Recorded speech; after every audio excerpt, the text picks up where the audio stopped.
सस्यश्यामलां मातरं वन्दे मातरं वन्दे मातरम्। शुभ्रज्योत्स्नां पुलकितयामिनीं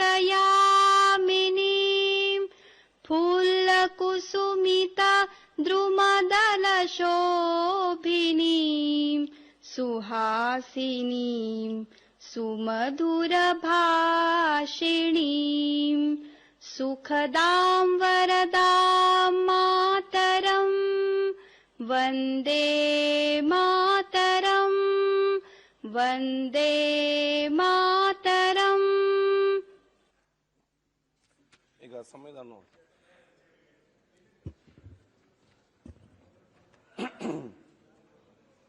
ಸಂವಿಧಾನ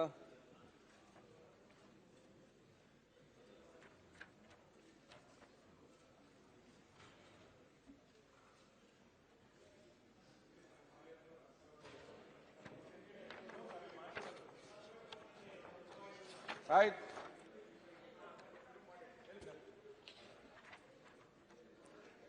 ಭಾರತದ ಜನಗಳಾದ ನಾವು ಭಾರತವನ್ನು ಸಾರ್ವಭೌಮ ಸಮಾಜವಾದಿ ಸರ್ವಧರ್ಮ ಸಮಭಾವದ ಪ್ರಜಾಸತ್ತಾತ್ಮಕ ಗಣರಾಜ್ಯವಾಗಿ ರಚಿಸಲು ಮತ್ತು ಅದರ ಸಮಸ್ತ ನಾಗರಿಕರಿಗೆ ಸಾಮಾಜಿಕ ಆರ್ಥಿಕ ಮತ್ತು ರಾಜಕೀಯ ನ್ಯಾಯ ವಿಚಾರ ಅಭಿವ್ಯಕ್ತಿ ವಿಶ್ವಾಸ ಧರ್ಮ ಶ್ರದ್ಧೆ ಮತ್ತು ಉಪಾಸನಾ ಸ್ವಾತಂತ್ರ್ಯ ಸ್ಥಾನಮಾನ ಹಾಗೂ ಅವಕಾಶ ಸಮಾನತೆ ದೊರೆಯುವಂತೆ ಮಾಡಲು ಮತ್ತು ವ್ಯಕ್ತಿ ಗೌರವವನ್ನು ರಾಷ್ಟ್ರದ ಏಕತೆಯನ್ನು ಹಾಗೂ ಅಖಂಡತೆಯನ್ನು ಸುನಿಶ್ಚಿತಗೊಳಿಸಿ ಅವರಲ್ಲಿ ಭಾವನೆಯನ್ನು ವೃದ್ಧಿಗೊಳಿಸಲು ಶ್ರದ್ಧಾಪೂರ್ವಕ ಸಂಕಲ್ಪ ಮಾಡಿದರಾಗಿ ನಮ್ಮ ಸಂವಿಧಾನ ಸಭೆಯಲ್ಲಿ 1949ನೇ ಇಸವಿ ನವೆಂಬರ್ ತಿಂಗಳ 26ನೇ ತಾರೀಖಾದ ಈ ದಿವಸ ಈ ಮೂಲಕ ಈ ಸಂವಿಧಾನವನ್ನು ಅಂಗೀಕರಿಸಿ ಅಧಿನಿಯಮಿಸಿ ಅರ್ಪಿಸಿಕೊಂಡಿದ್ದೇವೆ.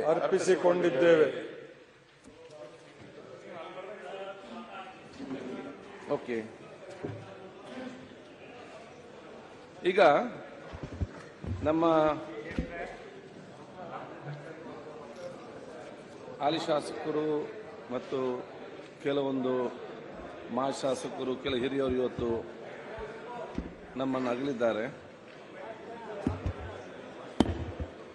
ಸಂತಾಪ ಸೂಚನೆ.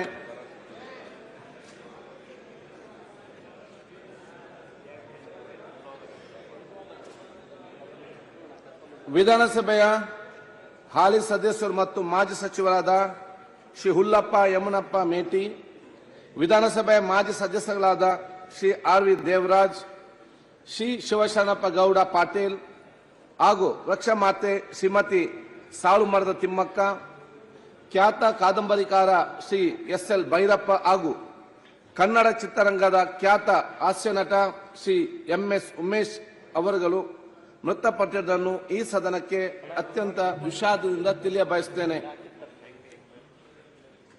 ಉಲ್ಲಪ್ಪ ಯಮನಪ್ಪ ಮೇಟಿ ಮಾನ್ಯ ವಿಧಾನಸಭೆಯ ಸದಸ್ಯರಾದ ಶ್ರೀ ಉಲ್ಲಪ್ಪ ಯಮನಪ್ಪ ಮೇಟಿ ಅವರು ಬಾಗಲಕೋಟೆ ಜಿಲ್ಲೆಯ ತಿಮ್ಮಾಪುರ ಗ್ರಾಮದಲ್ಲಿ ದಿನಾಂಕ 9/10/1946ರಂದು ಜನಿಸಿದರು. ವೃತ್ತಿಯಲ್ಲಿ ಕೃಷಿಕರಾಗಿದ್ದ ಶ್ರೀಯುತರು ಬಿಳ್ಕೆರೂರು ಮಂಡಲ ಪಂಚಾಯಿತಿಯ ಅಧ್ಯಕ್ಷ ಮೂಲಕ ರಾಜ್ಯಕ್ಕೆ ಪ್ರವೇಶಿಸಿದರು. ಬಾಗಲಕೋಟೆ ತಾಲೂಕು ಕೃಷಿ ಹುಟ್ಟುವಳಿ ಮಾರಾಟ ಸಮಿತಿ, ಬಾಗಲಕೋಟೆ ಪಟ್ಟಣ ಅಭಿವೃದ್ಧಿ ಪ್ರಾಧಿಕಾರ ಮತ್ತು ಎಂಎಸ್ಐಎಲ್ನ ಅಧ್ಯಕ್ಷರಾಗಿ, ಡಿಸಿಸಿ ಬ್ಯಾಂಕ್ ಹಾಗೂ ಎಪಿಎಂಸಿಯ ನಿರ್ದೇಶಕರಾಗಿ ಸೇವೆ ಸಲ್ಲಿಸಿದ ಶ್ರೀಯುತರು 1989ರಲ್ಲಿ ಗುಲ್ಲೆದೆಗುಡ್ಡ ವಿಧಾನಸಭಾ ಕ್ಷೇತ್ರದಿಂದ ಮೊದಲ ಬಾರಿಗೆ 9ನೇ ವಿಧಾನಸಭಾ ಕ್ಷೇತ್ರಕ್ಕೆ ಚುನಾಯಿತರಾಗಿದ್ದು, ನಂತರ 10-12ನೇ ವಿಧಾನಸಭೆಗೆ ಅದೇ ಕ್ಷೇತ್ರದಿಂದ ಪುನರ್ ಆಯ್ಕೆಯಾಗಿದ್ದರು. 14ನೇ ವಿಧಾನಸಭೆಗೆ ಅದೇ ಕ್ಷೇತ್ರದಿಂದ ಪುನರ್ ಆಯ್ಕೆಗೊಂಡಿದ್ದರು.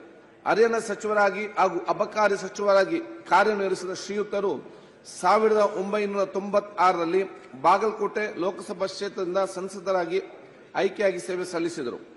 ಹಿರಿಯ ರಾಜಕೀಯ ಧುರೀಣ ಶ್ರೀ ಉಲ್ಲಪ್ಪ ಯಮನಪ್ಪ ಮೇಟಿ ಅವರು ದಿನಾಂಕ 4/11/2025ರಂದು ನಿಧನ ಹೊಂದಿರುತ್ತಾರೆ.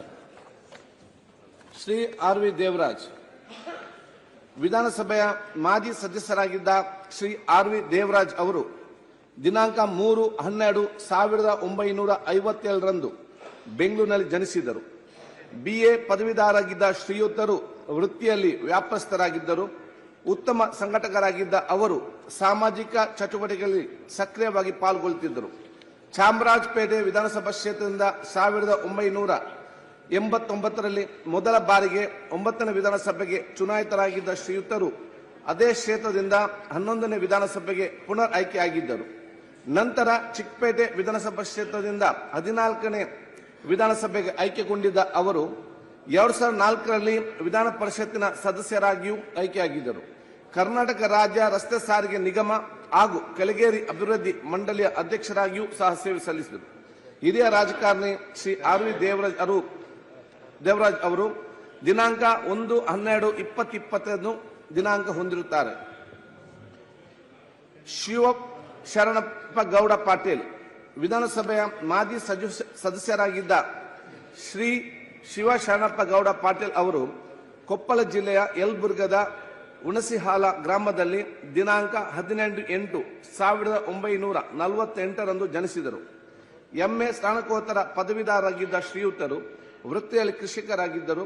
ವಿವಿಧ ಸಂಘ ಸಂಸ್ಥೆಗಳ ಕಾರ್ಯಚಟುವಟಿಕೆಗಳಲ್ಲಿ ಸಕ್ರಿಯವಾಗಿ ಪಾಲ್ಗೊಳ್ಳುತ್ತಿದ್ದ ಅವರು ತಾಲೂಕು ಬೋರ್ಡ್ ಅಧ್ಯಕ್ಷರಾಗಿ, ತುಂಗಭದ್ರಾ ಅಣೆಕಟ್ಟು ಮಂಡಳಿ ಹಾಗೂ ಹಟ್ಟಿ ಚಿನ್ನದ ಗಣಿ ಅಧ್ಯಕ್ಷರಾಗಿಯೂ ಸೇವೆ ಸಲ್ಲಿಸಿದರು. 1999ರಲ್ಲಿ ಯಲಬುರ್ಗಾ ವಿಧಾನಸಭಾ ಕ್ಷೇತ್ರದಿಂದ 11ನೇ ವಿಧಾನಸಭೆಗೆ ಚುನಾಯಿತರಾಗಿದ್ದರು. ರೈತರ ಸಮಸ್ಯೆಗಳ ಧ್ವನಿಯಾಗಿದ್ದ ಶಿವಶರಣಪ್ಪ ಗೌಡ ಪಾಟೀಲ್ ಅವರು ದಿನಾಂಕ 26/11/2025ರಂದು ನಿಧನ ಹೊಂದಿರುತ್ತಾರೆ. ಶ್ರೀಮತಿ ಸಾಲುಮರದ ತಿಮ್ಮಕ್ಕ ಅವರು ದಿನಾಂಕ 30/6/1911ರಂದು ತುಮಕೂರು ಜಿಲ್ಲೆಯ ಗುಬ್ಬಿ ತಾಲೂಕಿನಲ್ಲಿ ಜನಿಸಿದ್ದರು. ತಮಗೆ ಮಕ್ಕಳಿಲ್ಲದ ದುಃಖವನ್ನು ಮರೆಯಲು ರಸ್ತೆ ಬದಿಯಲ್ಲಿ ಆಲದ ಮರಗಳನ್ನು ತಮ್ಮ ಅತ್ಯಮೂಲ್ಯ ಆದಾಯವನ್ನೇ ಬಳಸಿ ನಡೆಸಲಾರಂಭಿಸಿದರು. ಸಸಿಗಳಿಗೆ ನೀರುಣಿಸಲು ಬಿಂದಿಗೆ ಕೊಳಗಳಲ್ಲಿ ನೀರನ್ನು 4 ಕಿಲೋಮೀಟರ್ ದೂರದಿಂದ ತರುತ್ತಿದ್ದರು. ಕುಂದೂರು ಹುಲಿಕಲ್ ನಡುವಿನ 4 ಕಿಲೋಮೀಟರ್ ಉದ್ದದ ಹೆದ್ದಾರಿಯಲ್ಲಿ ಮರಗಳನ್ನು ನೆಟ್ಟು ಮಕ್ಕಳಂತೆ ಸಾಕು ಪೋಷಣೆ ಮಾಡಿದ್ದರು. ಸುಮಾರು 4,000ಕ್ಕೂ ಹೆಚ್ಚು ಮರಗಳನ್ನು ಬೆಳೆಸುವ ಮೂಲಕ ಸಾಲುಮರದ ತಿಮ್ಮಕ್ಕ ಎಂದೇ ಹೆಸರುವಾಸಿಯಾಗಿ ಅವರು ಬೆಳೆಸಿದ ಮರಗಳನ್ನು ದಶಕಗಳಷ್ಟು ಹಳೆಯದಾಗಿದ್ದು ಅವುಗಳು ಪರಿಸರಕ್ಕೆ ಮತ್ತು ಜೀವ ವೈವಿಧ್ಯಕ್ಕೆ ಅಪಾರ ಕೊಡುಗೆ ನೀಡಿದೆ. ಅನಾರಕ್ಷತೆಯಾಗಿದ್ದರೂ ಪರಿಸರದ ಸಂರಕ್ಷಣೆಯಲ್ಲಿ ಮಹತ್ವದ ಕಾರ್ಯ ಕೈಗೊಂಡಿದ್ದ ಅವರು ರಾಷ್ಟ್ರೀಯ ಪೌರ ಪ್ರಶಸ್ತಿ, ಇಂದಿರಾ ಪ್ರಿಯದರ್ಶಿನಿ ವೃಕ್ಷ ಮಿತ್ರ ಪ್ರಶಸ್ತಿ, ವೀರಚಕ್ರ ಪ್ರಶಸ್ತಿ, ಕರ್ನಾಟಕ ಕಲ್ಪವಲ್ಲಿ ಪ್ರಶಸ್ತಿ, ರಾಜ್ಯೋತ್ಸವ ಪ್ರಶಸ್ತಿ, ನಾಡೋಜ ಪ್ರಶಸ್ತಿ, ಪದ್ಮಶ್ರೀ ಪ್ರಶಸ್ತಿ ಸೇರಿದಂತೆ ಹಲವಾರು ಪ್ರಶಸ್ತಿಗಳಿಗೆ ಭಾಜನರಾಗಿದ್ದರು. ಪರಿಸರದ ಬಗೆಗಿನ ಇವರ ಅತೀವ ಕಾಳಜಿಯನ್ನು ಪರಿಗಣಿಸಿದ ರಾಜ್ಯ ಸರ್ಕಾರವು ಇವರಿಗೆ ಸಂಪುಟ ದರ್ಜೆ ಸ್ಥಾನಮಾನ ನೀಡಿ ಪರಿಸರ ರಾಯಭಾರಿಯಾಗಿ ನೇಮಿಸಿತು. ಶತಾಯುಷಿ ಪರಿಸರ ಪ್ರೇಮಿ ಶ್ರೀಮತಿ ಸಾಲುಮರದ ತಿಮ್ಮಕ್ಕ ಅವರು ದಿನಾಂಕ 14/11/2020ರಂದು ನಿಧನ ಹೊಂದಿರುತ್ತಾರೆ. ಶ್ರೀ SL ಭೈರಪ್ಪ ಖ್ಯಾತ ಕಾದಂಬರಿಕಾರರಾದ ಶ್ರೀ SL ಭೈರಪ್ಪರವರು ದಿನಾಂಕ 28/1931ರಂದು ಹಾಸನ ಜಿಲ್ಲೆಯ ಚನ್ನರಾಯಪಟ್ಟಣ ತಾಲೂಕಿನ ಸಂತೇಶ್ವರಹಳ್ಳಿಯಲ್ಲಿ ಜನಿಸಿದರು.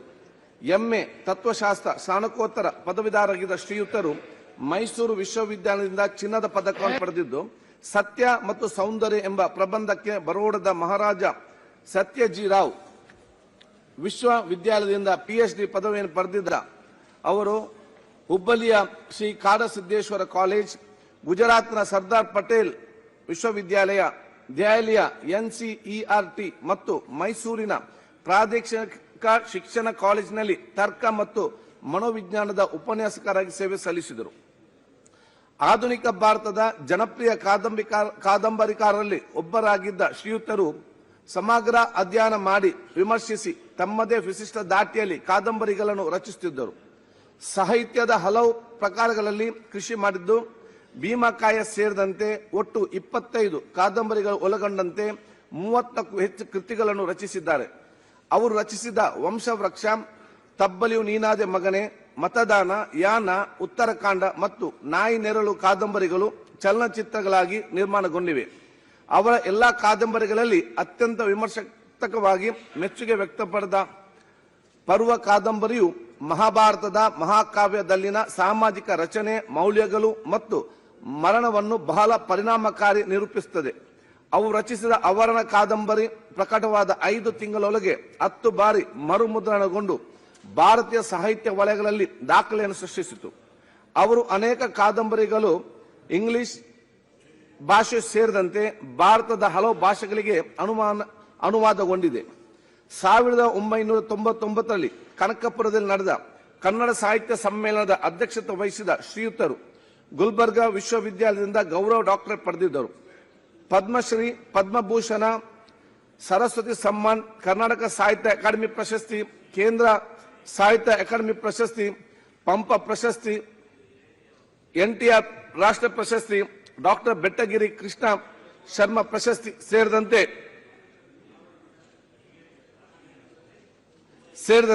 10 ಹಲವಾರು ಪ್ರಶಸ್ತಿಗಳಿಗೆ ಭಾಜನರಾಗಿದ್ದರು.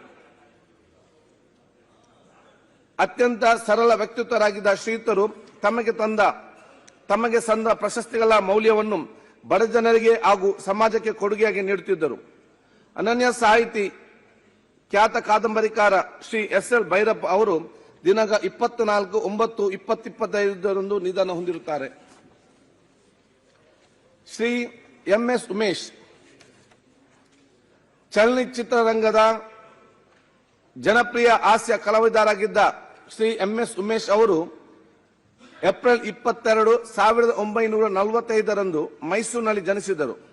ಕೆ. ಹಿರಣ್ಣಯ್ಯ ಅವರ ಮಿತ್ರ ಮಂಡಳಿಯಲ್ಲಿ ಬಸವೇಶ್ವರ ನಾಟಕದಲ್ಲಿನ ಬಿಜ್ಜಲನ ಮಗನ ಪಾತ್ರದಲ್ಲಿ ಅಭಿನಯಿಸುವ ಮೂಲಕ ತಮ್ಮ 4ನೇ ವರ್ಷದಲ್ಲಿ ರಂಗಭೂಮಿ ಪ್ರವೇಶಿಸಿದ ಶ್ರೀಯುತರು ನಟನೆಯ ಜೊತೆಗೆ ಪಿಯಾನೋ ವಾದಕರಾಗಿ, ಕುಂಚ ಕಲಾವಿದರಾಗಿ ಮತ್ತು ಹಾರ್ಮೋನಿಯಂ ವಾದಕರಾಗಿಯೂ ಖ್ಯಾತ ಗಳಿಸಿದರು. ಗುಬ್ಬಿ ವೀರನ ಕಂಪನಿಯಲ್ಲಿ ಪಳಗಿದ ಶ್ರೀಯುತರು ಹಲವಾರು ನಾಟಕಗಳಲ್ಲಿ ಬಾಲನಟನಾಗಿ ಅಭಿನಯಿಸಿದರು. 1959ರಲ್ಲಿ ಮಕ್ಕಳ ರಾಜ್ಯ ಚಲನಚಿತ್ರದಲ್ಲಿ ಅಭಿನಯಿಸುವ ಮೂಲಕ ಚಿತ್ರರಂಗ ಪ್ರವೇಶಿಸಿದ ಶ್ರೀಯುತರು ನಂತರ ಕಥಾ ಸಂಗಮ, ತಪ್ಪಿದ ತಾಳ, ಅನುಪಮ, ಕಾಮನ ಬಿಲ್ಲು, ಶ್ರುತಿ ಸೇರಿದಾಗ ಗಜಪತಿ ಗೌರವಭಂಗ, ಗೋಲ್ಮಾಲ್ ರಾಧಾಕೃಷ್ಣ, ಗುರು ಶಿಷ್ಯರು, ಡೇ ಡೆವಿಲ್ ಮುಸ್ತಫಾ ಸೇರಿದಂತೆ ಸುಮಾರು 700ಕ್ಕೂ ಹೆಚ್ಚು ಚಿತ್ರಗಳಲ್ಲಿ ಅಭಿನಯಿಸಿದರು. ಕಥಾ ಸಂಗಮ ಚಿತ್ರದ ತಿಮ್ಮರಾಯ್ ಪಾತ್ರಕ್ಕೆ ಉತ್ತಮ ಪೋಷಕ ನಟ ಪ್ರಶಸ್ತಿಯನ್ನು ಪಡೆದಿದ್ದ ಶ್ರೀಯುತರು ನಾಟಕ ಅಕಾಡೆಮಿಯ ಪ್ರಶಸ್ತಿ, ಮಹಾನಗರ ಪಾಲಿಕೆ ಪ್ರಶಸ್ತಿ, ವಿಶ್ವೇಶ್ವರಯ್ಯ ಪ್ರತಿಷ್ಠಾನ ಪ್ರಶಸ್ತಿ ಸೇರಿದಂತೆ ಹಲವಾರು ಪ್ರಶಸ್ತಿಗಳಿಗೆ ಭಾಜನರಾಗಿದ್ದರು. ಖ್ಯಾತ ಹಾಸ್ಯ ನಟ ಶ್ರೀ MS ಉಮೇಶ್ ರವರು ದಿನಾಂಕ 30/11/2025 ನಿಧನ ಹೊಂದಿರುತ್ತಾರೆ. ಮುಖ್ಯಮಂತ್ರಿ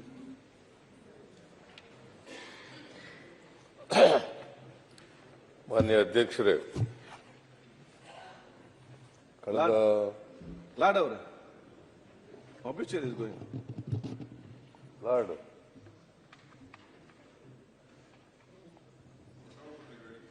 ಹೊಟ್ಟೋದ್ರ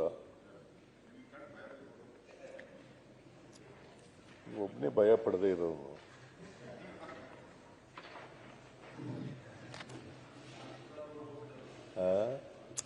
ಆಯ್ತು, ಬೆಲ್ಲ ಎಲ್ರೂ ಗೌರವ ಕೊಡ್ತಾರೆ, ಒಬ್ಬ ಕೊಡಲ್ಲ. ಓಕೆ, ಕಳೆದ ಅಧಿವೇಶನದ ನಂತರ ಈ ಮನೆಯ ಮಾನ್ಯ ಸದಸ್ಯರು ಮತ್ತು ಇತರ ಗಣ್ಯರು ನಿಧನರಾಗಿದ್ದಾರೆ.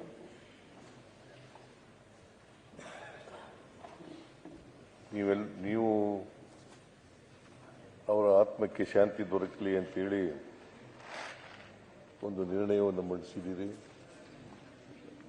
ಆ ನಿರ್ಣಯಕ್ಕೆ ಬೆಂಬಲ ಸೂಚಿಸಿ ಕೆಲವು ಮಾತುಗಳನ್ನು ಹೇಳಲಿಕ್ಕೆ ಬಯಸ್ತಾ ಇದ್ದೇನೆ. HY ಮೇಟಿಯವರು ಅವರು ಮಾಜಿ ಸಚಿವರು ಆಗಿದ್ದಂಥವ್ರು. ಕೆಳ ಹಂತದಿಂದ ಮಂಡಲ್ ಪಂಚಾಯಿತಿ ಚೇರ್ಮನ್ ಆಗಿ ಮೇಲಕ್ಕೆ ಬಂದು ಈ ಮನೆಯ ಸದಸ್ಯರು ಅಷ್ಟೇ ಅಲ್ಲ, ಪಾರ್ಲಿಮೆಂಟ್ ಸದಸ್ಯರು ಕೂಡ ಆಗಿದ್ದರು. ಆಮೇಲೆ 96ರಲ್ಲಿ 1994ನಲ್ಲಿ ಮಿನಿಸ್ಟರ್ ಆದರು, ಫಾರೆಸ್ಟ್ ಮಿನಿಸ್ಟರ್ ಆದರು. ಆಮೇಲೆ 2013ರಲ್ಲಿ ಎಕ್ಸೈಸ್ ಮಿನಿಸ್ಟರ್ ಆಗಿದ್ದರು. ಬಹಳ ಸಜ್ಜನ. ಬಹುಶಃ ನಾವು ಒಬ್ಬ ಸಜ್ಜನ ರಾಜಕಾರಣಿಯನ್ನ ಕಳ್ಕೊಂಡಿದ್ದೀವಿ ಅಂತಕ್ಕಂಥ ಮಾತುಗಳನ್ನು ಹೇಳಲಿಕ್ಕೆ ಬಯಸ್ತಾ ಇದ್ದೇನೆ. ಸಭ್ಯ, ಸಜ್ಜನ, ಪ್ರಾಮಾಣಿಕ. ಯಾಕಂದ್ರೆ ನನಗೆ 1983 ಅವತ್ತಿನಿಂದ ಒಡನಾಟ ಇದೆ. 1983 ನಾನು ವಿಧಾನಸಭೆಗೆ ಶಾಸಕನಾಗಿ ಆಯ್ಕೆ ಬಂದಾಗ ಸಂದರ್ಭದಲ್ಲಿ ಅವರು MLA ಆಗಿರಲಿಲ್ಲ, ಆದರೂ ಕೂಡ ನನಗೆ ಪರಿಚಯ ಇತ್ತು. ಅವತ್ತಿನಿಂದ ಇವತ್ತಿನವರೆಗೆ ಸಾಯೋವರೆಗೂ ಕೂಡ ಅವರು ಬಹಳ ನಿಷ್ಠಾವಂತ ಕಾರ್ಯಕರ್ತನಾಗಿ, ಕಾಂಗ್ರೆಸ್ ಕಾರ್ಯಕರ್ತನಾಗಿ ಉಳ್ಕೊಂಡಿದ್ರು ಅಂತಕ್ಕಂಥ ಮಾತುಗಳನ್ನು ಹೇಳಲಿಕ್ಕೆ ಬಯಸ್ತಾ ಇದ್ದೇನೆ. ಅವರು ಬಿಲ್ಕೆರೂರು ಮಂಡಲ ಪಂಚಾಯಿತಿ ಚೇರ್ಮನ್ ಆಗಿದ್ರು. ಆಮೇಲೆ APMC ಅಧ್ಯಕ್ಷರು ಕೂಡ ಆಗಿದ್ರು. ಬಾಗಲಕೋಟೆ ಪಟ್ಟಣ ಅಭಿವೃದ್ಧಿ ಪ್ರಾಧಿಕಾರದ ಅಧ್ಯಕ್ಷರಾಗಿದ್ದರು. MSILನ ಅಧ್ಯಕ್ಷರಾಗಿ ಕೂಡ ಇದ್ದರು. DCC ಬ್ಯಾಂಕ್ನ ನಿರ್ದೇಶಕರಾಗಿ ಕೂಡ ಇದ್ದರು. ಅಂದರೆ ನಾನು ಯಾಕೆ ಇವನ್ನೆಲ್ಲ ಹೇಳ್ತಾ ಇದ್ದೀನಿ ಅಂತಂದರೆ, ಅವರು ಕ್ಷೇತ್ರ ಬರೀ ರಾಜಕಾರಣ ಅಷ್ಟೇ ಅಲ್ಲ, ಬೇರೆ ಬೇರೆ ಕ್ಷೇತ್ರಗಳಲ್ಲೂ ಕೂಡ ಅವರು ತಮ್ಮ ಛಾಪನ್ನು ಮೂಡಿಸ್ತಕ್ಕಂಥ ಪ್ರಯತ್ನವನ್ನು ಮಾಡಿದರು. ಅವರು ನಿಜ ಹೇಳಬೇಕು ಅಂತಂದ್ರೆ ನನ್ನ ಅನುಯಾಯಿ ಅಂತಲೇ ಹೇಳಬೇಕು. ಅವ್ರಿಗೆ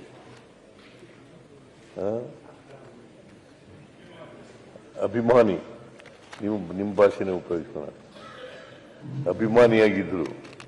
ಕೊನೆಯವರೆಗೂ ಕೂಡ ನಾನು ಜನತಾ ಪಾರ್ಟಿ, ಜನತಾದಳ, ಕಾಂಗ್ರೆಸ್ನಲ್ಲಿದ್ದಾಗಲೂ ಕೂಡ ನನ್ನ ಜೊತೆಲೇ ಇದ್ರು. ಮತ್ತೆ ನಾವು ಏನು ಹೇಳಿದ್ರು ಕೂಡ ಅವರು ಅದಕ್ಕೆ ವಿರುದ್ಧವಾಗಿ ನಿರ್ಣಯ ಮಾಡ್ತಕ್ಕಂಥದ್ದಾಗಲಿ, ತೀರ್ಮಾನ ಮಾಡ್ತಕ್ಕಂಥದ್ದಾಗಲಿ ಮಾಡ್ತಿರಲಿಲ್ಲ. ಅಷ್ಟರ ಮಟ್ಟಿಗೆ ಲಾಯಲ್ ಆಗಿದ್ರು ಅಂತಕ್ಕಂಥ ಮಾತುಗಳನ್ನು ಹೇಳಲಿಕ್ಕೆ ಬಯಸ್ತಾ ಇದ್ದೇನೆ. ಒಬ್ಬ ನಿಷ್ಠಾವಂತ ರಾಜಕಾರಣಿಯನ್ನ ಇವತ್ತು ನಾವು ಕಳ್ಕೊಂಡಿದ್ದೀವಿ. ಬಹಳ ದೀರ್ಘಕಾಲ ರಾಜಕಾರಣ ಮಾಡಿದ್ದಾರೆ. 89ರಲ್ಲಿ ಶಾಸಕರಾದದ್ದು, ಆಮೇಲೆ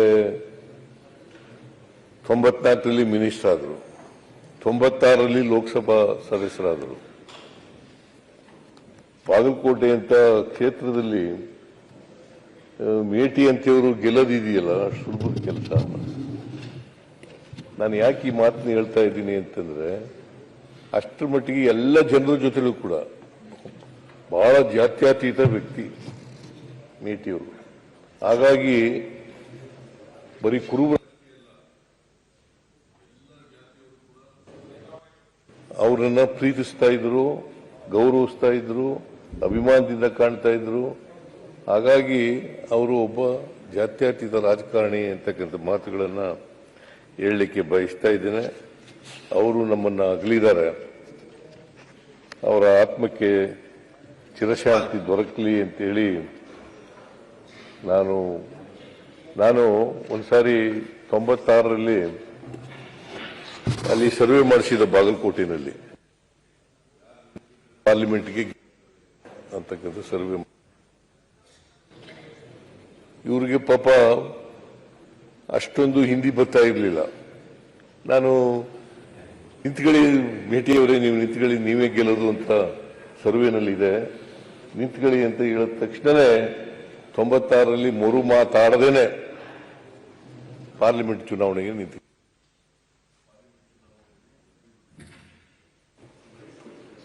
ಸೊ ಪಾಪ ಸಿಟ್ಟಿಂಗ್ ಮಿನಿಸ್ಟರು, ಸಾಮಾನ್ಯವಾಗಿ ಯಾರು ಕೂಡ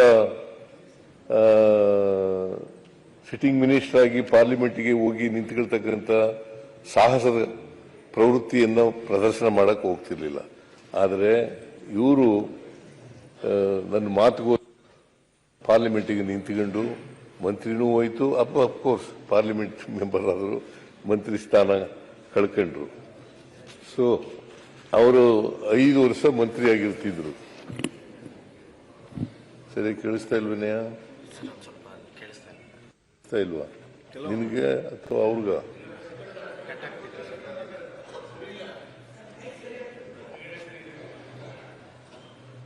ಸೊ ಅವರು ನನಗೆ ವೈಯಕ್ತಿಕವಾಗೂ ಕೂಡ ನಷ್ಟ ಆಗಿದೆ.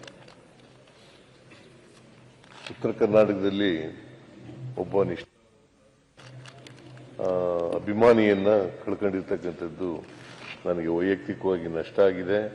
ಅಷ್ಟೇ ಅಲ್ಲ, ಬಾಗಲಕೋಟೆ ಉತ್ತರ ಕರ್ನಾಟಕ ಭಾಗದಲ್ಲಿ ಅಪಾರವಾದಂತಹ ನಷ್ಟ ಆಗಿದೆ. ಕಾಂಗ್ರೆಸ್ ಪಕ್ಷಕ್ಕೂ ಕೂಡ ನಷ್ಟ ಆಗಿದೆ ಅಂತಕ್ಕಂಥ ಮಾತುಗಳನ್ನು ಹೇಳಿ ಅವರ ಆತ್ಮಕ್ಕೆ ಚಿರಶಾಂತಿ ದೊರಕಲಿ. ಅವರಿಗೆ 3 ಜನ ಮಕ್ಕಳಿದ್ದಾರೆ, ಒಬ್ಬ ಹೆಣ್ಮಗಳು, 2 ಗಂಡು ಮಕ್ಕಳು. ವೃತ್ತಿನಲ್ಲಿ ಕೃಷಿಕರು, ಇವರು ಮೂಲತಃ ಕೃಷಿಕರು.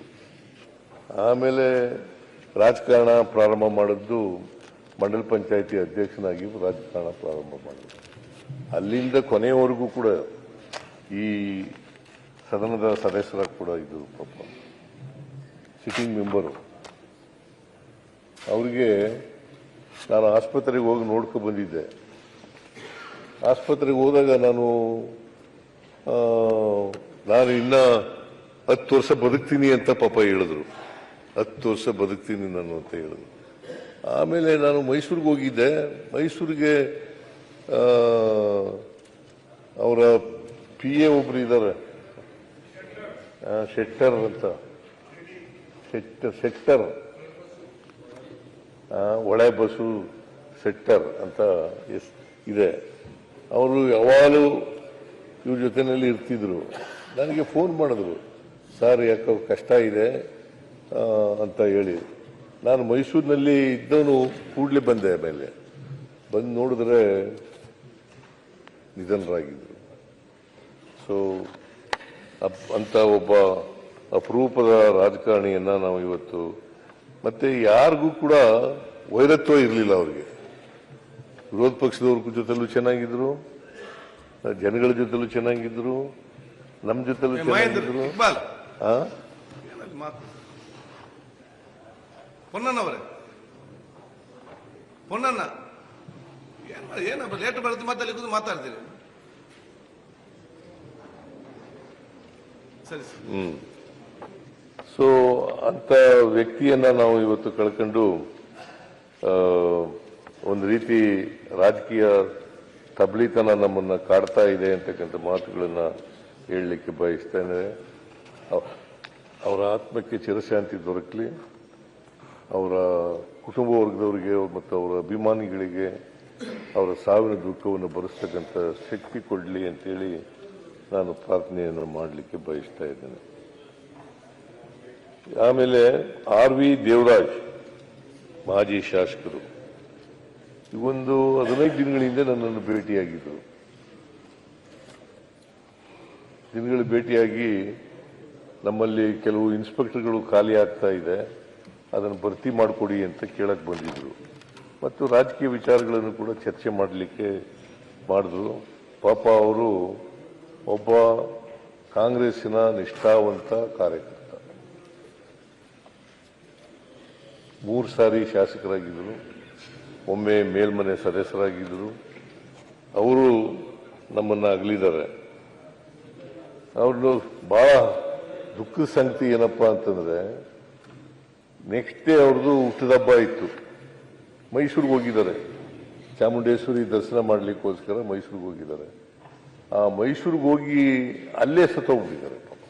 ಮೈಸೂರಿನಲ್ಲೇ ಸತ್ತೋಗ್ಬಿಟ್ಟಿದ್ದಾರೆ. ಇದು ಬಹಳ ದುಃಖದ ಸಂಗತಿ ಅಂತಕ್ಕಂಥ ಮಾತುಗಳನ್ನು ಹೇಳಲಿಕ್ಕೆ ಬಯಸ್ತಾ ಇದ್ದೇನೆ. ಸೊ ಅವರ ಸಾವಿನಿಂದ ಕಾಂಗ್ರೆಸ್ ಪಕ್ಷಕ್ಕೆ ತುಂಬಲಾರದ ನಷ್ಟ ಆಗಿದೆ ಅಂತಕ್ಕಂಥ ಮಾತುಗಳನ್ನು ಹೇಳ್ತಾ ಅವರ ಆತ್ಮಕ್ಕೆ ಚಿರಶಾಂತಿ ದೊರಕಲಿ, ಅವರ ಕುಟುಂಬ ವರ್ಗದವರಿಗೆ ಅವರ ಸಾವಿನ ದುಃಖವನ್ನು ಭರಿಸ್ತಕ್ಕಂಥ ಶಕ್ತಿ ಕೊಡಲಿ, ಅವರ ಅಭಿಮಾನಿಗಳಿಗೆ ಶಕ್ತಿ ಕೊಡಲಿ ಅಂತೇಳಿ ಪ್ರಾರ್ಥನೆಯನ್ನು ಮಾಡಲಿಕ್ಕೆ ಬಯಸ್ತಾ ಇದ್ದೇನೆ. ಆಮೇಲೆ ಶಿವಶರಣಪ್ಪ ಗೌಡ ಪಾಟೀಲ್ ಮಾಜಿ ಶಾಸಕರು. ನಾನು MLA ಇದ್ದಾಗ ಇರಲಿಲ್ಲ ಇವರು. ನಾನು 99ರಲ್ಲಿ ಸೋತಿದ್ದೆ. ಆಗ 99ರಲ್ಲಿ ಯಲಬುರ್ಗದಿಂದ ಶಾಸಕರಾಗಿದ್ದರು. MA ಪದವೀಧರರು ಮತ್ತು ಅನೇಕ ಕೃಷಿಕರಾಗಿದ್ದರೂ ಕೂಡ ಅನೇಕ ಸಂಘ ಸಂಸ್ಥೆಗಳಲ್ಲಿ ಕೆಲಸ ಮಾಡ್ತಾ ಇದ್ದಂಥವರು. ಅವರು ನಮ್ಮನ್ನು ಅಗಲಿದ್ದಾರೆ ಇತ್ತೀಚೆಗೆ. ಅವರ ಆತ್ಮಕ್ಕೆ ಚಿರಶಾಂತಿ ದೊರಕಲಿ ಅಂತೇಳಿ ಮತ್ತೆ ಅವರ ಕುಟುಂಬ ವರ್ಗದವರಿಗೆ ಅವ್ರ ಸಾವಿನ ದುಃಖವನ್ನು ಭರಿಸ್ತಕ್ಕಂಥ ಕೆಲಸ ಮಾಡಲಿ ಅಂತೇಳಿ ನಾನು ಪ್ರಾರ್ಥನೆ ಮಾಡ್ತೇನೆ. ಆಮೇಲೆ ಸಾಲುಮರದ ತಿಮ್ಮಕ್ಕ, ಇವರು 114 ವರ್ಷ ಬದುಕಿದರು. 114 ವರ್ಷ ಬದುಕಿದರು. ಇವರು ತುಮಕೂರು ಜಿಲ್ಲೆ ಕುಬ್ಬಿ ತಾಲೂಕಿನವರು, ನಿಮ್ಮ ಜಿಲ್ಲೆಯವರು. ಅವರು ಪಾಪ ಮಕ್ಕಳಿರಲಿಲ್ಲ, ಮರಗಿಡಗಳನ್ನೇ ಮಕ್ಕಳು ಅಂತ ಸಾಕ್ತಾ ಇದ್ರು.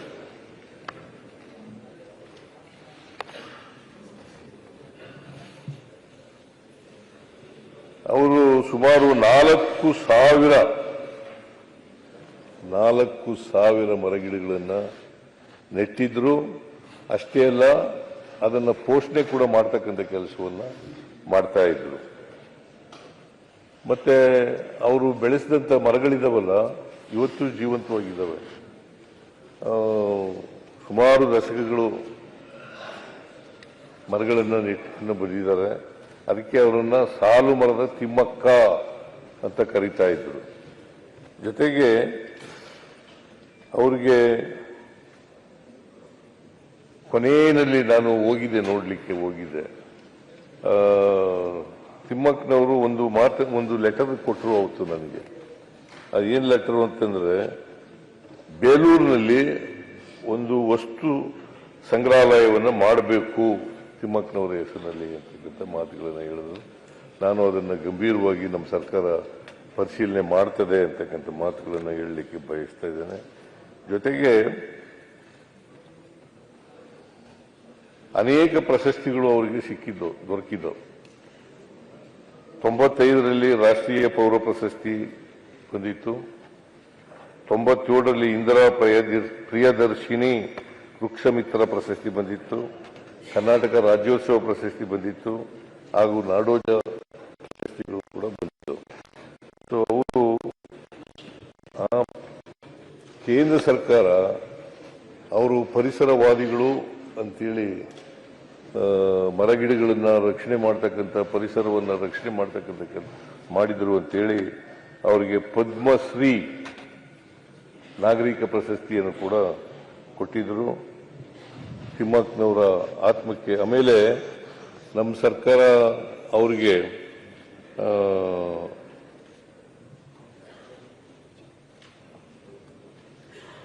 ಪರಿಸರದ ಬಗೆಗಿನ ಅತೀವ ಕಾಳಜಿಯನ್ನು ಪರಿಗಣಿಸಿ ಸರ್ಕಾರವು ಇವರಿಗೆ ಸಂಪುಟ ದರ್ಜೆ ಸ್ಥಾನಮಾನ ನೀಡಿ ಪರಿಸರ ರಾಯಭಾರಿಯನ್ನಾಗಿ ಮಾಡಿತ್ತು. ಆಮೇಲೆ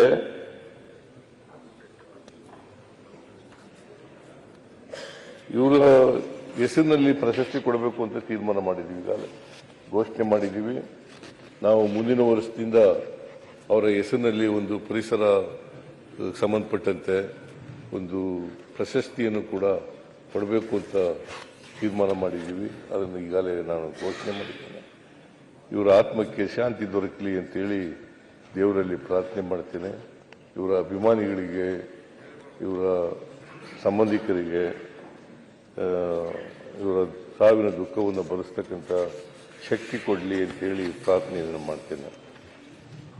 ಪದ್ಮಭೂಷಣ ಎಸ್.ಎಲ್. ಭೈರಪ್ಪ, ಹಿರಿಯ ಸಾಹಿತಿ. ಇವರು ಕರ್ನಾಟಕ ಕಂಡಂತ, ದೇಶ ಕಂಡಂತೆ ಅಂತ ಹೇಳ್ಬೋದು. ಒಬ್ಬ ಹಿರಿಯ ಸಾಹಿತಿ ಅಷ್ಟೇ ಅಲ್ಲ, ಒಬ್ಬ ಶ್ರೇಷ್ಠ ಕಾದಂಬರಿಕಾರ. ಸುಮಾರು 25 ಕಾದಂಬರಿಗಳನ್ನು ಅವರು ಬರೆದಿದ್ದಾರೆ. ಅವರು ಹಳ್ಳಿನಲ್ಲಿ ಹುಟ್ಟಿದದು, ಎಂತ ಊರು ಅದು, ಸಂತೆ ಶಿವಾರ ಗ್ರಾಮದಲ್ಲಿ ಜನಿಸಿದ್ರು. ಚನ್ನರಾಯಪಟ್ಟಣ ತಾಲೂಕು, ಹಾಸನ ಜಿಲ್ಲೆ ಅಲ್ಲಿ ಹುಟ್ಟಿದ್ರು. ಬಟ್ ಬಹಳ ಬಡತನದ ಕುಟುಂಬದಲ್ಲಿ ಬದುಕಿದ್ರು. ಬಡತನದ ಕುಟುಂಬದಿಂದ ಬಂದಿದ್ದಂಥವರು. ಆದರೂ ಕೂಡ ಕನ್ನಡದಲ್ಲಿ MA ಮಾಡಿದ್ರು. ಅಲ್ಲ, ಕನ್ನಡದಲ್ಲಿ ಅಂತೀನಿ, ಇದು ಎಂಥದ್ದು, ಫಿಲಾಸಫಿನಲ್ಲಿ MA ಮಾಡಿದ್ರು. ಅವರಿಗೆ ಚಿನ್ನದ ಪದಕ ದೊರಕಿತ್ತು. ನಮ್ಮ ಮೈಸೂರಿನಲ್ಲಿ ವಾಸ ಇದ್ರು. ಕೊನೆಯಲ್ಲಿ ವಿಶ್ವವಾಣಿ ಪತ್ರಿಕೆಯವರು ಇದ್ರಲ್ಲ, ಯಾರು ಸಂಪಾದಕರು, ವಿಶ್ವೇಶ್ವರ ಭಟ್, ಅವ್ರ ಮನೆಯಲ್ಲಿ ಇದ್ರು. ನಾನು ಅವ್ರ ಸಾಯೋಕ್ಕಿಂತ ಮುಂಚಿತವಾಗಿ ಒಂದು ವರ್ಷ ಅಂತ ಅನಿಸುತ್ತೆ, ಒಂದು ವರ್ಷನೂ ಆಗಿಲ್ಲ, 6 ತಿಂಗಳು ಆಗಿರಬೇಕು. 6 ತಿಂಗಳಲ್ಲಿ ನಾನು ವಿಶ್ವವಾಣಿ ಪತ್ರಿಕೆಯವ್ರದ್ದು ಒಂದು ಪ್ರವಾಸ ಕಥನ ಅಂತ ಒಂದು ಪುಸ್ತಕ, ಪ್ರವಾಸಿ, ನೀವು ಬಂದಿದ್ರಿ, ಆಗ ಬಂದಿದ್ರು ಅವರು, ಭೈರಪ್ಪನವ್ರು ಬಂದಿದ್ರು. ಸೊ ಅವತ್ತು ಆರೋಗ್ಯವಾಗಿ ಇದ್ರು. ಬಟ್ ವಯಸ್ಸಾಗಿತ್ತು, 94 ವರ್ಷ ವಯಸ್ಸಾಗಿತ್ತು. ಬಟ್ ಕಿವಿ ಅಷ್ಟೊಂದು ಕೇಳಿಸ್ತಾ ಇರಲಿಲ್ಲ. ಬಟ್ ಇನ್ನು ಬಾಕಿ ಮೆಂಟಲ್ ಫ್ಯಾಕಲ್ಟಿ ಎಲ್ಲ ಬಹಳ ಚೆನ್ನಾಗಿತ್ತು. ಅಂಥವರು ಆಮೇಲೆ ಇಂಗ್ಲಿಷ್ನಲ್ಲಿ ರಚಿಸಿದ ಸತ್ಯ ಮತ್ತು ಸೌಂದರ್ಯ ಎಂಬ ಮಹಾಪ್ರಬಂಧಕ್ಕೆ ಬರೋಡದ ಮಹಾರಾಜ ಸಯಾಜಿರಾವ್ ವಿಶ್ವವಿದ್ಯಾಲಯದಿಂದ ಡಾಕ್ಟರೇಟ್ ಪದವಿ ಕೂಡ ಸಿಕ್ಕಿತ್ತು. ಸತ್ಯ ಮತ್ತು ಸೌಂದರ್ಯ ಎಂಬ, ಆಮೇಲೆ ಅಖಿಲ ಭಾರತ ಕನ್ನಡ ಸಾಹಿತ್ಯ ಸಮ್ಮೇಳನದ 67ನೇ ಅಧ್ಯಕ್ಷರಾಗಿದ್ದರು. ಕನಕಪುರದಲ್ಲಿ ನಡೆದಿತ್ತು. ನಾನು 99ರಲ್ಲಿ ಹೋಗಿದ್ದೆ. ಸಿಂಧಿಯಾ ಅವರು ಏರ್ಪಾಡು ಮಾಡಿದ್ರು ಕನಕಪುರದಲ್ಲಿ. ಜಯೇಶ್ ಪಟೇಲ್ ಮುಖ್ಯಮಂತ್ರಿಯಾಗಿದ್ದರು. ಆಗ ನಾನು ಡೆಪ್ಟಿ ಚೀಫ್ ಮಿನಿಸ್ಟರ್ ಆಗಿದ್ದೆ. ನಾನು ಕೂಡ ಸಮ್ಮೇಳನದಲ್ಲಿ ಭಾಗಿಯಾಗಿದ್ದೆ. ಸಮ್ಮೇಳನದ ಅಧ್ಯಕ್ಷರಾಗಿದ್ದರು ಅಂತಕ್ಕಂಥ ಮಾತುಗಳನ್ನು ಹೇಳಲಿಕ್ಕೆ ಬಯಸ್ತಾ ಇದ್ದೇನೆ. ಆಮೇಲೆ ನೀವು ಆಗಲೇ ಹೇಳದಂತೆ ಅನೇಕ ಕಾದಂಬರಿಗಳನ್ನು ಬರೆದಿದ್ದಾರೆ. ಬಹಳ ಜನಪ್ರಿಯವಾದಂಥ ಕಾದಂಬರಿಗಳು.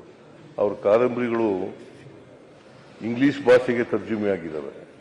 ಅಷ್ಟೇ ಅಲ್ಲ, ಬೇರೆ ಭಾಷೆಗಳಿಗೂ ಕೂಡ ತರ್ಜುಮೆ ಆಗಿದ್ದಾವೆ. ಪರ್ವ, ಗೃಹಭಂಗ, ವಂಶವೃಕ್ಷ, ನೆಲೆ, ಸಾಕ್ಷಿ, ನಾಯಿ ನೆರಳು, ತಬ್ಬಲಿ, ನೀನಾದೆ ಮಗನೆ, ದಾಟು, ಧರ್ಮಶ್ರೀ, ಪರ್ವ, ಬಿತ್ತಿ ಸೇರಿದಂತೆ ಹಲವಾರು ಕಾದಂಬರಿಗಳನ್ನು ಕೂಡ ಬರೆದಿದ್ದಾರೆ. ಇವರಿಗೆ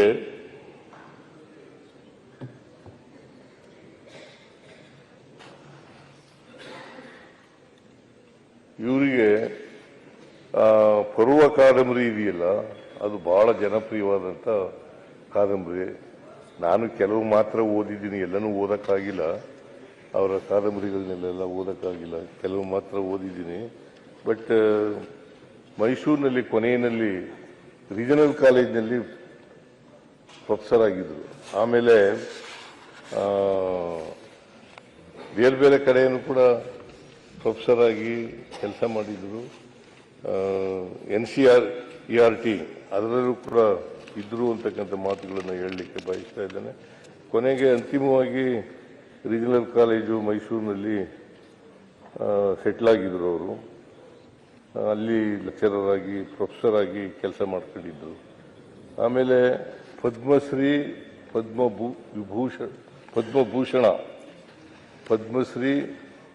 ಪದ್ಮಭೂಷಣ ಸರಸ್ವತಿ ಸಮ್ಮಾನ್, ಆಮೇಲೆ ಕನ್ನಡ ಸಾಹಿತ್ಯ ಅಕಾಡೆಮಿ ಪ್ರಶಸ್ತಿ, ಕೇಂದ್ರ ಸಾಹಿತ್ಯ ಅಕಾಡೆಮಿ ಪ್ರಶಸ್ತಿ, ಪಂಪ ಪ್ರಶಸ್ತಿ, NTR ರಾಷ್ಟ್ರೀಯ ಪ್ರಶಸ್ತಿ, ಡಾಕ್ಟರ್ ಬೆಟಗೇರಿ ಕೃಷ್ಣಸಮ ಪ್ರಶಸ್ತಿ ಸೇರಿದಂತೆ ಹಲವಾರು ಪ್ರಶಸ್ತಿಗಳಿಗೆ ಭಾಜನರಾಗಿದ್ದರು. ಅಂದರೆ ಅವರು ಒಳ್ಳೆ ವಿದ್ಯುತ್ತನ್ನು ಪಡ್ಕೊಂಡಿದ್ರು, ಹಳ್ಳಿನಲ್ಲಿ ಹುಟ್ಟಿದ್ರು ಕೂಡ ವಿದ್ವಾಂಸರಾಗಿ ಇದ್ರು ಅಂತಕ್ಕಂಥ ಮಾತುಗಳನ್ನು ಹೇಳಲಿಕ್ಕೆ ಬಯಸ್ತಾ ಇದ್ದೇನೆ. ಅವರಿಗೆ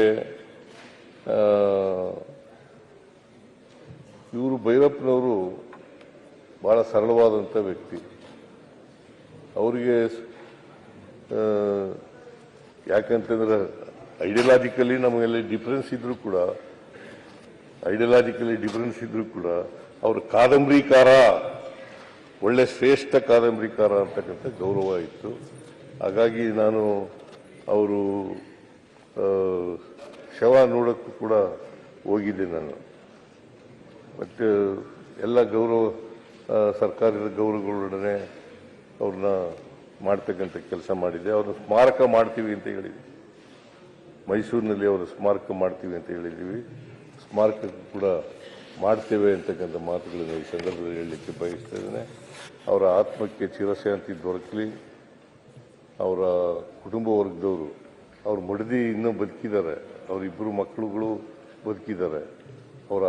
ಅವರಿಗೆ ಅವರ ಸಾವಿನ ದುಃಖವನ್ನು ಭರಿಸ್ತಕ್ಕಂಥ ಶಕ್ತಿ ಕೊಡಲಿ, ಅವರ ಅಭಿಮಾನಿಗಳಿಗೆ ಶಕ್ತಿ ಕೊಡಲಿ ಅಂತೇಳಿ ಪ್ರಾರ್ಥನೆಯನ್ನು ಮಾಡಲಿಕ್ಕೆ ಬಯಸ್ತಾ ಇದ್ದೇನೆ. ಆಮೇಲೆ MS ಉಮೇಶ್, ಇವರು ಮೈಸೂರಿನವರು.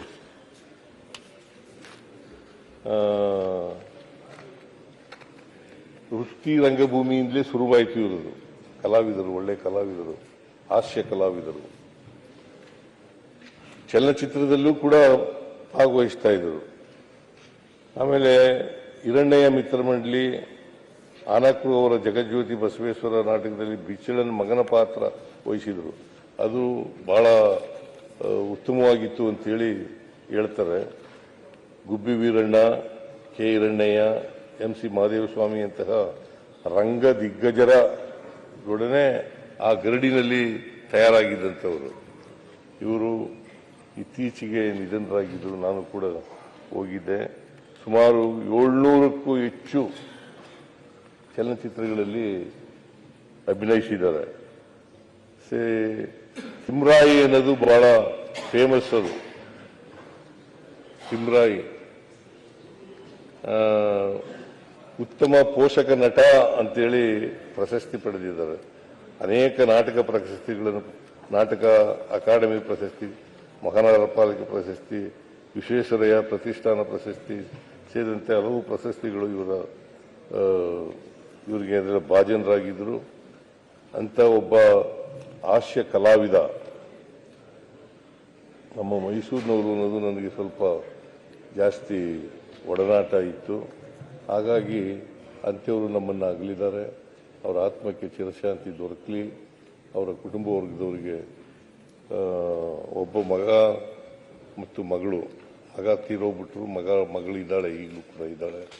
ಅವಳು ಕೂಡ ಸಿನಿಮಾದಲ್ಲಿ ನಟನೆ ಮಾಡ್ತಾ ಇದ್ಲು.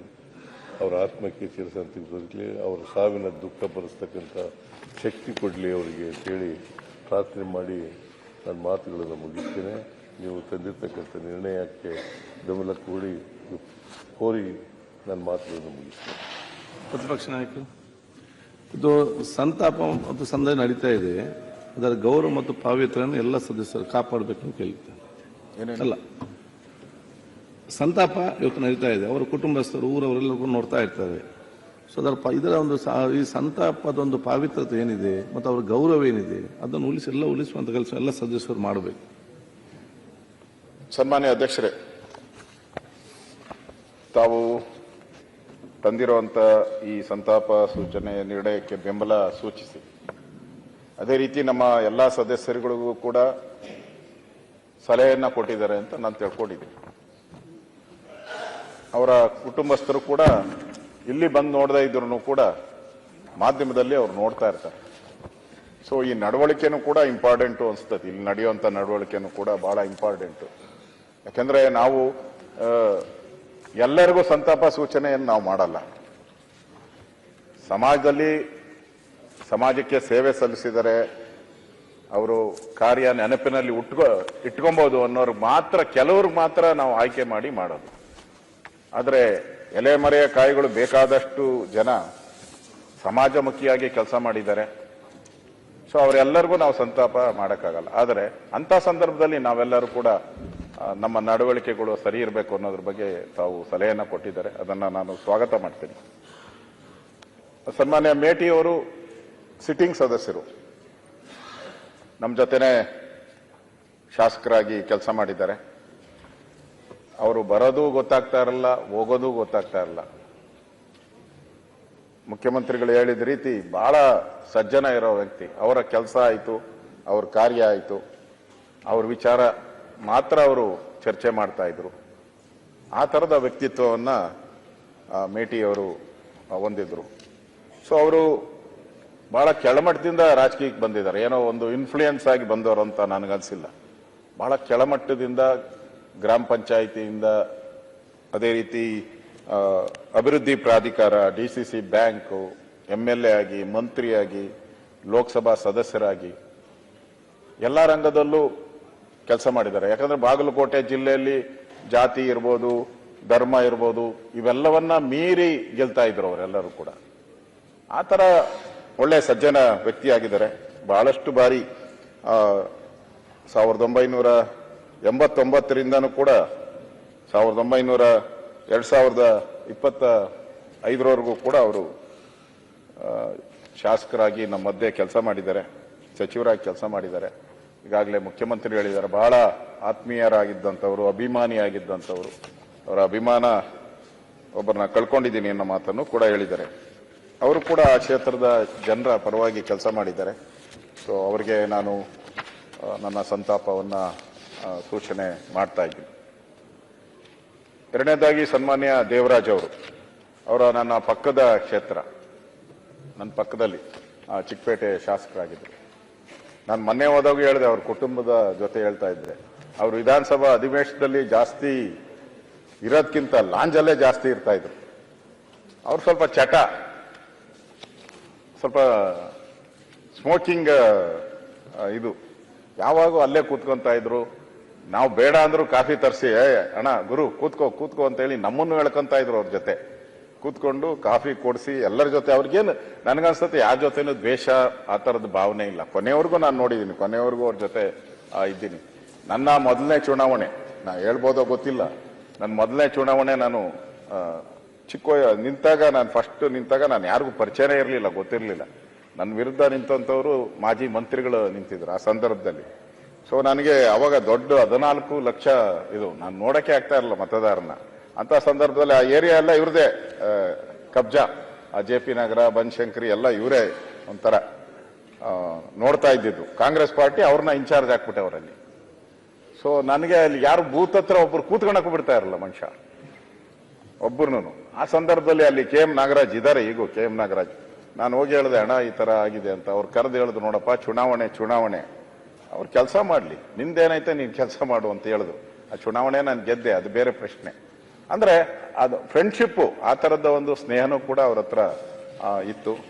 ಸೊ ಮೊನ್ನೆ ಅವರು, ನನಗೂ ಆಶ್ಚರ್ಯ, ಹುಟ್ಟದ ಹಬ್ಬ ಆಚರಣೆ ಮಾಡಕ್ಕೂ ಅವರು ದೇವಸ್ಥಾನಕ್ಕೆ ಹೋದ್ರು, ಚಾಮುಂಡೇಶ್ವರಿ ದೇವಸ್ಥಾನಕ್ಕೆ.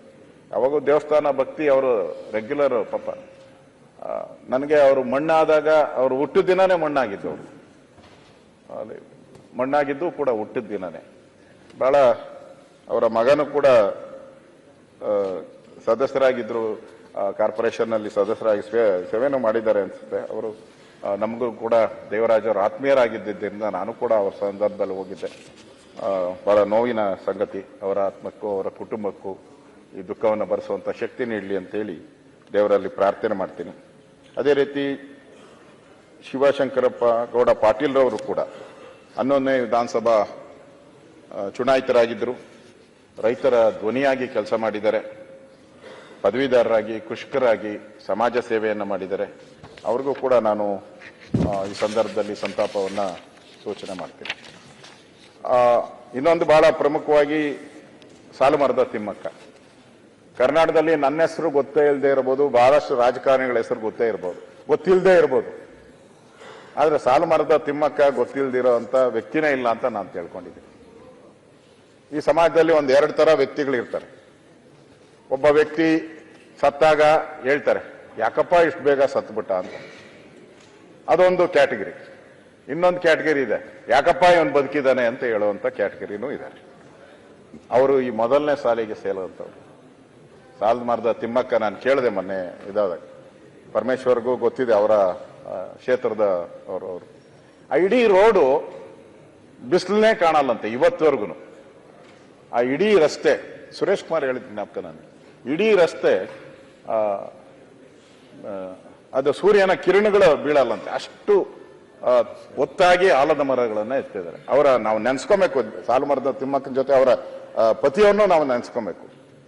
ಅವರ ಪತಿನೂ ಕೂಡ ಪ್ರತಿದಿನ ನೀರನ್ನ ಒತ್ತು ತಗೊಂಡು, ಈಗ ತರ ಅವಾಗ ಪೈಪ್ ಸಿಸ್ಟಮ್ ಇರಲಿಲ್ಲ, ಡ್ರಿಪ್ ಸಿಸ್ಟಮ್ ಇರಲಿಲ್ಲ, ಏನೂ ಇರಲಿಲ್ಲ.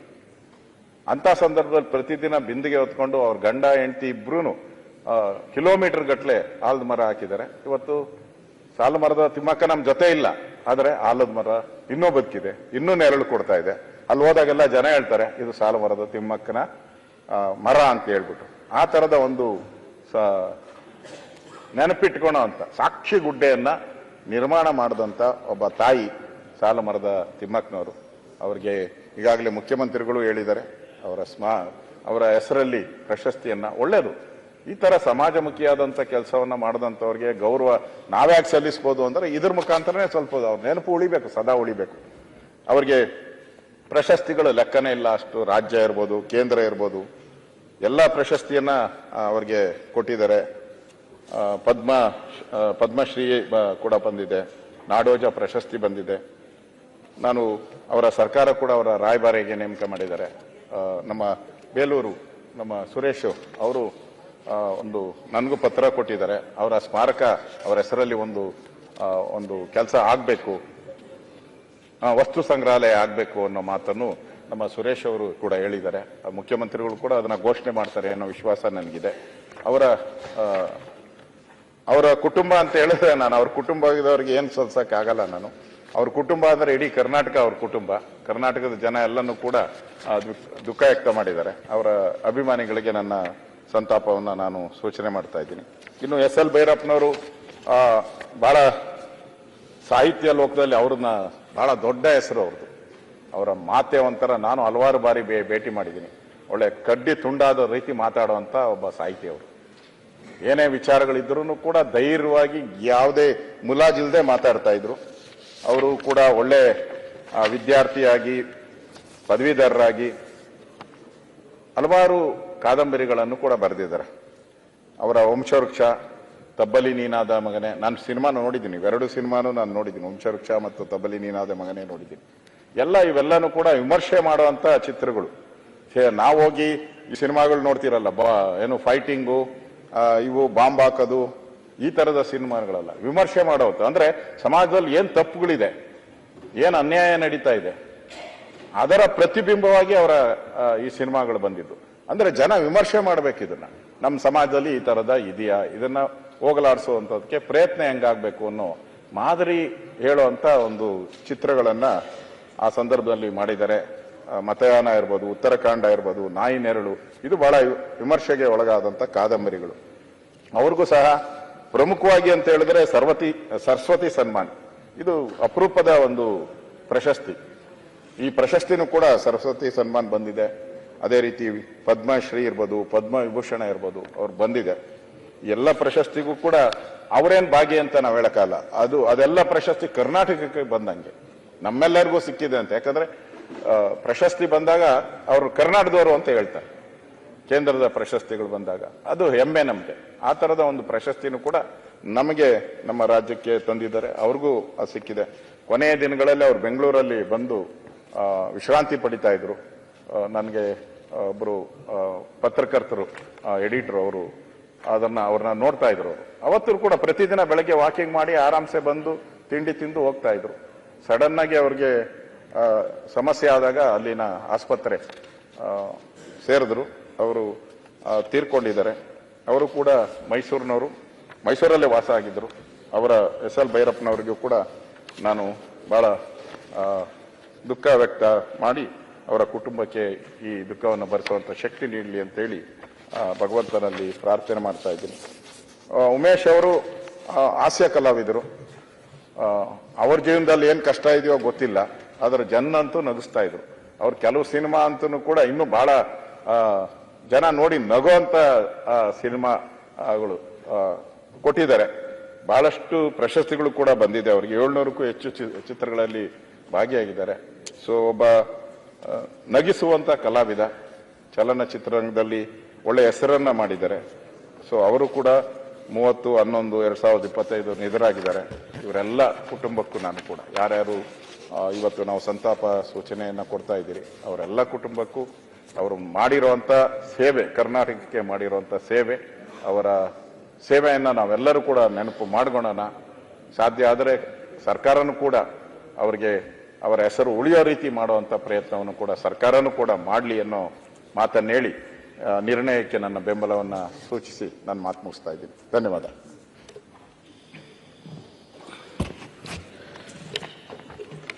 ಮಾನ್ಯ ಅಧ್ಯಕ್ಷರೇ, ತಾವು ತಂದಿರತಕ್ಕಂಥ ಈ ಸಂತಾಪ ಸೂಚನೆಗೆ ನನ್ನ ಬೆಂಬಲವನ್ನು ವ್ಯಕ್ತ ಮಾಡಿ ಇವತ್ತು ಈ ಸದನ ಪ್ರಾರಂಭವಾಗುವಾಗ ನನಗನ್ನಿಸ್ತು, ಕಳೆದ ಸದನದಲ್ಲಿ ಅಧಿವೇಶನದಲ್ಲಿ ಸನ್ಮಾನ್ಯ ಮೇಟಿಯವರು ನಮ್ಮ ಜೊತೆಯಲ್ಲಿದ್ದರು, ಅಧಿವೇಶನದಲ್ಲಿ ಕೂಡ ಭಾಗವಹಿಸಿದರು. ಒಬ್ಬ ಸಾಮಾನ್ಯ ಕುಟುಂಬದಿಂದ ಬಂದಂಥ ವ್ಯಕ್ತಿ ಯಾವ ರೀತಿ ಸಮಾಜ ಸೇವೆಯಲ್ಲಿ ಮೇಲಕ್ಕೆ ಬರ್ಬೋದು ಅನ್ನೋದರ ಒಂದು ನಿದರ್ಶನ ಮೇಟಿಯವರು ಅಂತೇಳಿ ನಾನು ಅಂದ್ಕೊಳ್ತೇನೆ. ಒಂದು ರೈತರ ಕುಟುಂಬದಿಂದ ಬಂದು, ಸಾಮಾನ್ಯ ಕುಟುಂಬ, ಅವರೇನು ಅನುಕೂಲಸ್ಥರು ಅಂತ ಹೇಳಿ ನಾನು ಅಂದ್ಕೊಳ್ಳೋದಿಲ್ಲ. ಅಲ್ಲಿಂದ ಪಂಚಾಯಿತಿ, ಮಂಡಲ ಪಂಚಾಯಿತಿ, ಆಗೆಲ್ಲ ಮಂಡಲ ಪಂಚಾಯಿತಿ ಇದ್ದದ್ದು, ಮಂಡಲ ಪಂಚಾಯಿತಿಯ ಸದಸ್ಯರಾಗಿ ಮಂಡಲ ಪಂಚಾಯಿತಿ, ಅಲ್ಲಿಂದ ಲೋಕಸಭೆಗೆ ಹೋಗ್ತಾರೆ. ಒಬ್ಬ ಪ್ರಜಾಪ್ರಭುತ್ವದ ವಿಶೇಷತೆ ಏನು ಅಂತ ಹೇಳಿದ್ರೆ, ಒಬ್ಬ ಸಾಮಾನ್ಯ ಮನುಷ್ಯ ಕೂಡ ಎಲ್ಲಿಯವರೆಗೂ ಹೋಗ್ಬೋದು, ಪಾರ್ಲಿಮೆಂಟಲ್ಲಿ, ಲೋಕಸಭೆಯಲ್ಲಿ ಸದಸ್ಯನಾಗ್ಬೋದು ಅನ್ನೋದಕ್ಕೆ, ಪ್ರಜಾಪ್ರಭುತ್ವದ ಅವಕಾಶಗಳು ಹೇಗೆ ಅನ್ನೋದಕ್ಕೆ ಇದು ನಿದರ್ಶನ. ಇದು ಮೇಟಿಯವರು ನನಗೆ ವೈಯಕ್ತಿಕವಾಗಿ ಬಹಳ ಆತ್ಮೀಯ ಸ್ನೇಹಿತರು. ಅವರು ನಾವು ಬಂದಂಥ ಸಂದರ್ಭದಲ್ಲೇ 89ರಲ್ಲಿ ನಾನು ಮೊದಲನೇ ಬಾರಿಗೆ ಶಾಸಕನಾಗಿದ್ದು. ಅದೇ ಸಂದರ್ಭದಲ್ಲಿ ಅವರು ಕೂಡ ಶಾಸಕರಾಗಿ ಬಂದರು. ಬಹಳ ಸರಳವಾದಂಥ ವ್ಯಕ್ತಿ. ಒಂದು ದಿವಸ ಅವರು ಗಡ್ಸಾಗಿ ಮಾತಾಡಿದ್ದು ನೋಡಿಲ್ಲ ನಾನು. ಒಬ್ಬ ಸಜ್ಜನ. ಮಾನ್ಯ ಮುಖ್ಯಮಂತ್ರಿಗಳು ಹೇಳುವಾಗ ಲಾಯಲ್ಟಿ ಬಗ್ಗೆ ತಾವು ಹೇಳಿದ್ರಿ. ಬಹುಶಃ ಮಾನ್ಯ ಮುಖ್ಯಮಂತ್ರಿಗಳಿಗೆ, ಸಿದ್ದರಾಮಯ್ಯನವರಿಗೆ ಇನ್ನೊಬ್ಬ ಲಾಯಲ್ ಆಗಿದ್ದಂಥ ವ್ಯಕ್ತಿ ಇರ್ಲಿಕ್ಕೆ ಸಾಧ್ಯ ಇಲ್ಲ. ಅಷ್ಟು ಲಾಯಲ್. ಅವ್ರಿಗೆ ಗೆರೆ ಹಿಂಗೆ ಹಾಕಿದ್ರೆ ಅದು ದಾಟ್ತಾ ಇರಲಿಲ್ಲ ಅಂತಕ್ಕಂಥದ್ದು. ನನಗೆ 2013ರಲ್ಲಿ ನಾನು ಪ್ರದೇಶ ಕಾಂಗ್ರೆಸ್ ಸಮಿತಿ ಅಧ್ಯಕ್ಷನಿದ್ದೆ. ಮಾನ್ಯ ನಾಯಕರು ಅವತ್ತು ನಮ್ಮ CLP ನಾಯಕರಿದ್ರು. ನಾವು ಪ್ರತಿ ಕ್ಷೇತ್ರಕ್ಕೂ ಚುನಾವಣೆಯ ಪ್ರಚಾರಕ್ಕೆ ಹೋಗ್ತಾ ಇದ್ದು. ನಮ್ಮ ಅಖಿಲ ಭಾರತ ಹೋಗ್ತಾ ಇದ್ದು. ಬಾಗಲಕೋಟೆಗೆ ಹೋದೋ ನಾವು. ಬಹುಶಃ ಸಂಜೆ 7 ಗಂಟೆ ಆಗಿತ್ತು. ಯಾವ ಕ್ಷೇತ್ರಗಳಲ್ಲೂ ಕೂಡ ನಾವು ಅಭ್ಯರ್ಥಿಯನ್ನ ಪ್ರಕಟಣೆ ಮಾಡ್ತಿರ್ಲಿಲ್ಲ. ಆದರೆ ಬಾಗಲಕೋಟೆಯಲ್ಲಿ ಮಾನ್ಯ CLP ನಾಯಕರು ಅವತ್ತು ಮೇಟಿ ಅವರಿಗೆ ಟಿಕೆಟ್ ಕೊಡ್ತೀವಿ ಅಂತೇಳಿ ಅನೌನ್ಸ್ ಮಾಡಿಬಿಟ್ಟು. ಅಂದ್ರೆ ಲಾಯಲ್ಟಿ ಬಗ್ಗೆ ನಾನು ಹೇಳ್ತೇನೆ. ಅಷ್ಟು ಪ್ರಾಮಾಣಿಕವಾದಂಥ ಒಬ್ಬ ವ್ಯಕ್ತಿ ಬಹುಶಃ ಇನ್ನೊಬ್ಬರು ನಮಗೆ ಕಾಣ್ತಿಲ್ಲ ಅನ್ನುವಂಥದ್ದು. ಅವರು 89ರಲ್ಲಿ ಶಾಸಕರಾಗಿ, 96ರಲ್ಲಿ ಲೋಕಸಭಾ ಸದಸ್ಯರಾಗಿ, ಸಚಿವರಾಗಿ ಬಹಳ ಪ್ರಾಮಾಣಿಕವಾಗಿ ಕೆಲಸವನ್ನು ಮಾಡಿದಂಥವರು ಅಂಥೇಳಿ ನಾನು ಭಾವಿಸ್ತೇನೆ ಮತ್ತು ಅವರ ಆತ್ಮಕ್ಕೆ ಶಾಂತಿಯನ್ನು ಈ ಸಂದರ್ಭದಲ್ಲಿ ಕೋರ್ತೇನೆ. ಮತ್ತು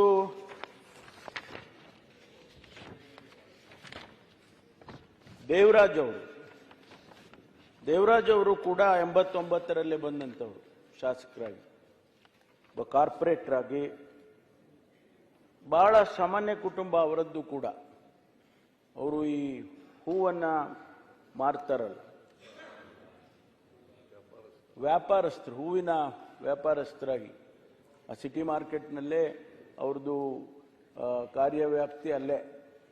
ಅಲ್ಲಿಂದ ಒಬ್ಬ ಶಾಸಕನಾಗಿ ಬಂದು, ಅದು ಬೆಂಗಳೂರು ಪಟ್ಟಣದಲ್ಲಿ ಹಿಂದುಳಿದ ಸಮುದಾಯದಿಂದ ಬಂದಂತ ಅವರು ಶಾಸಕರಾಗೋದು ಬಹಳ ಕಷ್ಟ.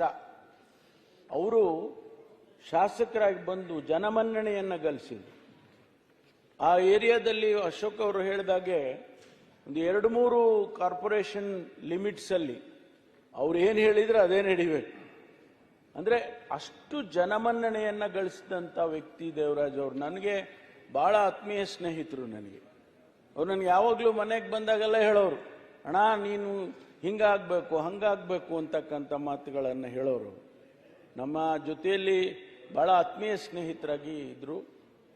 ಅವರು ಎಷ್ಟು ಪ್ರೀತಿಗೆ ಅಥವಾ ಗೌರವಕ್ಕೆ ಗಂಟು ಬೀಳ್ತಾ ಇದ್ರು ಅನ್ನೋದಕ್ಕೆ SM ಕೃಷ್ಣ ಅವರಿಗೆ ಅವರವರ ಕ್ಷೇತ್ರವನ್ನೇ ಬಿಟ್ಟುಕೊಟ್ರು.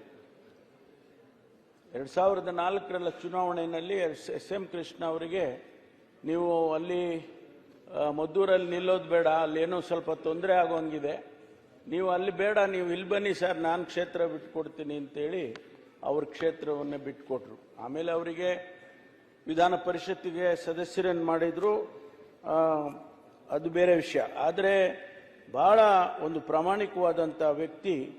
ಅವರಿಗೆ ನೋಡಿ ಹೇಗಿದೆ, ಇದೆಲ್ಲ ಒಂದೊಂದು ರೀತಿಯಲ್ಲಿ ವಿಶಿಷ್ಟತೆ ಹೇಗಿರುತ್ತೆ ಅಂತೇಳಿ. ಅವರು ಹುಟ್ಟಿದ ದಿವಸನೇ ಅವರು ತೀರ್ಕೋಬೇಕಾ? ವಿಧಿ ನಿಯಮ ಹೇಗಿರ್ತದೆ ಅಂತೇಳಿ ನಾವೇನು ಹೇಳಕ್ ಬರೋದೇ ಇಲ್ಲ. ಅವರು ಮೈಸೂರಿಗೆ ಹೋಗಿ ಚಾಮುಂಡಿ ತಾಯಿಯ ದರ್ಶನ ಮಾಡಿ ಆ ಹುಟ್ಟುಹಬ್ಬವನ್ನು ಆಚರಣೆ ಮಾಡ್ಕೋಬೇಕು ಅಂತ ಹೋದ್ರೆ, ಆ ಹುಟ್ಟುಹಬ್ಬದ ಸಂದರ್ಭದಲ್ಲೇ ಅವರು ದೈವಾಧೀನರಾಗ್ತಾರೆ ಅಂತ ಹೇಳಿದ್ರೆ ಇದು ವಿಧಿ ನಿಯಮ ಅಲ್ಲದೆ ಬೇರೆ ಏನು ಇರಲಿಕ್ಕೆ ಸಾಧ್ಯ ಇಲ್ಲ. ಹಾಗಾಗಿ ಅವರ ಆತ್ಮಕ್ಕೂ ಕೂಡ ನಾನು ಶಾಂತಿಯನ್ನ ಕೋರ್ತೇನೆ. ಅದೇ ರೀತಿ ನಮ್ಮ ಶಿವಶರಣಪ್ಪ ಗೌಡ ಪಾಟೀಲ್ ಅವರು ಕೂಡ, ಅವರೊಬ್ಬ ರೈತ ಕುಟುಂಬದಿಂದ ಬಂದಂಥವರು, ತಾಲೂಕು ಬೋರ್ಡ್ ಅಧ್ಯಕ್ಷರಾಗಿ, ತುಂಗಭದ್ರಾ ಅಣೆಕಟ್ಟು ಮಂಡಳಿ ಹಾಗೂ ಹಟ್ಟಿ ಚಿನ್ನದ ಗಣಿ ಅಧ್ಯಕ್ಷರಾಗಿ ಕೆಲಸ ಮಾಡಿ 11ನೇ ವಿಧಾನಸಭೆಗೆ ಚುನಾಯಿತರಾಗಿ ಬಂದಂಥವರು. ಅವರ ಆತ್ಮಕ್ಕೂ ಕೂಡ ಶಾಂತಿಯನ್ನು ಕೋರ್ತೇನೆ. ಸಾಲುಮರದ ತಿಮ್ಮಕ್ಕ, ಬಹುಶಃ ಅಶೋಕ್ ಅವರು ಹೇಳಿದಾಗೆ ಇವತ್ತು ಕರ್ನಾಟಕದ ಮನೆ ಮಾತಾಗಿರ್ತಕ್ಕಂಥದ್ದು. ನೋಡಿ ಹೇಗೆ ಒಬ್ಬ ಸರಳ ವ್ಯಕ್ತಿ ಎಲ್ಲಿಂದಲೋ ಹುಟ್ಟಿ ಬೆಳೆದು ಸಂದರ್ಭಗಳು ಹೇಗೆ ಬರುತ್ತೆ ಅಂತೇಳಿ. ಮಕ್ಕಳಾಗ್ಲಿಲ್ಲ, ಮಕ್ಕಳನ್ನ ಆಗಲಿಲ್ಲ ಅಂತ ಹೇಳಿ ಅನೇಕ ಜನ ಮಕ್ಕಳಾಗ್ಲಿಲ್ಲ ಅಂತ ಹತ್ಕೊಂಡು ದೇವರಿಗೆ ಪೂಜೆ ಮಾಡಿ ಅದು ಮಾಡಿ ಇದು ಮಾಡಿ ಮಾಡೋದನ್ನು ನೋಡಿದೆವು ನಾವು. ಆದರೆ ಸಾಲುಮರದ ತಿಮ್ಮಕ್ಕ, ನಾನು ಗಿಡಗಳನ್ನು ಬೆಳೆಸ್ತೀನಿ, ಅದರ ಮೂಲಕ ಅವೇ ನನಗೆ ಮಕ್ಕಳು ಅನ್ನುವಂಥ ಕಲ್ಪನೆ ಬರುತ್ತಲ್ಲ, ಒಬ್ಬ ಸಾಮಾನ್ಯ ಮಹಿಳೆ, ಗ್ರಾಮೀಣ ಮಹಿಳೆ, ಬಡತನದಿಂದ ಬಂದಂಥವಳಿಗೆ ಅದು ಮನಸ್ಸಿಗೆ ಬರುತ್ತಲ್ಲ, ಅದೇ ಆಶ್ಚರ್ಯ ಅಂತಕ್ಕಂಥದ್ದು. 4 ಕಿಲೋಮೀಟರ್ ಗಿಡಗಳನ್ನೆಟ್ಟು ಅವುಗಳಿಗೆ ತಲೆ ಮೇಲೆ ನಾವು 4-5 ಕಿಲೋಮೀಟರ್ ನೀರು ಹೊತ್ಕೊಂಡು ಬಂದು ಅವುಗಳನ್ನ ಬೆಳೆಸಿ, ಆ ಬೆಳೆಯೋದನ್ನೇ ನೋಡಿ ಅವೇ ಮಕ್ಕಳು ನನಗೆ ಅವೇ ಬೆಳೀತಾ ಇದ್ದಾವೆ ಅನ್ನುವಂಥ ಒಂದು ಸಂತೋಷ ಪಡುವಂಥದ್ದು ಇದೆಯಲ್ಲ, ಅವ್ರಿಗೇನು ಯಾವುದೇ ರೀತಿ ಕಲ್ಪನೆ ಇಲ್ಲ ಅವರಿಗೆ ಆ ಸಂದರ್ಭದಲ್ಲಿ. ಆನಂತರ ಎಲ್ಲರೂ ನಾವು ಸಮಾಜ ಗುರುತಿಸಿ, ಪರಿಸರವಾದಿಗಳು ಗುರುತಿಸಿ, ಹೌದೌದು ಇದು ಪರಿಸರಕ್ಕೆ ಒಳ್ಳೆ ಕೆಲಸ ಮಾಡಿದ್ದೀರಿ ನೀವು ಅನ್ನೋವರೆಗೂ ಅವರಿಗೆ ಯಾವ ಕಲ್ಪನೆ ಇಲ್ಲ. ಮನೆ ಅಧ್ಯಕ್ಷರೇ, ಮೊನ್ನೆ ತಾನೇ ಬೆಲ್ಜಿಯಂನಲ್ಲಿ ಪರಿಸರದ್ದು ಒಂದು ದೊಡ್ಡ ಸಮಾವೇಶ ನಡೆಯುತ್ತೆ. ಆ ಸಮಾವೇಶದಲ್ಲಿ ಚರ್ಚೆ ಏನಪ್ಪಾ ಅಂತ ಹೇಳಿದ್ರೆ, ನಮ್ಮ ಪರಿಸರ ಹಾಳಾಗ್ತಾ ಇದೆ, ಗಿಡ ಮರ ಇದೆಲ್ಲ ನಾವು ಬೆಳೆಸಿದ್ರೆ ನಮಗೆ ಆ ಗ್ಲೋಬಲ್ ವಾರ್ಮಿಂಗ್ ಅಂತ ಹೇಳಿ ಕರೆದಿದ್ದಾರೆ ಅದನ್ನ. ಈಗ ಗ್ಲೋಬಲ್ ವಾರ್ಮಿಂಗು ಜಾಸ್ತಿ ಆಗಿದೆ, 1 ಡಿಗ್ರಿ ಟೆಂಪರೇಚರ್ ಜಾಸ್ತಿ ಆಗಿದೆ ಎನ್ನುವಂತ ಮಾತನ್ನ ಆಡಿದ್ದಾರೆ. ನಾವೆಲ್ಲ ಒಂದು 0.1 ಡಿಗ್ರಿ ಆದ್ರೆ ಅಥವಾ 0.2 ಡಿಗ್ರಿ ಆದ್ರೆ ಜ್ವರ ಬಂತು ಅಂತೀವಿ, ಅಥವಾ 1 ಡಿಗ್ರಿ ಜಾಸ್ತಿ ಆದ್ರೆ ಆಗ್ಲೇ ಡಾಕ್ಟರ್ ಹತ್ರ ಹೋಗ್ತೀವಿ. ಇಡೀ ವಿಶ್ವದಲ್ಲಿ ಪರಿಸರದಲ್ಲಿ 1 ಡಿಗ್ರಿ ಜಾಸ್ತಿ ಆದ್ರೆ ಅದೆಷ್ಟೋ ಕ್ರಿಮಿಕೀಟಗಳು ಸತ್ತೋಗಿರ್ತಾವೆ, ಅವಕ್ಕೆ ತಡ್ಕೊಳ್ಳೋ ಶಕ್ತಿ ಇಲ್ಲ. ಹಾಗಾಗಿ ಆ ಪರಿಸರವನ್ನ ರಕ್ಷಣೆ ಮಾಡಬೇಕು ಅನ್ನುವಂತ ಸಂದೇಶವನ್ನ ಇಡೀ ವಿಶ್ವಕ್ಕೆ ಕೊಟ್ಟಂತ ಯಾರಾದರೂ ಇದ್ರೆ ಅದು ಸಾಲುಮರದ ತಿಮ್ಮಕ್ಕ. ಅದಕ್ಕಾಗಿ ಮನೆ ಮಾತಾಗಿದ್ದಾರೆ ಅವರು. ಇದು ನಾವು ಅವರಿಂದ ಕಲ್ತ್ಕೊಳ್ತಕ್ಕಂಥ ಪಾಠ ಅನ್ನುವಂಥ ಮಾತನ್ನ ಈ ಸಂದರ್ಭದಲ್ಲಿ ಹೇಳ್ತೇನೆ. ಅವರಿಗೆ ಮಾನ್ಯ ಮುಖ್ಯಮಂತ್ರಿಗಳಿಗೆ ಅಭಿನಂದನೆ ಸಲ್ಲಿಸ್ತೇನೆ. ಯಾಕೆಂದ್ರೆ ಅವರು ತಿಮ್ಮಕ್ಕ ಪ್ರಶಸ್ತಿಯನ್ನ ನಾವು ಸರ್ಕಾರದಿಂದ ಕೊಡಬೇಕು ಅಂದ್ರೆ ಆ ಪರಿಸರದ ಪ್ರಜ್ಞೆಯನ್ನ ಮೂಡಿಸೋದಕ್ಕೆ ಆ ಪ್ರಶಸ್ತಿಯು ನಮಗೆ ಕೆಲಸಕ್ಕೆ ಬರುತ್ತೆ ಅಂತಕ್ಕಂಥ ಮಾತು.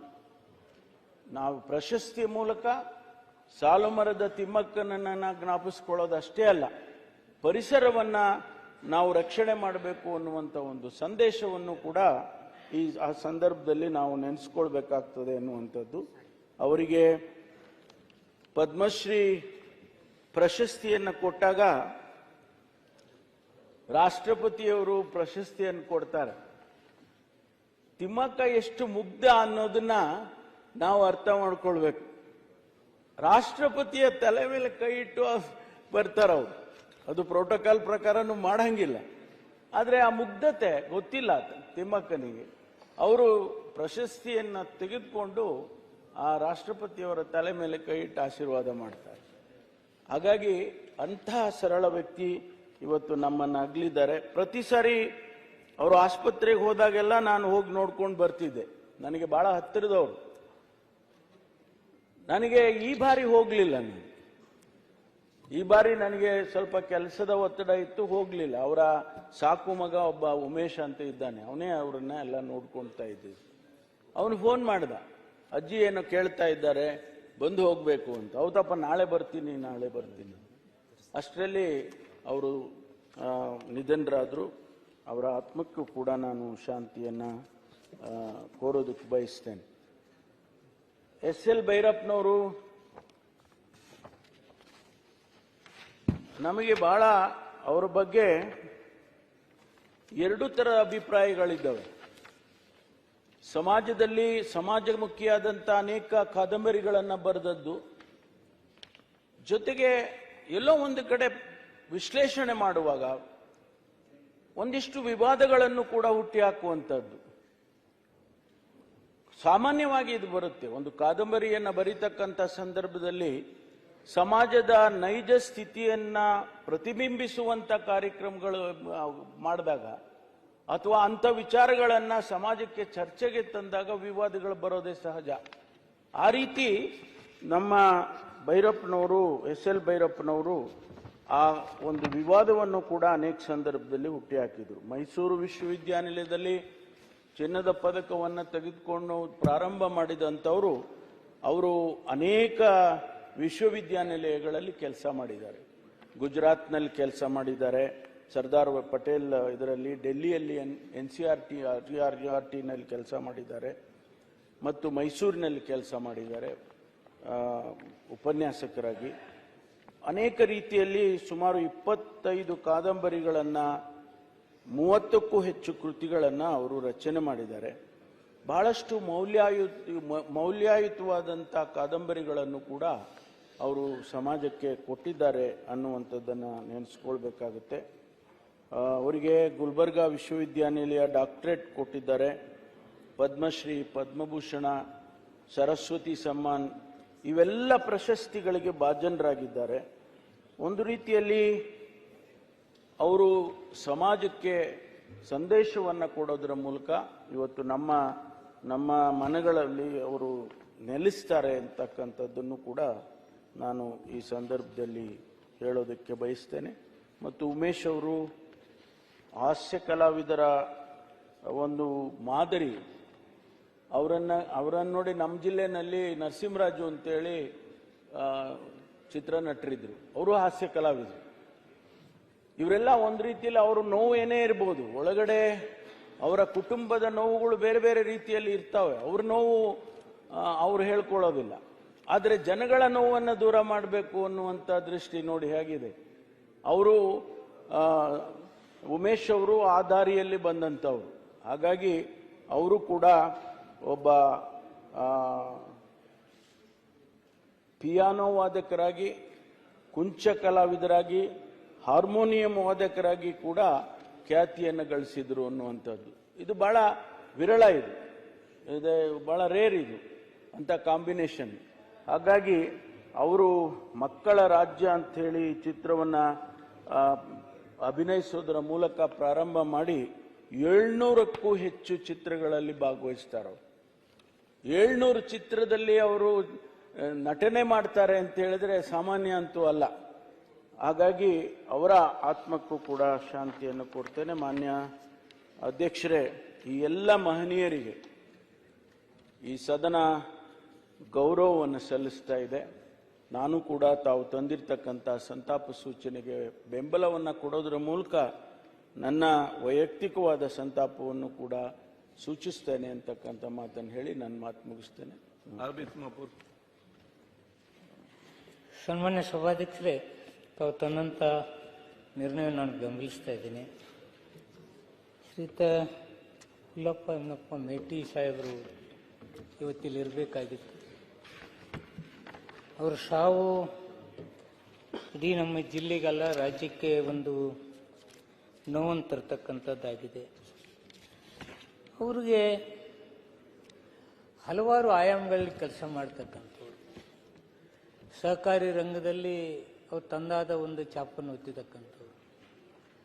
Land bank, APMC, DCC bank, ಹೀಗೆ ಸಹಕಾರಿ ರಂಗದಲ್ಲಿ ಅವರು ತಂದಾದ ಸೇವೆಯನ್ನು ಮಾಡೋದ್ರ ಮೂಲಕ ಇವತ್ತು ಹೇಳ್ತಾ ಇದ್ದೀವಿ, ನಮ್ಮಲ್ಲಿ DCC ಬ್ಯಾಂಕ್ ಚುನಾವಣೆ ಬಂದರೆ ಮೇಟಿ ಸಾಹೇಬ್ರು 100% ಗೆದ್ದಿದ್ದಾರೆ ಅಂತಕ್ಕಂಥ ವಾತಾವರಣ ಸೃಷ್ಟಿ ಮಾಡ್ತಕ್ಕಂಥ ವ್ಯಕ್ತಿ ಮೇಟಿ ಸಾಹೇಬ್ರಿದ್ರು.